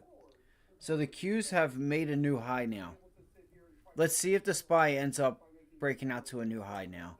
Let's see if this holds. This could be an entry point. I'm just gonna say it right now. I think that's your entry point right there. All right, I don't need AI to tell me what I should and shouldn't do. I think I would beat AI. Or at least I don't need AI to tell me what I should be doing, what I shouldn't. Okay, just watch the Qs. Hold up. Give it a couple minutes. Look here. If the Qs can't continue, see if the Qs back off of this level. If they do, see, this is why you got to find whatever's in the lead. Because something right now, whether it's the IWM. Come on, the Dow is... This is such a weird day. It really is. See if I still believe so. I do. I still believe so. Especially if the Qs can break up through this level. I'll be right back. I'm gonna go get some coffee. And what you think needs to be a cultural overhaul? This is a company, as one of my friends pointed out, used to be known for over-engineering their planes. That was a good thing. But once they did the deal with McDonnell Douglas many years ago, they came in and wanted to start saving money. You can't come in and just start cheapening this company and running it like any other business. This isn't one of those you can just, cut not just the fat, but now you're cutting the muscle. This is not a cost-cutting story. And that's what it was, and that's what investors love. So they're going to have to pour money back into this business every which way. They're going to have to put employees first, which obviously there's been a lot of stress there. They're going to have to put safety first, obviously. That all comes at a cost. So from a shareholder perspective, I think where you wanted to sit even a few weeks ago and say, this might be an interesting idea. You have to think, what are they going to do for me and how long is it going to take? Mr. McNerney, whom you mentioned a moment ago, was an outsider. He had grown up at General Electric, then he went to 3M, and then he came in as the head of another industrial company, but it was not he was new to the aerospace industry. Are they better off looking outside for a person to remake this company culturally, or are they better off looking either inside within Boeing or within the aerospace industry, which is a particular kind of creature? Well, look, didn't Dennis, what was it, Muhlenberg? He was from the company. He had been there a long time. He lasted a very short amount of time as CEO. So, who do you bring in? And you're asking the right question. I don't know that there's a right answer, because it's not just going to be the CEO. It's going to be the CFO and this whole approach of how do you run this business. But you can't come in and say, oh, I'm going to shake it up and do it a different way. This is the aviation industry, and it is not like every other industry. And it, as we all now know so painfully and sadly in some cases, there's a higher cost. And you just can't say, with a public company, it's always about the shareholders, right? And now it's also about stakeholders. And those stakeholders are a much bigger component at, say, Boeing than I could see as you look at. Yeah, I mean, but if you look at this sort of timeline they've laid out for a CEO transition, the fact that you have steps are also looking externally, what are the systems that you would advocate that they put in place to really shift the entire culture on impact here? But the stakes are high, as you mentioned. The stakes are high, and Julie, compensation. Whoever takes this job isn't going to be able to get the kind of rich pay structure that some of the former. There's going to be take a hit here, including whoever that new CEO is, and the entire compensation structure of the company is probably going to have to change. The incentive structure, I should say, is going to have to change to tilt this away from all the spotlights that are on it right now, from every direction. from every direction. Now we see Boeing shares up just over 1%. Herb Greenberg, thanks so much for joining us. Sure, Julia. And coming up, big tech's big problems continue. European regulators launching a probe into Apple, Meta, and Alphabet. Details in Tech Check next. Plus, just as U.S. tech CEOs are set to meet Chinese president, Beijing is reportedly blocking chips made by AMD and Intel from being used in government computers. Details further ahead. We'll be right back.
Download the app.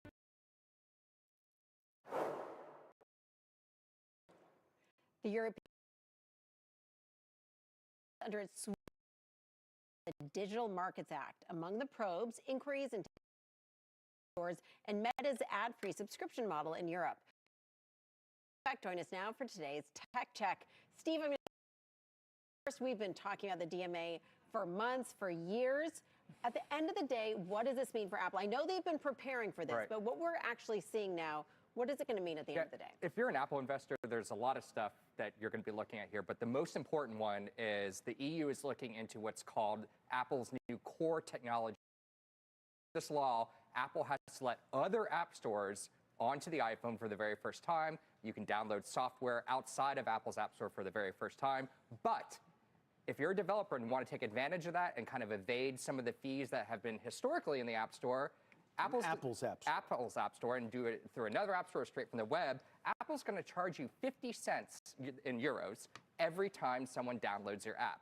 That puts people in a position where if I'm a developer of maybe a free game that's supported by advertising or something, where I actually owe Apple more money than I'm making through my app. And so that is just really angered a lot of app developers. That is something the European Commission is looking at now. Is this right under the law? Because the criticism is it puts a chilling effect on people using these alternative app stores, which is not what the EC wants. And also for Apple, it protects their business model. So other than eliminating that, what are some other changes Apple might have to make? Yeah, there's the other one that they're looking at here is choosing default systems, especially the web browser. This one was a little confusing to me, actually, because Apple did make a significant change here. So if you're in the EU, you open the Safari browser for the first time, you're going to get a big honking pop-up window that says, well, maybe you want to use Chrome or something else as your default browser.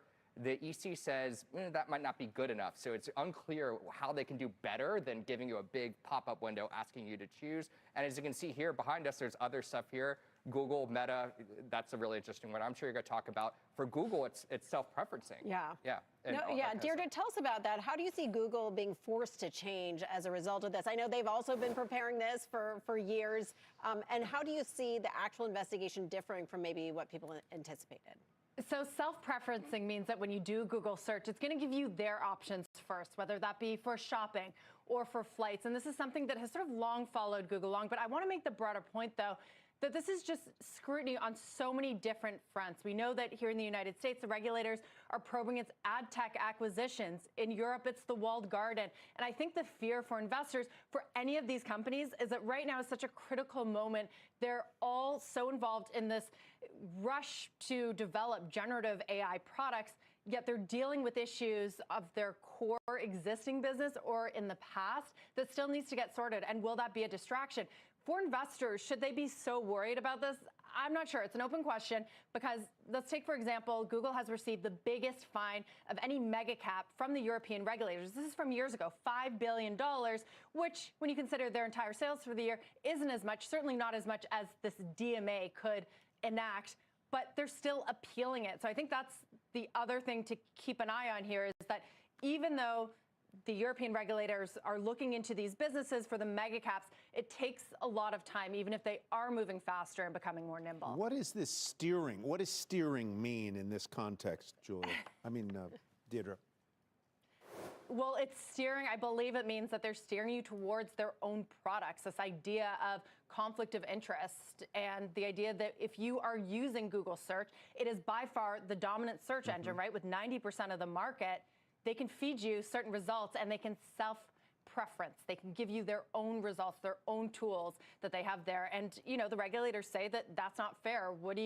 How does that give other rivals, smaller companies, a chance to get ahead when you have this behemoth Google directing you towards products that they also benefit from? Now, Deirdre, I think you raised the key point here, which is that they're going to be able to appeal these different rulings. This is going to be something that's going to go on for years in the courts. But at the end of the day, the real question is whether this is a really bad time for the distraction, right? Now, we saw what happened with Microsoft and its antitrust suit, people saying that that's why Microsoft missed the moment to pursue the mobile ecosystem. And the question now is what's really at risk here? Maybe it's not just these potential fines, these potential changes these are going to have to make, but what happens to these companies, these American tech giants in light of the AI innovation revolution. So which of these companies do you think is most at risk, Deirdre, for being distracted right now? Exactly. It's this idea, right, that they're all so busy playing defense. When do they have time to play offense and really move forward on the generative AI front, which is supposed to be the most important platform shift since the mobile era, since the internet? Go back even further. Who's most vulnerable? That's an interesting question. I wonder if you would agree with me on this, Julia, that it might be Google and Meta because of their history of acquisitions. You think about an Apple, hasn't been quite as aggressive. Their biggest acquisition, I believe, was Beats. Didn't really fit into their core business, but you have Google, right, with its ad tech acquisitions that even the DOJ here in the U.S. says that helped them create this monopoly. And of course, Meta's acquisitions over the years, right, they've just become behemoths, whether you're talking about WhatsApp or Instagram. Apple is not going to sit idly by and watch this happen. They are Absolutely very aggressive. They're worried about their music franchise. I'm sure they're going to say that, well, golly, the EU, surprise, surprise, is favoring Spotify, a European domiciled company. Yeah, and that's also what's also happening here is you have Apple getting they got an update from Spotify. You talk about that kind of complies with these EU laws. Apple hasn't approved or declined that update yet. So that is like another issue here. They're dragging their heels here. I can see them making some changes to the browser default thing. That's kind of an easy one for them to do. But it's the App Store stuff that really hits their business hard. That You guys have anything you guys are watching? Are introducing here that kind of chills people anything away that from looks like using it's their setting up current App nice Store model. at all? That is what seems to be really upsetting. Let's the go here. regulators Wait, of let me the go EC. back. It's Trade. not a fair playing field according to them. Alright, so Apple, the of course, SPY says we're in is compliance. We believe we're in compliance. By the way, it's all four testing. companies that we mentioned that we showed the The big Qs graphic, are they all rejecting. said we believe we're in compliance, but it's not really up to them to No, decide you know, it's- if they're in it's the compliance. So it's going to be EU really that's kind of interesting. deciding I think whether we they got want 6 months to find out the results of this Very good. investigation. Steve, thank you very much. Deirdre, thank you as well. And further ahead, one company offering a litmus test for lithium batteries. Details in today's Clean Start. We'll be So the back in Qs 2 are up minutes. here for the most part.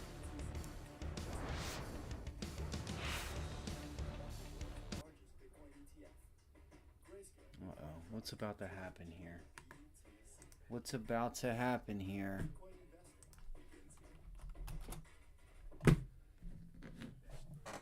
I got some coffee going.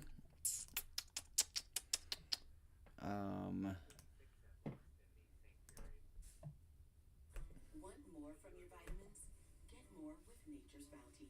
From the first ever triple action sleep supplement to daily digestive support to more wellness solutions every day. Get more with Nature's Bounty. Encore Energy, America's clean energy company, now in production in South Texas. Energizing America with reliable and affordable uranium or nuclear energy fuel from our environmentally friendly extraction process. Encore Energy. They say, Lauren, what's the secret to a long-sustained relationship? It's Blue Chew. Blue Chew. Blue Chew? Blue Chew. Blue Chew. Blue Chew. Blue Chew is an online subscription-based service. Blue Chew. Blue Chew, Blue Chew, Blue Chew. No one even has to know.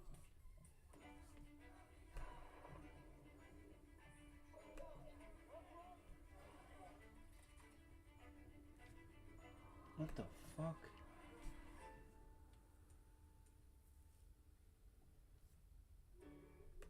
They're waiting for you. They're all expecting more. More efficiency, more benefits, more growth. When you realize you can give your people everything and more. Thank you very much. Today is flying by, in my opinion. Now what? Here's what. You go with Prudential to protect. Today's going by quick. I'm upset that I never took that MSTR trade. Let's go look and see what Adobe's doing and some of these other names.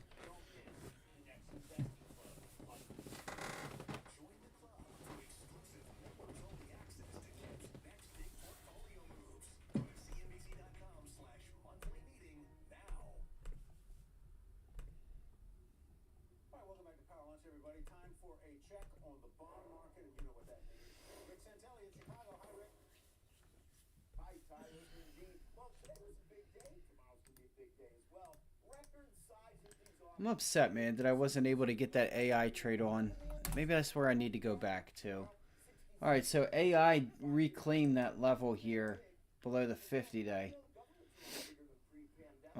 We did it. Well, wait, what did I say? 26? I said we could get to $26. Let's do this.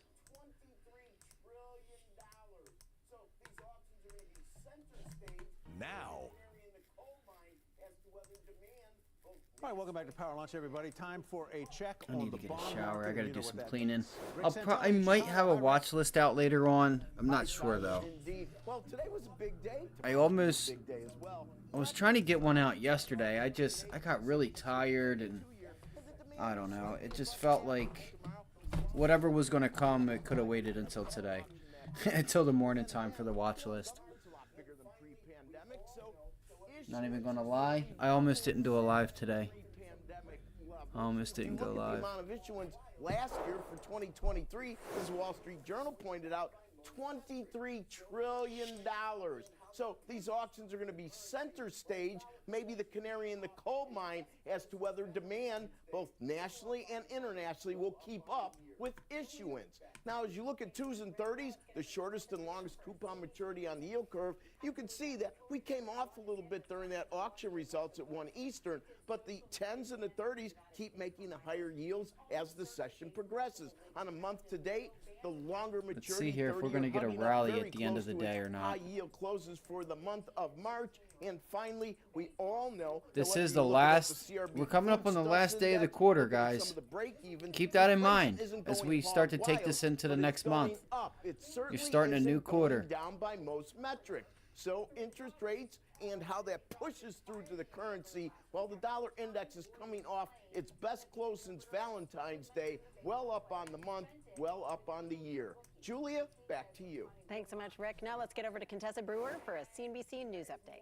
Hi, Julia. Florida Governor Ron DeSantis signed into law today one of the most restrictive social media bans in the United States. Wow, $2 billion? It's almost certain to face multiple legal challenges, but the bill bans accounts for kids younger than 14 and requires parental permission for 15 and 16-year-olds. Baseball superstar Shohei Ohtani is scheduled to give a statement to the media later today. This will be the first time he has publicly spoken since allegations erupted of illegal gambling. All right, you know what, gang? Interpreter through the Dodgers. Let's do this. The Dodgers fired the interpreter. I got a new game, and I think we can do it. Y'all may not have faith in me. Y'all don't have faith in me so much that ain't none of you motherfuckers is here right now. The team says Ohtani But will not take questions. if you have a little bit of faith in me, There is more than $2 if you have a little bit of faith, up for grabs this week. Tonight's let's Powerball run through the drawing numbers for the past few years. $800 million. Tomorrow's Mega Millions drawing estimated to be $1.1 Let's run through the numbers. The jackpot's so big And because let's nobody's at won least Mega put Millions since December probability or on our Powerball side. since New Year's Day. We can And do you it. know what? The We can hit chances it. of you And we winning can all do it are together. minuscule, but The thing is, I you know one of definitely y'all will be not like, yeah, I win. didn't hit. And then if you did That hit, is a you'd be matter like, of yeah, nah, I statistics. never got that. Julia, that's Yeah, just that ticket's truth and dead. fact. But also Knowing damn well you hit and it's alive. It's alive. Coming up, semis continuously used as a battleground in U.S.-China tensions. Beijing reportedly blocking chips made by AMD and Intel from being used on government computers. What this means for the space, that's next. Yo, why are these two beefing when they need each other? Like, it's just fucking stupid. Like, China, you're dumb, bro. You ain't doing shit. Don't nobody give a shit, bro. You don't need to protect yourself.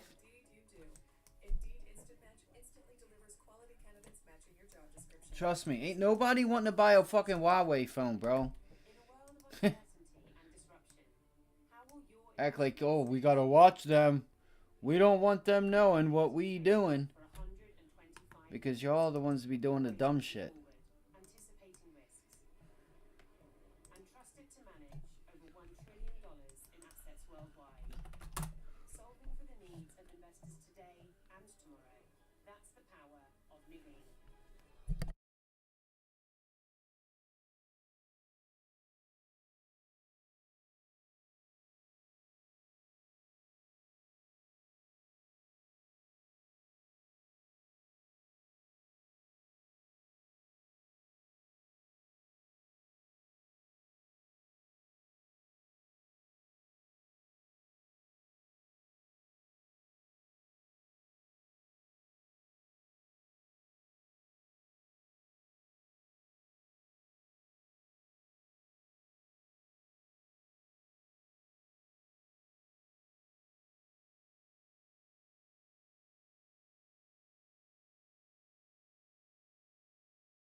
Welcome back to Power Lunch, everybody. We are watching shares of Intel and AMD today following a report China will restrict their chips in government computers. Eunice Yoon is live in Beijing with more. Hi, Eunice. Hey, Tyler. Well, self-sufficiency is stated policy here, but the specifics are new. There are reports that the government is pushing its newly revised government procurement guidelines for hardware and software. And in effect, that means that these revisions would excise Intel, AMD, as well as Microsoft from its government computers, because the only companies that are allowed to be used in these types of products are domestic brands. Those are ones that have passed China's safety and reliability evaluations. Now, at least 5 out of the 6 approved CPU providers are on the U.S. Commerce Department's entity list. Meanwhile, AMD's CEO has been in the country for a Beijing-backed forum that is meant to show the international business community that their investment is welcome here. Guys? So let's talk about a little bit about this forum. Who's there among the U.S. CEOs? We just see Tim Cook there, and this is just playing nice with each other, I suppose. Yeah, absolutely. Playing nice, at least on the surface. There are over 30 American CEOs who have been taking part. The Americans actually had one of the biggest delegations. You mentioned Tim, the heads of Pfizer, Starbucks. There were a lot more Americans this year than last year, when the U.S. and China tensions were really, really high after an alleged spy balloon had disrupted the relationship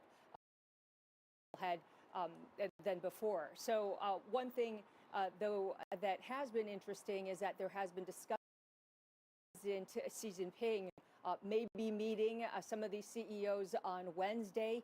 The delegates had told me, or like this expectation, because companies have been approached by the government. Still, though, people are kind of concerned by all the messaging on the that the president would be interested in talking to them. On the other hand, people are saying it's not necessarily a good sign, because usually this forum would have the premier meeting CEOs. But now, if the president is meeting them, it could indicate that increasingly all of the decision making is under President Xi Jinping. All right, Eunice Yoon, thank you very much. We appreciate it.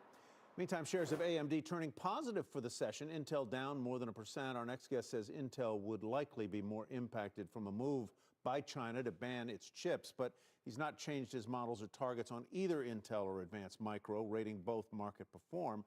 Let's welcome Stacy Ragson, semiconductor analyst with Bernstein, and Christina Partsinevelos, who follows this industry for us. Christina, let me begin with you, if I might. Is this simply a case of, in the case of banning these chips in government computers, of the Chinese government doing what the U.S. government has done to certain Chinese companies, like TikTok, like cell phone platforms? Micron is another example. Apple, banning Apple iPhones from government or employees. So it seems like it is a tit-for-tat situation. You can argue that maybe China hasn't retaliated as much as the United States, since these export controls have been in place since 2019. The CHIPS Act here in the United States is undergoing, but China also has their own version with a lot more money to spend. The reason specifically with the stock reaction, I know Stacey will weigh in on this as well, is that Intel has more exposure to China. If we just look at the 2023 revenue, about 27% came from China. For AMD, it was about 15%. So there seems to be a little bit more exposure there. Even though I reached out to both companies, they won't comment, but we know in the past that AMD has told me that the export controls are minimal. They're not as exposed to, let's say, NVIDIA, where NVIDIA's data center revenue was 20% or more from China and dropped to low single digits because of the export controls put in place in the United States, restricting them from shipping to China. So yes, those are U.S. controls, not the Chinese blocking. But blocking. It's just a tit for tat, and it shows that there could be an impact going forward. So Stacey, as you digest what Christina just said, talk to me about why you haven't changed either your models or your forecast, your price target forecast on these stocks. Do you agree with what apparently some of the executives has told Christina, that it's really, my word, not theirs, immaterial? Well, that's not what Christina said. She was talking more about the export controls, right? This may be different or incremental. We don't know yet. You know, you can look at the exposures, and you sort of talked about the, you know, Intel 27%, AMD 15%. That's not exactly the right number, though. Those are sales into China. It doesn't necessarily reflect actual consumption in China. Just like a lot of PCs, for example, are put together in China. That'll show up as Chinese revenue. If you look at the end market shipments, PCs and servers, China's responsible for maybe 15% of total PC consumption. Non-consumer is 2/3 of that, so it'd be about 10% of the world's PCs go into like non-consumer stuff into China. Government's a portion of that. It's probably low single digits, would potentially be impacted over time if this actually comes to play. Servers, about 30% of servers ship into China, and again, like government usage of servers in China, it's probably fairly small. You can roll that through the numbers for both Intel and AMD, and we did that. It's probably low single-digit percentage of revenue, probably worst case, I think, for both of them. It's Intel's earnings worse because they're less profitable, and so if you take a similar chunk off of both of them, it actually hits Intel worse. But there's nothing to change yet, if that's what you're asking. Like we saw this announced. Apparently, these rules were actually put in place in December. They may be actually starting on the procurement process to engage those rules now. It's probably not anything like as a cliff. Like it probably takes, you know, like it'll happen over time, assuming it happens at all. And there are other issues I think right now that are going on with both stocks that, you know, are probably, you know, bigger or like more near-term things to worry about than this anyway. So there's nothing to change yet. Can I tell y'all something? Things progress over time. But Stacey, nothing Y'all to gotta change watch yet, who but you do see get this watch out there impacting trade wars and all online. the other conflicts? and do you think that could escalate the way these stocks or these Somebody say products are something treated good. in terms of You Chinese got exports? 8, 9, 10 other triggers right in line, ready to say the same damn thing with a good look, with a brand new hoodie on. You have to remember, that's by design. China doesn't really. My guy over here talking about, I started off with this home for $500,000. I sold it for, or I bought this home for $200,000. I sold it for $5 million. I had a loan for $90,000. What I did was I took out this loan and I bought 400 houses. Bro, the video before that was the same motherfucker sitting in a restaurant seat talking about, I bought this home. I'm like, bro, you know damn well you guys ain't do that. Message, if nothing else. He just posts himself in there with pictures of a house. Pretty easy to do. He said, let me just throw on a new hoodie and we're going to call it a day. And we're just going to start posting pictures of houses. And I'm going to make up a storyline. Companies are bringing up. Could y'all like and follow? These chips are just coming through our country. It doesn't necessarily represent consumption, but this is an opportunity for. I mean, I wish people would, you know. Huawei, right? You know, I wish people would go out there and go get it. It was mentioned briefly with Eunice, but that Huawei or ARM processors too. That's like Marcus. I don't think people even understand like a presence over there as well. What they can do for themselves. Right? So Huawei, you know, they were put on the entity list. They started to do their own smartphone chips, for example, leveraging SMIC, which is a Chinese semiconductor. All right, so we're looking at Intel here. You know, the parts are not as good. They can't rely on sort of the bleeding edge equipment and technologies. But I mean, I may see. Part of me wants to take a short up here on Intel. Are we about to turn around? Maybe they start doing it on PCs. There are other vendors. I think you put the list up on the screen earlier. Some of those are ARM vendors. You had Hygon on there as well, which is actually does x86 in China. It's the remnant of a JV that AMD had with a Chinese entity like years ago that SIFI has shut down, but that IP is already over there, and Hygon is actually making x86 Well, I'm not. chips. You know what? SMCI is doing really well today. You can bring to bear, and we'll see like how big that can get.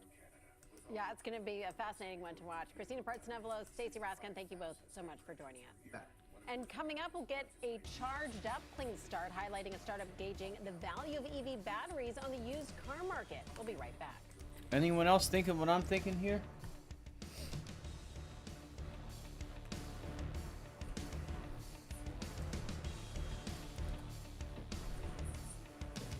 Why do I have a 5-minute chart up?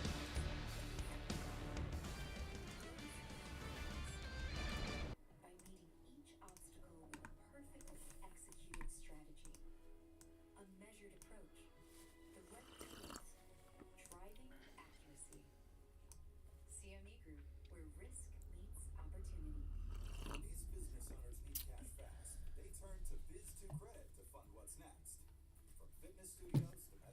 If y'all would have seen this picture too, there's no way he sold that house for $500,000.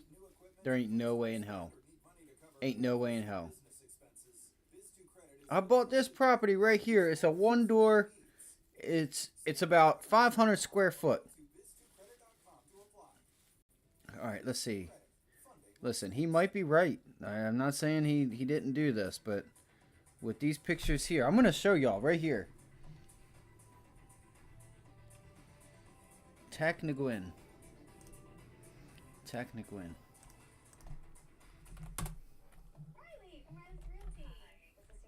Now, he may have, if he's in New York, he may have, you know, I don't know.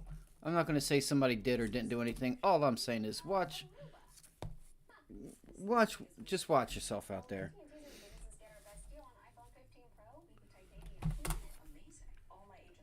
Look. The golden rules. I got like 40 minutes, and I got a lot to talk about, and I want to. I bet you do, my guy. I bet you do. What, Boovo? Come on, where's the video at? Go ahead, jump up.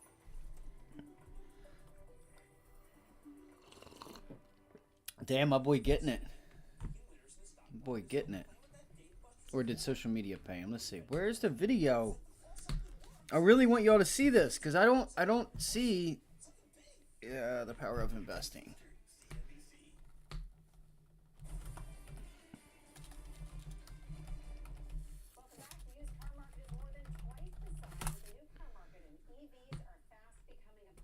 We're here. I bought this property right here 20 years ago for $192,000. I could have fixed and flipped the property back then and make 20-30% margin, maybe $40,000-$50,000 net profit, which isn't that bad. But I decided to actually keep the property. And the tenant's been staying there for 20 years and they've been paying the mortgage all this time. And I was making about $500-$800 a month.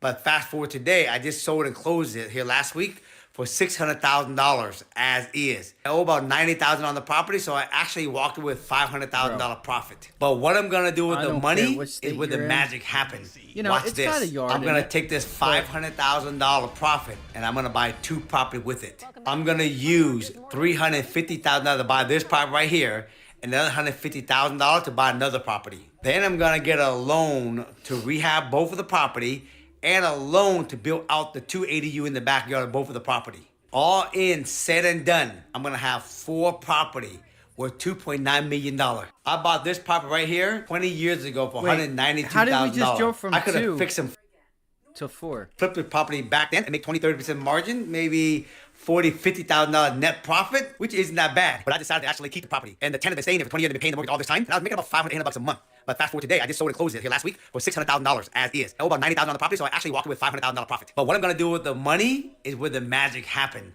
Watch this. I'm gonna take this $500,000 profit and I'm gonna buy 2 property with it. I'm gonna use $350,000 to buy this property right here, and another $150,000 to buy another property. Then I'm gonna get a loan to rehab both of the property and a loan to build out the 2 ADU in the backyard of both of the property. All in, said and done, I'm gonna have 4 property worth $2.9 million. I bought this property right here 20 years ago for $192,000. Good for you, my guy. Keep on buying, baby. Keep going. Keep on grinding. All right. Let's get back to the charts. All right. So we have. We're going right back to the SPY. It ain't moved. It ain't moved. I'm wanting to watch this level here.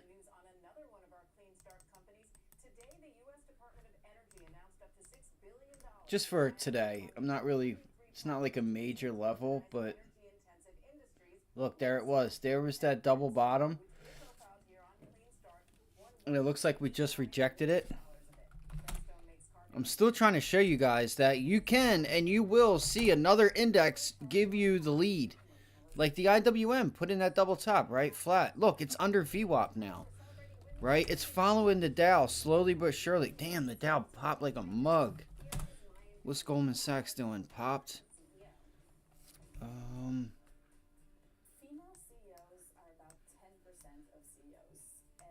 Because I wouldn't mind trying to take Goldman Sachs extra long here. I don't think anybody's watching this.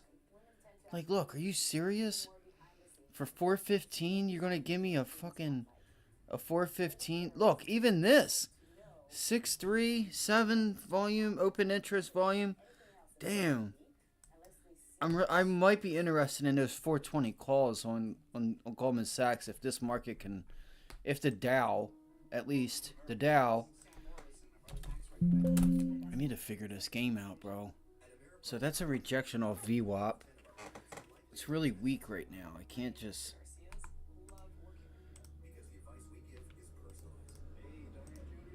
So I am watching for the Dow.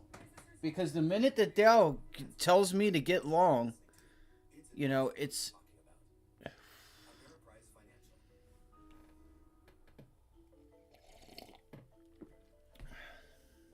What do you guys think?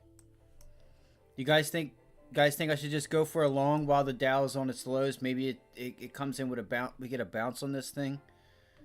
I mean, what do you guys think the chances are it just continues to be weak? Probably pretty high, but it looks like it's flattening itself out right here. And I feel like it's making new lows, but the RSI isn't making a new low. It's making a higher low. I feel like we're... I don't know. I think it's going to pull back one more time, and then we could probably start to try to take advantage of this. Let's see.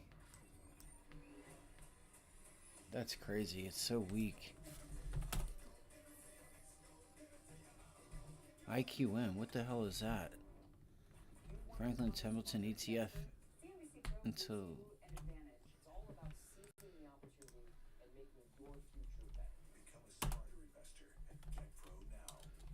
I'm kind of frustrated with myself because last night I was thinking about Micron. And I'm like, yo, I keep thinking, like, Micron, CrowdStrike, they did really well. But I think Micron has the upper hand on the upside, and I felt like that was the stock I should have been after to the long side. And turns out that was correct. I need to be quicker, and I need to have my stuff set up a little bit quicker and to get in these things. Let's look at AI. Let's see if AI is pulled back or if it started to rally. So you guys can see here AI is pulling into wait, it did not hold it. It did not hold it.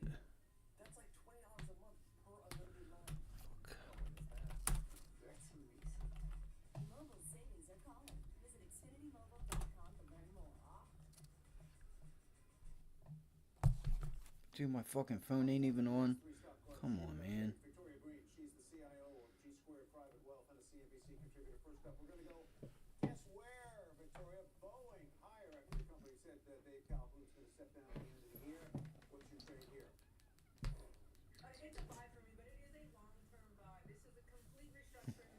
She mad, listen.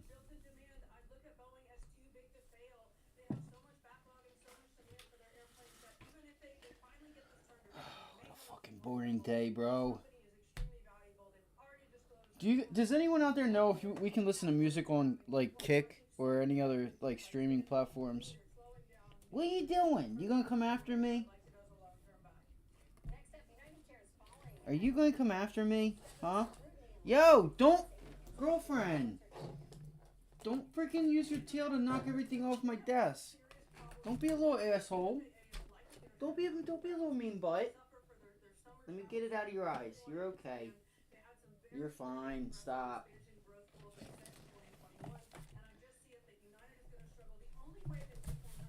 Girlfriend, I'm gonna...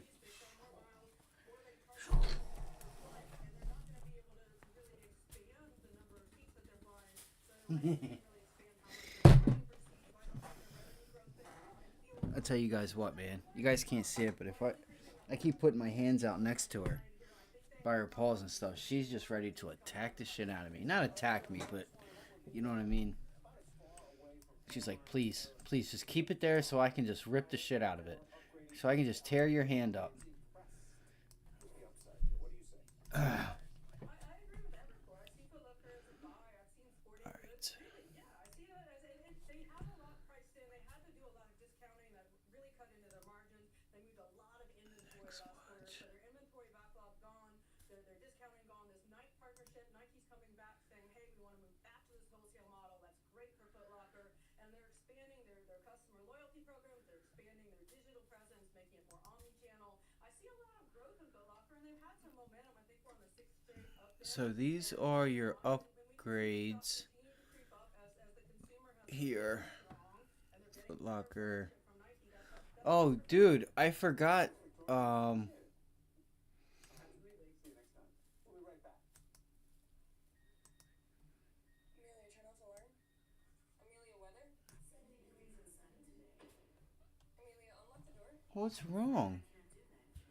ACB, is that a Royal Cannabis? ACB.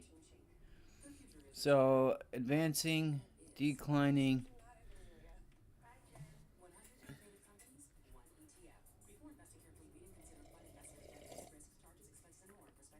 FXLV is flying.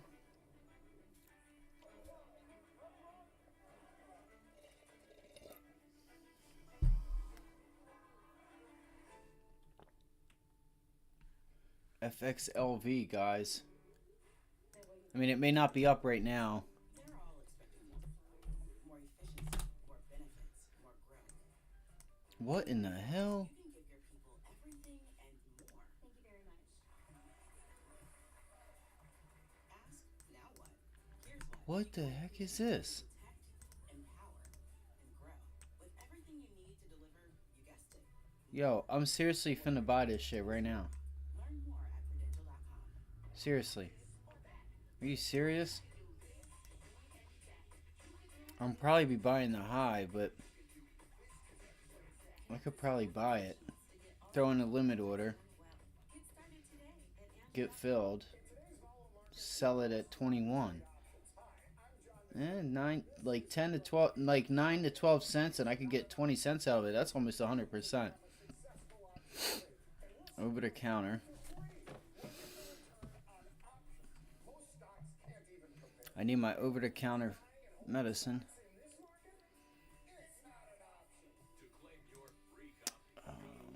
That's crazy. 1.7 Fundrise Innovation Fund, you can invest in some of the world's top EXPR Express. leading the AI revolution before they go public. The future is now open for investment. So we have advancing and then declining here.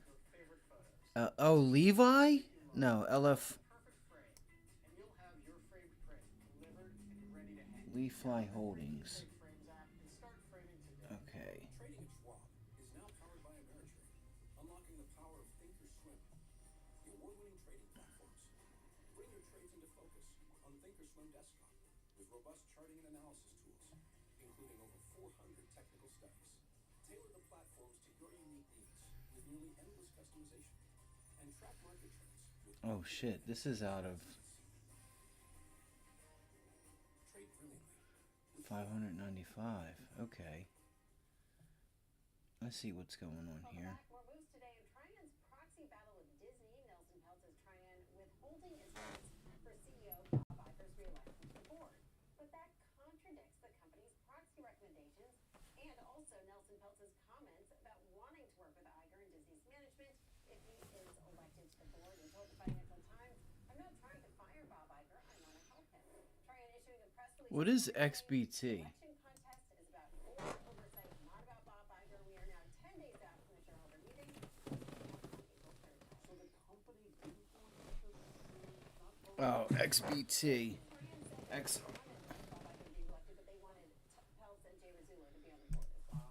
That's why he was held. You're all awake, right? Good. Thank you, everybody, for watching Power Lunch. We appreciate you being with us. How's you guys start today? All right, welcome to Closing Bell. I'm Scott Walker, live Alright, guys. It's already 3 o'clock. This sucks. the resilient markets, which are about to notch their 5th consecutive winning month. So are investors simply ignoring Concerning mounting risks, or is there good reason to remain bullish on stocks? We're going to ask our experts over this final stretch. In the meantime, your scorecard with 60 minutes to go and regulation looks like this. No big bets either way to start this holiday short week. Oh, look at Moderna. Moderna's trying to climb up there too. I always forget about Moderna. Look at that. That's a nice pullback, double bottom at the 200 day. Trying to rally to the upside. Wow. Damn.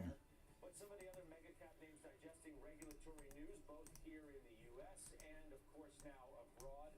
Boeing is one of the stories of the day on news. CEO Dave Calhoun will step down at the end of the year. Takes us to our top 10, where best to invest right now with earnings looming, interest rates. I don't think. And the Fed seemingly urging patience. Let's ask Adam Parker. He's the founder. Bro, look at that. Look at that setup, guys. Holy shit. I did not see that today. Or, of course. It's coming right up into support. I think so.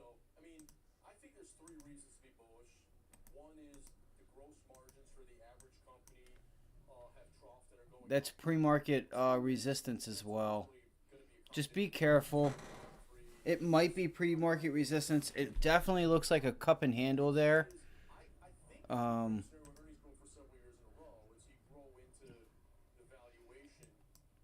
case, I think, is still the consumer falls apart more than people think. China's a disaster, or the whole quantitative tightening is a problem. I feel like if I specifically go long right now, it would break down. But if I go short, it'll break out higher. And you'll say, yeah, it's not like you'll be able to move the market. You're right. You're right. It just... it certainly feels...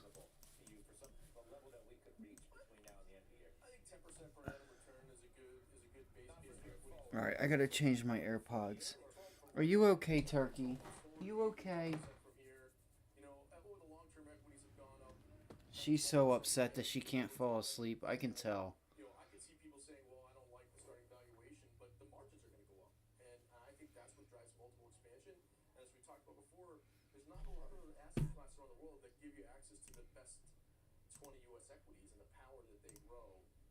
I know what's going to work for the next 10 years, so do you. It's AI, it's software, it's life sciences. You want to be in U.S. equities to get exposure. So, yeah, I like 10% higher over a year from now, sure. But even if inflation continues to come down, margins are going to continue to go up? Yeah, in fact, that helps them in many cases because their input level that we could reach. I think 10% per annum return is a good base Not case from for here equities. forward, but for the full year, or for more than 10. Yeah, I think 12 months forward. You get Let me 10% ask from you a here. question, The AirPods. long-term equities have gone up kind of 12% per annum over Why time, is this thing and, dying? I could see people saying, well, I don't I've like had it on the charger the whole time. And I think that's what drives multiple expansion. And as we talked about before, there's not a lot of asset classes around the world that give you access to the best 20 U.S. equities and the power that they grow. I know what's going to work for the next 10 years. That makes So no it's sense. AI, it's software, it's life sciences. You want to be in U.S. equities to get exposure. So, yeah, I like 10% higher over a year from now, sure. But even if inflation continues to come down, margins are going to continue to go up? Yeah, in fact, that helps them in many cases because their input costs and their labor costs can come down and they can get productivity, and that might offset, price erosion that they have depending on the business. So the way we show up for the top 3,000 U.S. equities we analyze at Triveret, it looks to us like margins troughed July of 23 for the median company and already coming up a little bit. And I think that explains part of the reason the equity market's up is margins go up, and it's a bad idea to short stocks where margins are expanding. I asked the question at the top of the program whether we're ignoring, these risks, whether the market is too convinced that 3 rate cuts are coming, even though that's where the Fed dot plot was at, last week. Bostic sort of dialing back his own expectations. He sees 1. What if it isn't the 3 that the market's expecting? Does it matter? No, it doesn't matter. And the reason I say that is because it probably means the economy is good. And I think we're in this pocket, this crazy world where good news on the economy will be good for stocks and bad news will be bad. And so if they only do 1 or 2 instead of 3, it's because the economy is in relatively good shape. And we don't need it. I think it'll be okay. What I don't want them to do is the 7 that was in the price a few months ago when we were all saying that seems overly onerous. And I think the challenge remains, everyone seems to be analyzing history. And when you analyze history, you're going to put TMT crisis, the financial crisis, COVID. Look at and you're GrowGen. averaging in something that is unlikely to be where we are today. So I think they're going to be That's accommodative. crazy. I just don't GrowGen's think in there. it's going to require multiple cuts. And if it does, it probably means we go lower first before we get the accommodation. I mean, it's not like there aren't any speed bumps potentially in our way. I want to read you something that Goldman's Tony Pasquarello put out. Right. I cite his stuff a lot. Yeah, I like this quote: If I were told in early January that 3 of the Mag 7 stocks would trade lower in Q1, that registered equity supply would rise to the highest level since late 21, that core inflation would surprise to the It's up upside for 2 consecutive 15%. months, and in turn, the number of implied Fed cuts for 2024 would be Holy halved. cow. Would you have guessed the U.S. equities would do nothing but melt higher? I mean, he's got a good point. Yep. Does it need to give, though, at some point? Does all that give? Yeah, sure. The Can we question is start just, does to it get from rally way higher here? numbers? It's a little bit like we talked about, 6-9 months ago with NVIDIA. Like, everyone wants to call the top, and then to me, there's like a perverse sort of arrogance. It's like, I missed the first 2 trillion, but I'm going to be God for the next 6 months forward. I'm going to nail the top. It's going to fall to 20% that I know and everyone else needs to go down. Then I'm going to buy it right at the bottom and ride it up for the next 40% again. It's just very unlikely that you could time it that well. I think you need exposure to risk assets, and I think the story is pretty compelling for margin expansion. I hear what he's saying, but I never thought the Fed was going to cut that many times, and I think this maybe is more of a healthy kind of reset to the expectations. Sure, on but the I mean, Fed at the side. beginning of the year, if you were told all the things that Tony lays out in his note, you'd have said, I can't imagine that we're going to be setting new record highs for all 3 of the major averages by the spring. Sure, but I think the earnings are up. The earnings expectations for 24 are flat from January. Are you big okay, companies, baby? Earnings top Are you 20, okay, mama? expectations are up maybe 7-8% on net income dollars from Jan 1. So I think there's some. I mean, he knows this. He's a smart guy, but I think there's some counterbalancing, and I hear what he's saying. Generally it's earnings in the Fed, and I think we still have that in place. On 12-month forward view. It's also why it's now there are more bulls than bears now. Yeah, that's the most annoying part. But because the bears continue to hinge on these facts that he lays out. And if all these things are true, there's no way that the market's going to continue to go up and it's all going to come. I think the flip side would be it's up even despite that. That's actually bullish.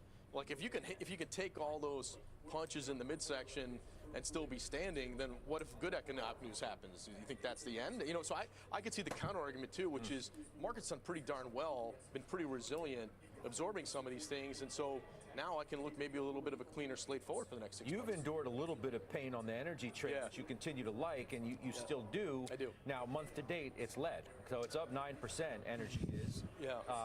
Is energy, materials, comm services, utilities. Those are the 4 best performing sectors month to date. Yeah. And that has fueled a lot of the conversation that, okay, it's the broadening out trade and that tech is going to take a prolonged rest.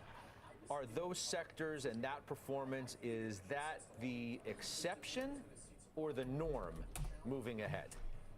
Look, we're in our portfolio recommendations. We're You overweight gotta be energy kidding materials. I love oil and Like, copper. all this shit and was I think going it's a on, nice hedge. and ain't not no But the one issue mother is more that said if you're trying to anything. beat the S&P 500, you've got to own at least a quarter of your portfolio in tech, and you could be overweight owning 8% crazy. energy, right? So you're always going to own way more tech. If you ask me what the trends are for the next 5 or 10 years, I know what they are. They're AI, they're software, they're electrification, decarbonization, they're life sciences. Those are the things, demographic, tailwinds. They're things that you want to invest in on a 10-year view.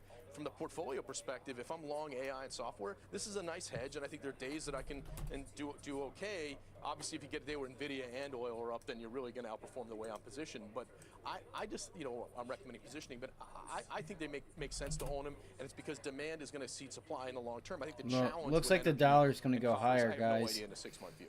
It's just Brutal. so many Damn 19 it. variables I that don't get want isolated that. to one. Do you think people tried to write off mega cap tech too soon? Right, because before I left, the whole conversation was this trade looks kind of ugly, and it may be primed for Trade a look kinda long-term ugly, breather, bruh. which in part would fuel the rotation, but there were questions about what the overall market would do. Costin over at Goldman today says continued mega cap exceptionalism could lift the S&P to 6,000, because he says Although optimism on AI is high, long-term growth expectations and valuations for the largest TMT stocks, which you talked about earlier, are still far from bubble territory. Yeah, I don't think they're in a bubble territory. In other words, don't get off the ship yet. I don't see how, if the market goes down, that you could tell me that you want to own small caps in the down tape sustainably.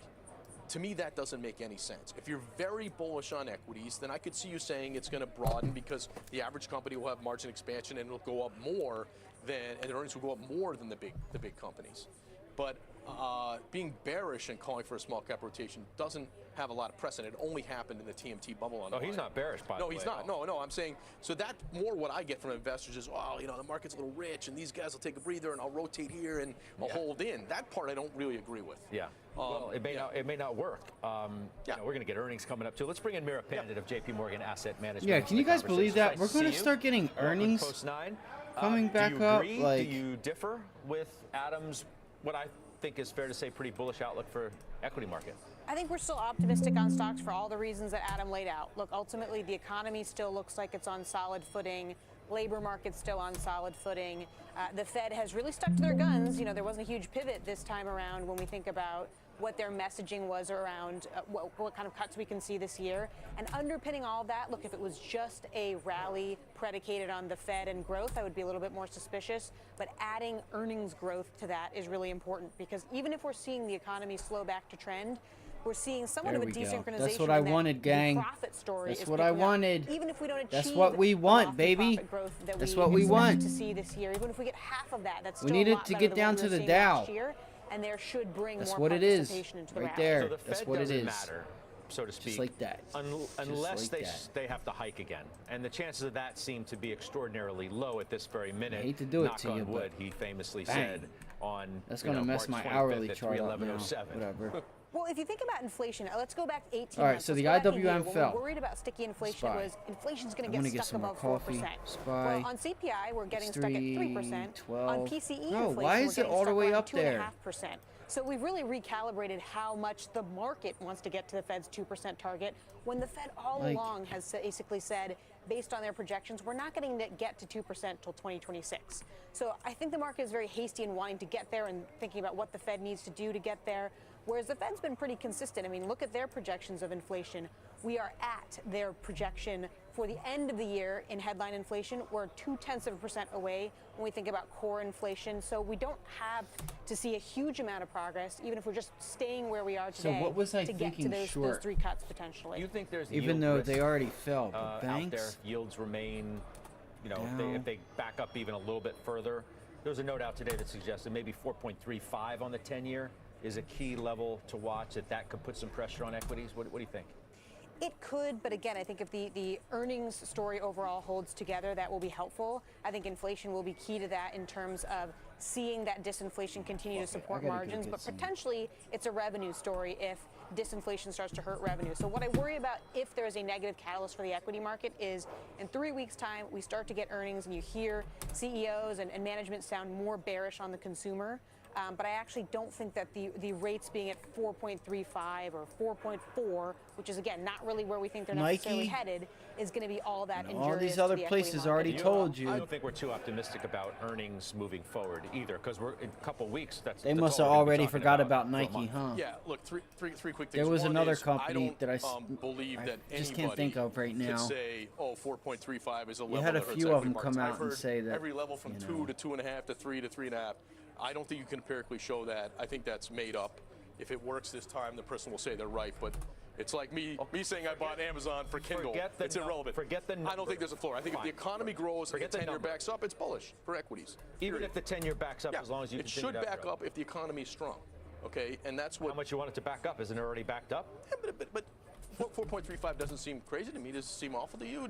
At 10, 11% equity return? 4.35 doesn't seem crazy from 4.25. Right. But So to me, that's a nuisance. It's already an elevated level, though, from what normal is, though.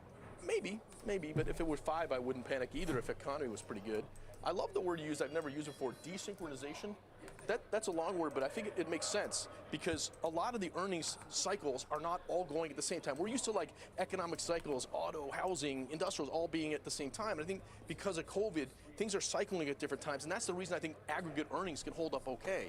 I'm not that bearish on earnings. I don't What think does the that bottom have to estimates do with will be achieved. aggregate They're always earnings? too high, and there may be a little pressure on the second How half does of the year that in have to industrials do in with certain the areas. We just wrote people about that. But out here in I this don't world think that spending money at it different matters places? as long as I think earnings are growing, right? So to me, that desynchronization thing is kind of interesting because in the past, maybe autos were slowing and housing and everything at the same time. Now housing is still okay, while autos are like, we're not getting sort of synchronous contraction that could make me really afraid of an earnings collapse. So as long as earnings are growing, right, as you said, as long as the Fed has stopped hiking. Yeah, if they hike, it's bad. I think Obviously it's bad. So, but I'm suggesting that, so earnings don't have to be gangbusters, just as long as they're growing. Like we're going the opposite direction of these 3 or 4 consecutive quarters of negative earnings growth, which obviously was a problem. Now we've troughed and we're starting to move higher. That's good I think enough. what's irritating me The is bar this was set chart. pretty low last year for Like, the I should majority not of have to stock do this. market. So as we If I start to put see some acceleration in those earnings, that's like, going to this help. thing should stay more right there every time I It's go not a mean to it. reversion story to us in terms of the market broadening out, or it's not the Mag 7 has to start pulling back and therefore other things have to start doing well.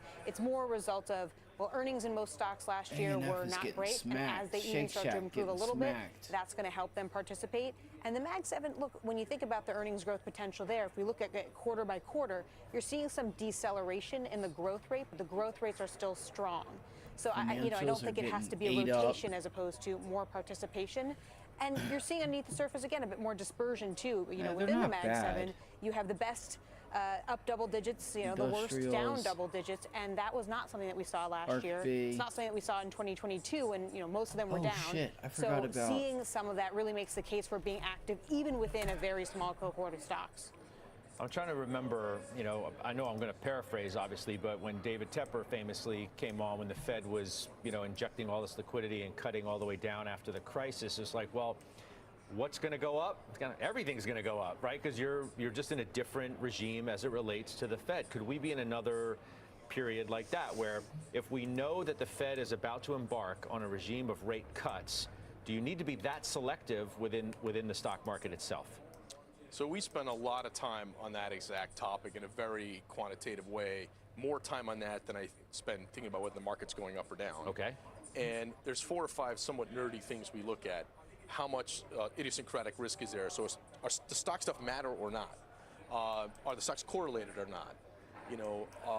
Is valuation dispersion wide? Do some things trade at 40 times and some at 10, or are they all at 20? There's a lot of kind of quant things you can do. Grab Our the coffee. work I'll be right back. shows us that stock selection parameters are pretty good right now, actually. And that your ability to pick winners from losers should be pretty good. And I highlight a lot of stocks in our research where I'll see names that I don't see anything in the whole database that looks like this. Really? Can you give me an example? United Therapeutics. Find me one company that grows faster, has higher margins, and is cheaper than United Therapeutics. There are none. Or stocks that Moderna. have lower margins, That's grow one. more slowly, and are more expensive than, say, Target. There basically are none, or very few. I think 3 out of the top 3,000 U.S. equities. So, I'm seeing some opportunities for long short that make me excited. I think if you get some massive fiscal stimulus like Tepper's talking about on top of the accommodation, then yeah, everything it's a rip fast, and the lower quality, the better. I don't think that's the regime we're in now. No. I'm not talking about massive fiscal stimulus. I'm simply talking about don't fight the Fed works both ways. I don't want to fight the Fed. If gross margins go up and the Fed's accommodate, if you want to fight U.S. equities, go ahead. Mira, what's your favorite part of the equity market right now, if you have one? We continue to have high conviction in higher quality large cap stocks. Again, when you're seeing some more of this differentiation among stocks, you still want quality, you still want the stocks that can stand out. And that has been something that has paid off over the last several months when you look across the market in terms of areas that have done well. A lot of the areas that people were like, well, maybe this is right about to turn around, things like small cap, still, tend to lag behind. So I think we want to stick to what has been tried and true and is producing results. The only nuance I put on there is I think the quality works in the growth universe, and growth is 2/3 of the S&P, so in aggregate it works. But in value, you actually want to buy something that looks a little hairy now that you think is going to be quality later. So you go in 2/3 the high quality growth and 1/3 you hope it improves and somebody calls it quality later type of portfolio. All right. Well, it's good to be back, and it's great to be with both great of you. to see you. All right, you guys take care. Mira, we'll see you soon. Adam Parker, good to have you both here at Post 9. We are keeping our eye on shares of Boeing today, too. That stock is ticking higher today amid a big management shakeup. Phil LeBeau joins us now with those details. Phil? Scott, lots of discussion about the fact that you have Dave Calhoun leaving at the end of this year as CEO, but I want to talk about Stephanie Pope. Who is Stephanie Pope, you might be asking? Well, she was the COO at Boeing, used to run Boeing Global Services. Now she has been elevated to the position of CEO of Boeing Commercial Airplanes. That's important because her job now is fixing the 737 MAX, all of the issues surrounding it. Boeing meeting with the FAA this week as they revise their MAX protocols. And what do they need to do? Dave Calhoun says it all comes down to slowing things down and getting them right. When you move it down the line, it sends a message to your own people that, wow, I guess the movement of the airplane is more important than the first-time quality of the product. And we have got to get that in way more balance, without Dave, a doubt. You've been on the board since 2010, 2011. This is not a new criticism of Boeing. Yeah. This has been out there for years, that you guys are about pump the product, pump the product, pump the product, and not enough about quality control. Yeah, How do you change don't- that? Oh, you slow things down. You catch up. That's Dave Calhoun this morning. Who will replace Dave Calhoun when the new CEO is named? That's up to Steve Mollenkopf and the board of directors. Mollenkopf is now the new chairman of the board for Boeing. And one other note, Scott, Boeing and Spirit Aerosystems, they are moving closer to getting a deal done. No time frame for when we might have something announced, but they are moving closer. Scott, back to you. I appreciate that, Phil LeBeau. Thank you very much. We're just getting started here on Closing Bell. Up next, Reddit surging. That stock popping about 20% today, and that's following its big market debut last week. So what might this signal about the health of the IPO market? We will discuss that with Lo Tony from Plexo Capital, which holds Reddit. Just after this break, we are live from the New York Stock Exchange, and you're watching Closing Bell on CNBC.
Shares again today surging nearly of trading since the company's joining me now. Reddit shareholder Tony of Plexo Capital on your face.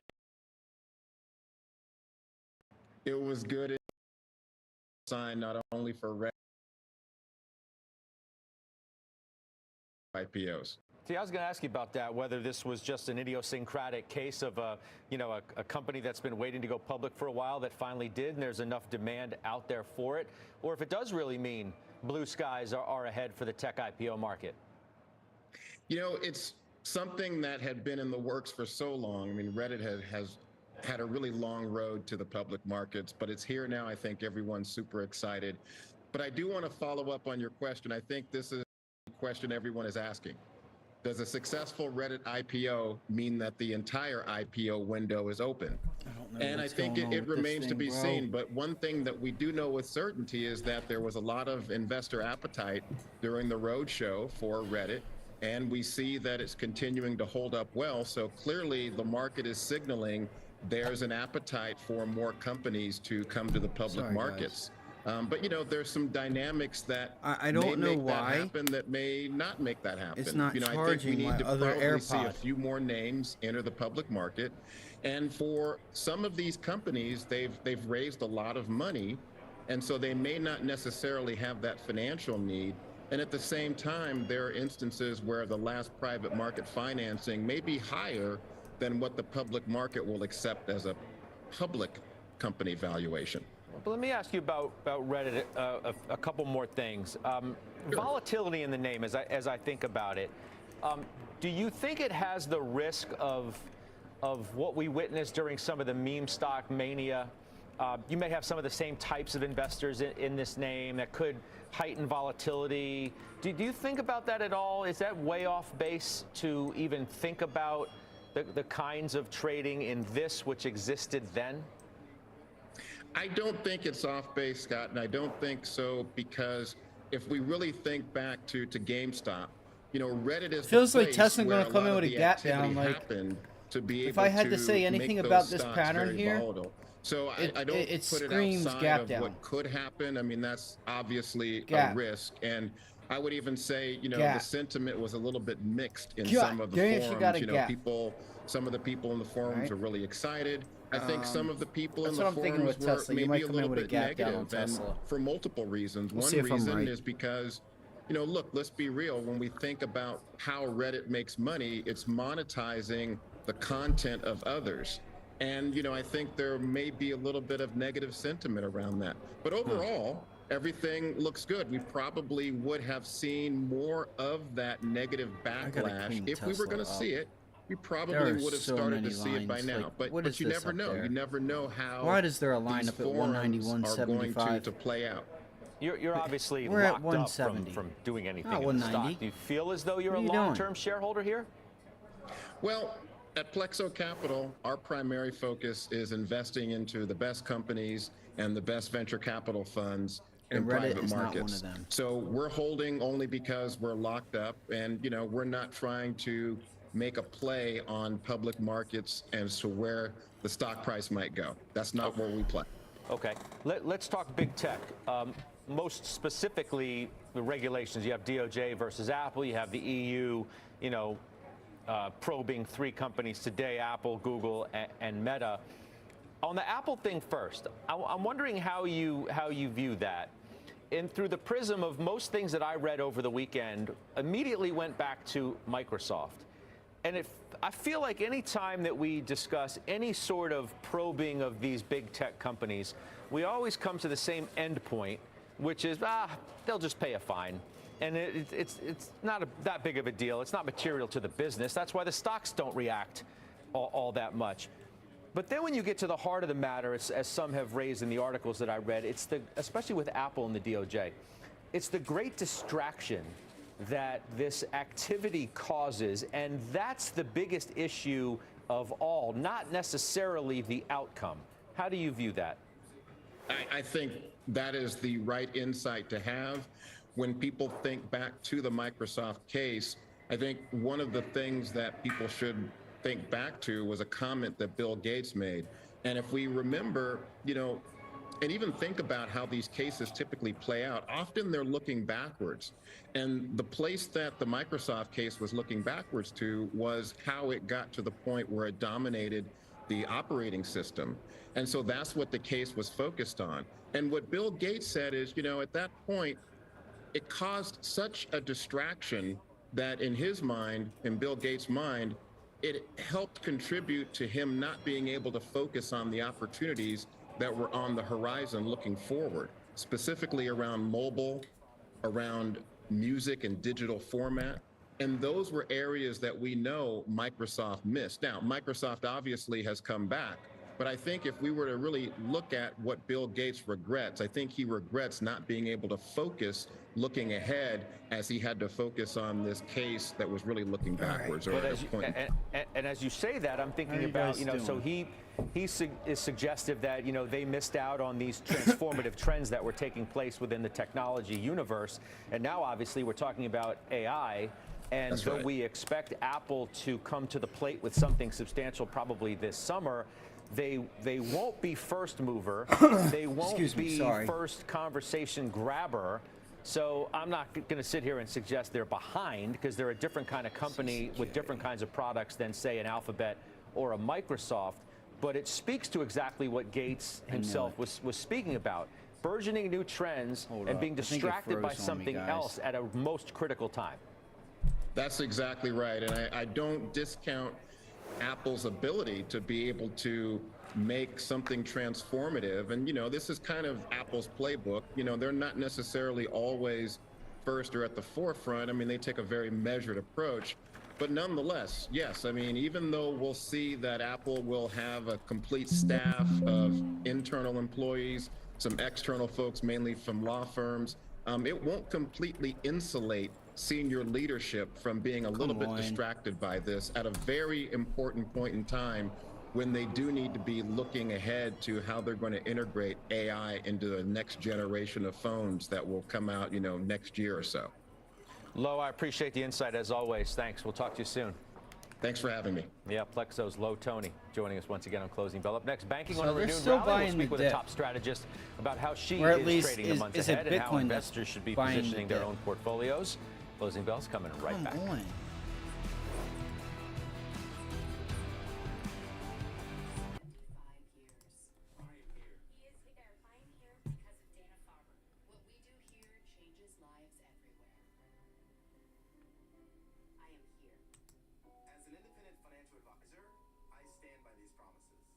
Fiduciary, I promise to be the financial steward that you and your family need. I promise to put your long-term financial well-being above any short-term transaction. Everyone has a big picture. My job is to help you invest in yours. Charles Schwab is proud to support the independent financial advisors who are passionately dedicated to helping people achieve their financial goals. Visit findyourindependengadvisor.com. Opportunities can be hard to find, like catching lightning in a bottle. In uncertain times, it's tempting to retreat or simply wait and see. At CME Group, we empower those who act. We deliver tools to help manage risk and capture opportunities. In every market, I don't understand what the difference is between like the candles that it just gave there. they turn to Biz2 Credit to fund what's next. From fitness studios to medical offices, every small business in between, we've got you covered. Was there any news on this thing? Funds to expand or need money to cover unforeseen business expenses. Biz2 Credit is the trusted partner for your small business funding needs. Damn, look at FSL. No, it's FSR on Fisker. Oh, that's right. There was news on that. Your record label is taking off, but so is your sound engineer. You need to hire. Lab P. Indeed you do. Indeed Instant instantly delivers quality candidates matching your job description. Visit Indeed.com/hire. Oh shit! I could just. The electric vehicle of the future with one of North America's largest IT clusters, 65,000 STEM graduates per year, and all the critical minerals to make electric vehicle batteries. Ontario, your innovation partner. I think ambition is really an extension of faith. If you first off believe in yourself, that gives you the power to chase your dreams. to always be a clear, accurate, and investable voice for all of our viewers. You learn a lot here at CNBC. It's also a lot of fun. When the bell rings, overtime. All right, I don't have. I want to know if there's news with this. Biggest announcements, the data and the perspective. You get the first analysis. Following acquisition news. Okay, AbbVie. Okay. Okay, AbbVie bought them out. That's not surprising. That's not surprising. What's everybody looking at right now? Like, you guys think semiconductors still have a little bit of run in them? Do you guys feel like it's all up to Bitcoin? If Bitcoin goes higher, then semiconductors can move higher? Let me hear back from y'all. I want to know what you guys are thinking. Are you thinking it's about to be a bum-ass week with nothing going on except for individual names that you got to act quick on?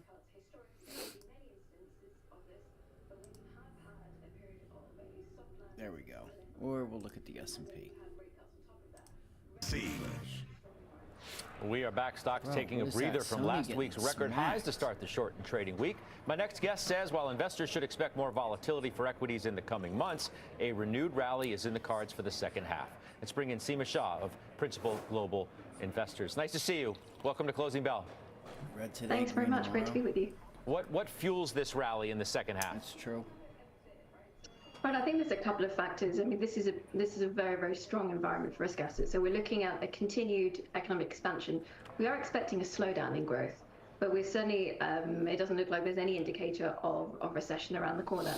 And then when you combine that with rate cuts, historically, there haven't been many instances of this, but when you have had a period of a soft landing, so solid economic growth, and then you've had rate cuts on top of that, rarely do you get such a strong environment for risk assets. So we do think that second half of the year is going to be a particularly strong one. How reliant are we on the Fed? I mean, the market's had this incredible ability to go from, pricing in 6 cuts, now we're pricing in 3 cuts, and even some of the, speak we've gotten today is casting doubt on whether we'll even get to 3. How much of it matters? Oh, you know what, guys? Look at this. It does matter a bit, right? So I think for the broader market can exist as long as there is strong growth. I mean, that is going to be key because the earnings has to be there. However, when you start to look at pockets of the market, so some of the cyclical areas, I wonder if gold's just waiting for the they are very much dependent on the Fed cutting rates. I'm thinking about small cap values, some of the more cyclical areas. So IAG, for those areas of the market, which we are quite positive on, but that is very much dependent on the Fed really delivering those rate cuts. So your industrials are doing well today. There's a kind of different shades of how the market could perform in a very, very strong environment where you don't get rate cuts. That's fine. But if it's seeing there's an inflation resurgence, that would be a particularly negative state of affairs. That's not, of course, what we're hoping for. Expand a little bit further on what you said. So you're positive on small caps. We are. So we know, I mean, of course, small caps, they haven't had the best this thing started when I was taking a nap. They have been outperformed by the large caps still. But typically, when you are seeing strong growth environment, and then you've had rate cuts on top of that, those did they release any options for this thing yet? Really attractive valuations. Oh heck yeah, bro, they did. Space, they can perform well. Oh heck so yeah. we do think that only took a day. They always need to have the rate cuts becoming very visible, and that the market is very certain. So no more of the debate of will they, won't they? But once there is clear certainty, then we do think that should be the green light for small caps to start to outperform. But I want to say, look, this doesn't mean that large caps are not going to perform well. We still have particularly rate cuts. It's just that we think going into that rally. What I find interesting too from the notes that I'm reading is your positioning remains overweight in equities and fixed income, funded by an underweight in cash, right? This idea of moving like cash out of money markets as that trade maybe gets a little long. Fuck up. Really important for investors out there to start thinking about, there's $6 trillion sitting in money market funds. Of course, not all of it is going to come out into risk assets, but investors have been sitting on that cash over the last few years because they haven't been sure about what the economic environment is going to bring to them. They haven't been sure about what the Fed is going to do next. Well, in 2024, you're probably going to see a lot of those questions being answered. As I said, economic expansion continuing. I'm going to answer them questions for you. So we do think that that's going to be the time where you start to see this push away from money market funds into risk assets. And it's really important that investors get ready for that. And as I said, that is down to risk assets such as equities, but also within the fixed income space on the credit side, so investment grade and high yield credit. Some of the other, developed markets around the world have gone, virtually sideways. They certainly haven't performed to the degree that the U.S. stock market has. Is there a catch-up trade to be had, or does it just underscore stay with the U.S. because it's undoubtedly the best? So we are expecting the US to be the main outperformer for this year. It does look like it still has the strongest growth profile. It may not have the most dovish central bank, but as I said, shit, I forgot what I was going to do. Damn, y'all, look at Rig. Tech sector. So for I guess it's going to go up with everything the US else. does look particularly strong, but there are pockets around the globe.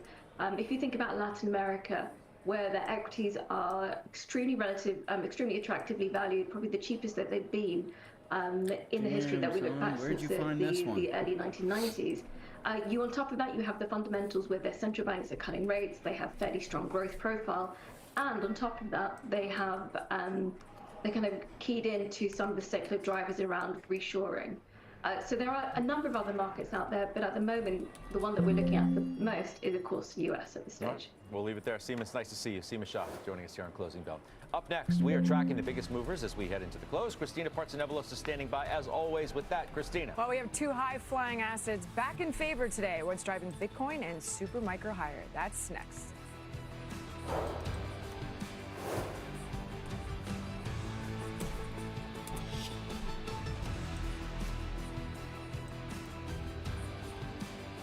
Look, we're getting gold commercials now. I wonder if I could find a gold, whatchamacallit, sponsor. But I gotta get off here and make phone calls and shit like that. I need to be able to find a way to get this damn chat popping off.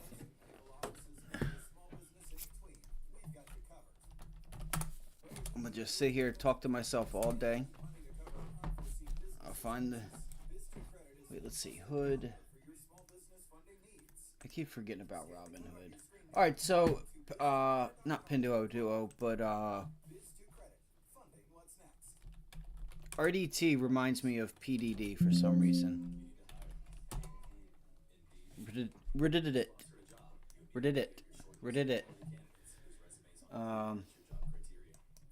Instead of REDIT, read it. You know what I mean? Like, why not do like read it? Reddit. Like, why not do that? It's not taken. I know it's not. See?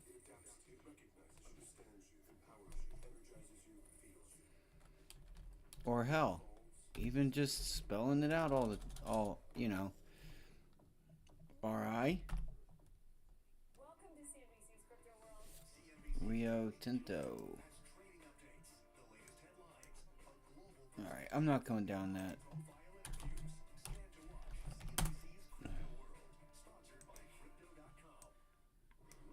Apple's not moving. Fuck, man. I wish I would have grabbed Boeing this morning when I gave it out to you guys. It kind of just went down there and then didn't move. So we could get a pullback into the bottom end of that gap. And that's exactly where she went. Now I can delete it.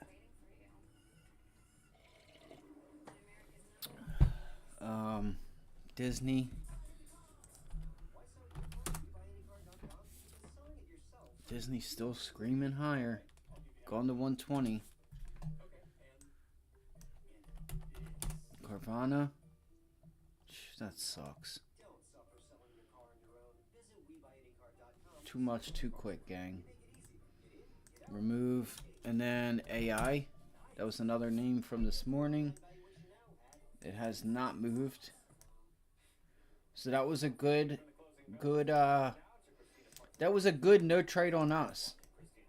Unless you were able to grab it when I called it out short off of that 50-day moving average.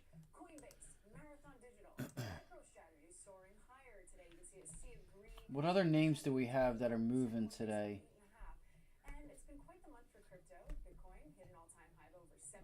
We could go with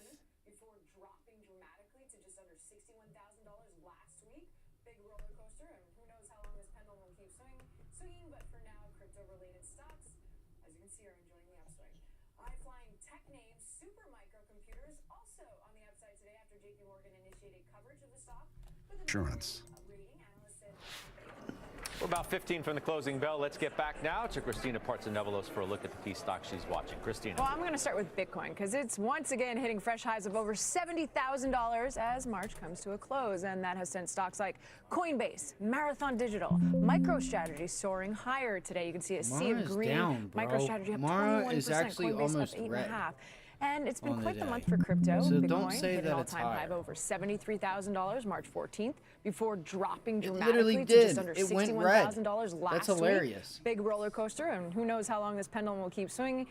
But for now, crypto-related stocks, as you can see, are enjoying the upside. This is what I hate about High-flying CNBC. tech names, super microcomputers, also on the upside today after JP Morgan initiated coverage of the stock with an overweight rating. Analysts said the company, which specializes in providing server and storage solution, especially on the power side, still has a lot more room to grow thanks to the AI boom and a stock that's over $1,000. Shares up almost 9%.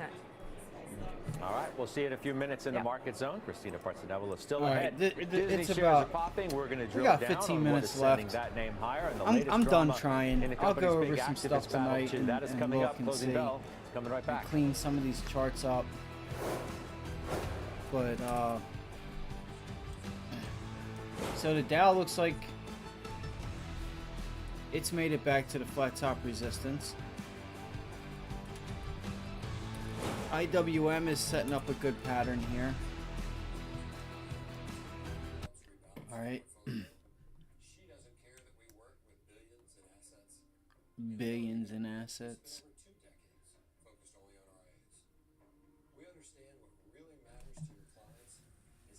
Oh man, I wish I could get into investment banking and could get way. I'm thinking about it. I'm thinking about getting all my series done.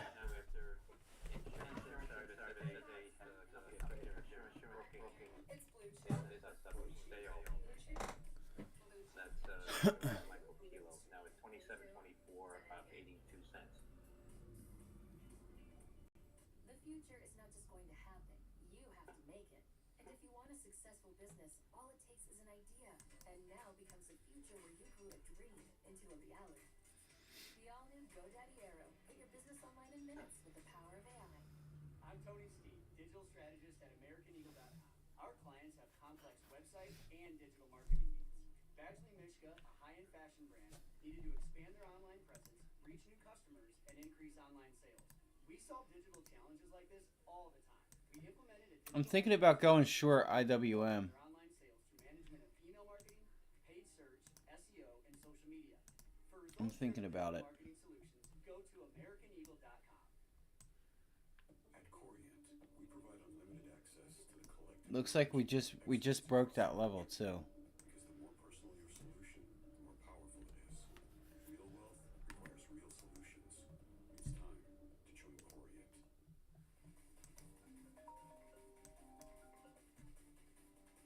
204. Cancel work from home, slash payouts and bonuses. This should be good enough for a nice little raise for me. That's ridiculous. I'm Steve, the founder of Sterling Shire. We're the first firm to offer everybody 100% payout and 100% remote. And the best part is, we're hiring. Now that's something to celebrate.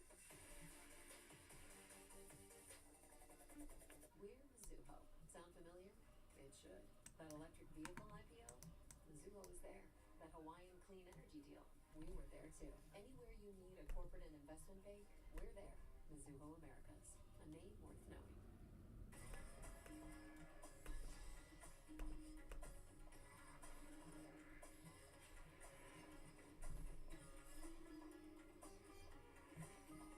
VHAI, or Kodiak, company, tweets in the company being circulated by traders now. That stay tuned for updates as we continue to push boundaries and derive success together. VHAI. You might have a nice rejection on IWM right there at 206, 206.5. Might be able to take it down to low a day. Giving traders even more ways to sharpen their skills with tailored education. Get an expanding library filled with new online videos, webcasts, articles, courses, and more. All crafted just for traders. And with guided learning paths, stacked with content curated to fit your unique goals. You can spend less time searching and more time learning. And there she goes. JBOU now I don't know if you get much out of it, shares though. of Intel really slipping don't. amid I some don't big think so. changes in China that could impact chip stocks in a major way. We're going to tell you what's at stake and how the rest of the chip makers are reacting today. That and much more when we take you inside the market. They're going to start getting busy. Algorithms are going to start hitting. They're going to start hitting. You think energy is going to continue to go higher? GLD's pulling back. The dollar has not really moved too much.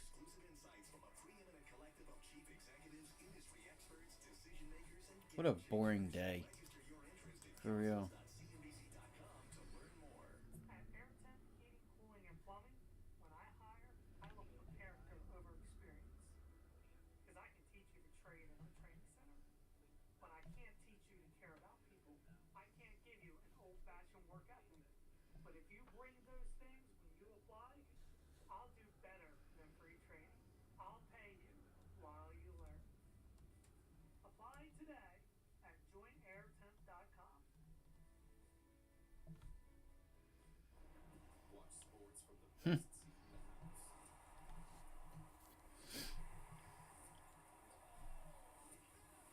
Bro, we are, bro. We are. I'm trying to, for anybody that's here, I was trying to give them that lesson this morning.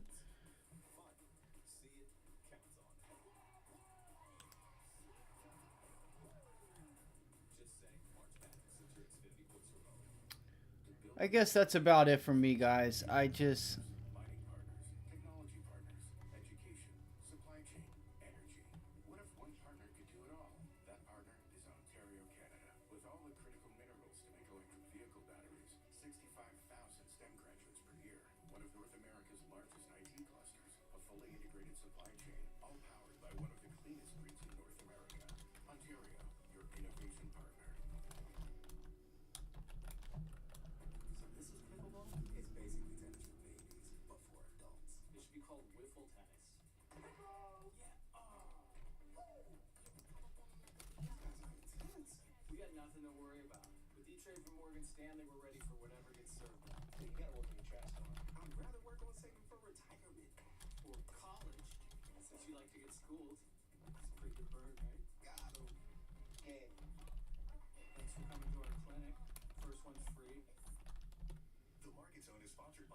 PCE on Friday, markets closed for Good Friday, so we have to wait to react to it. Yes, for sure. It doesn't seem like there's a ton in terms of the known macro catalyst. So that being the case, it's really about how much we're up over various time spans and whether that tells us that, you know, we have further upside to go. In other words, is strength begets strength, or is it payback time? Every single thing you look at, how many times have we got 100 days without a 2% pullback? How many times have you been up? That's sad right there. We're down the closing bell market zone. CNBC senior markets commentator Mike Santoli here to break That's down the crucial moments of this trading day. Right there that Plus need to Julia get Boorstin smacked. on what is behind Disney's If move not a today, little bit worse. and Christina Partsinevelos on I new don't care who guidelines you from are. China that could You don't fucking go hit after the chip another stocks. American Michael, I'll begin with like you. It's that, sort of an odd unless week they're a that real we're piece beginning. of Yes, shit. it's the last of the month, but you get PCE on Friday, markets closed Going for after Good our Friday, prior so we have to wait precedent to react shows you to she it. don't give Yes, a for fuck. sure. It doesn't seem like there's a ton She in don't terms give a of the fuck. known macro catalyst. So that being the case, it's really about how much we're or up over various time Hopefully spans, and everything whether that's tells bad us happens to that her. we have further And upside only to go. her. In other words, is I strength forget begets whoever strength, said that. or What is it movie payback that was time? from? Every Happens single to thing you. you Oh, look Dave at. Chappelle. How many Happens times to have we got you and 100 only days without a you. 2% pullback? I hate How you many guts. times have you been up 5 straight months? How many times have you been up 10% or so in the first quarter? All these things, you line them up, and they say something similar, which is you probably shouldn't be surprised if you have a little chop in the short term and maybe you have a random pullback, but almost overwhelmingly, you get 85, 95% of the time you're up 6 to 12 months later. And so that's all you get if you look at that. Recently, it's like every time it's felt like payback time, it hasn't materialized more than a little bit. Exactly. And so the market itself is telling you this is not how it behaves at an ultimate, decisive, damaging top. That being said, I still have a feeling that you'd be really lucky not to get something a little bit more scary or a little bit more that gives you pause in terms of how the market reacts to whatever happens with macro. I could even see a random is the air dollar pocket, people going to say, fall? oh, people are paying their Is the taxes. dollar going Here to pull comes back? April 15th. If I You think get the these dollar seasonal pulls wobbles, back, and the question is, does it turn into something more, or is it just kind of, grinding I think higher on this, this slow is the escalator? time to get gold. I mean, we got 20 new highs. It just year to depends date. on if the That's a dollar's going to crazy give us that pace, pullback for or the not. first quarter. Yeah, I mean, I think Disney's at a new high, new 52-week high today, right, Julia? I'm nervous that Disney the up nearly dollar's not done. 3% today. This bolstered by Barclays' upgrade to overweight. The firm raising its price target to $135, laying out its bull case with 3 main points. The first, the streaming business could break even sooner than expected. Second, they see revenue And one of the synergies from biggest things international I'm watching networks. right And now, they say the guys, India business will is, become a tailwind over time. And third, the theme parks, which are seeing normalizing spreads, operations. or 5-year, Management guidance indicates CDS is for accelerating banks. strength in the parks despite some tough comps. Meanwhile, Nelson Peltz's Trian is withholding its votes for CEO Bob Iger's re-election to the board, which is in contradiction to the company's proxy recommendations and also in contradiction to Peltz's comments about wanting to work with Iger as well as Disney's management. Now, that proxy battle culminates in the shareholder meeting, which is coming up next Wednesday. Scott? All right, Julia, look forward to that. Julia Borst, and now to Christina Partsinevelos watching chips in China today. What do we need to know? Well, China's blocking the U.S. or the use of Intel and AMD chips in government computers. This, according to the FT, bringing to light a December 2023 Chinese government document that lists a bunch of CPUs suitable for use by locals. AMD and Intel didn't make that list. Beijing also aims to phase out Microsoft's Windows operating system and foreign-made database software in favor of local Chinese options. For example, Huawei. Even if these local options are a little bit less advanced than American options for now. Intel and AMD told me they wouldn't comment. Neither actually break out the revenue stream specifically for Chinese government, but you can see the impact on Intel shares right now, negative compared to AMD, and that's because Intel is considered to have a larger exposure to China. Bernstein actually estimating Intel could lose over $1 billion in sales if this actually works and goes through. One beneficiary, ARM. Some of the approved local chip shops actually use chip processors powered by ARM cores. You can see ARM is trading a little bit higher today. ARM also has a very large presence in China, so that could be a card too. The Beijing crackdown, though, could be spreading. The FT reporting that state-owned enterprises are next and will have to phase out American chips by 2027. But I'd like for our audience to remember, China tried to block U.S. equipment back in 2019 and failed to do so. This isn't necessarily the end-all just yet. All right, Christina, thank you. Christina Partsinevelos. I'll turn back to Mike Santoli since we're talking about the chips. Yeah, I keep looking at the chips to see if we're going to see good game, guys. Good game. Good game. That's been if up you a guys lot over and could NVIDIA teased hit that you like a little button, bit that maybe that was coming done and so. not so Thank fast you guys because for it being had this here. rebound like everything Apple's else did. pulling It's back held. right now. I mean, it's held near the Not highs. sure There what's hasn't going really on with been Apple. much of a refresh in terms of a real correction. What is interesting, though, is how concentrated the strength in chips has been this year. The XSD, that's the equal weighted ETF, is like flat year to date. How do we not it's see up Nikola the same as today? the utility sector is. And so you still That's have this wild. effect. Even though the market's broadened out, even though you have a lot of old economy stuff working, it's still about like the winners versus everything else. Basic materials, actually, I think it's up like, I don't know how many, 10 weeks in a row. It's a crazy number of weeks that materials is up. And so you see these little sleeves of the market getting potentially overheated, like construction materials and some chemicals of all things. And it's great if that means global growth is picking up. And all of a sudden we have this, this tailwind in terms of the economy.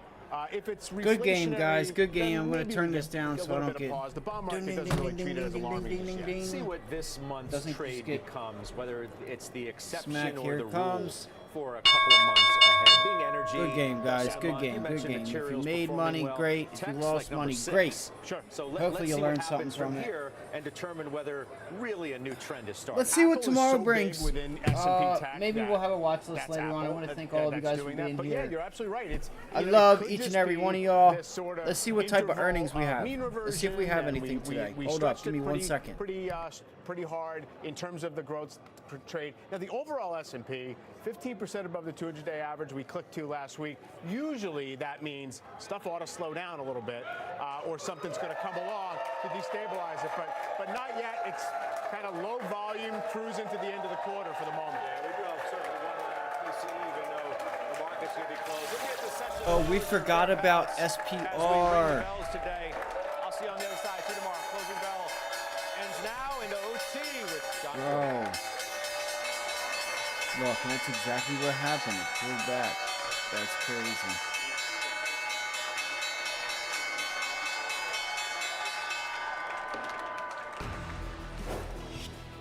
Well, the record market rally taking a breather as we kick off the last week of the first quarter.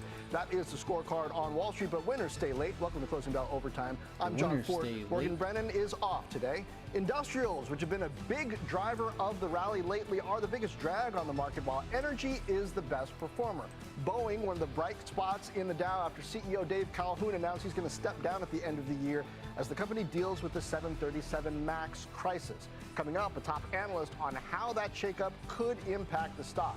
Plus, we're going to speak. All right, guys, have a great rest of your day. I'm going to get up out of here. I don't think we have any earnings.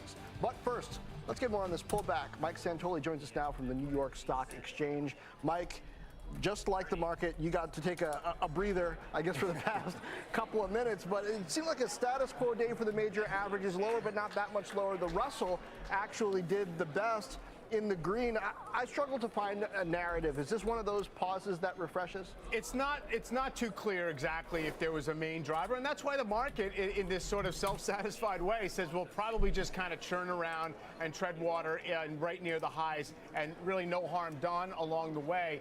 Even the Russell 2000, it's tough to tell a story about that because SMCI remains the largest stock in that All right, index. GameStop tomorrow, nothing today. So it wasn't even really about so we have the little companies Movado. that could. So I do think that you're in a moment right nothing now really. where Cintas, we're sitting on a lot of house money. The market has Rumble. outperformed most expectations. You have strategists increasingly trying to scramble to raise their year-end price targets. But even with doing Excuse that, me, sorry, the Walgreens, average or that's about it. aggregate, So. projection is not for a tremendous amount All right, of gang, upside. I love so y'all. You it's guys still have a great this night. I'll sense see you out all there that the market tomorrow or kind of has tonight, pulled one a of the little bit two. ahead Set of your itself. notifications. But that's Have the a way great bull night, markets guys. often Thanks. feel. Peace. Honestly, they kind of lunge ahead, and then we find the reasons why they got there.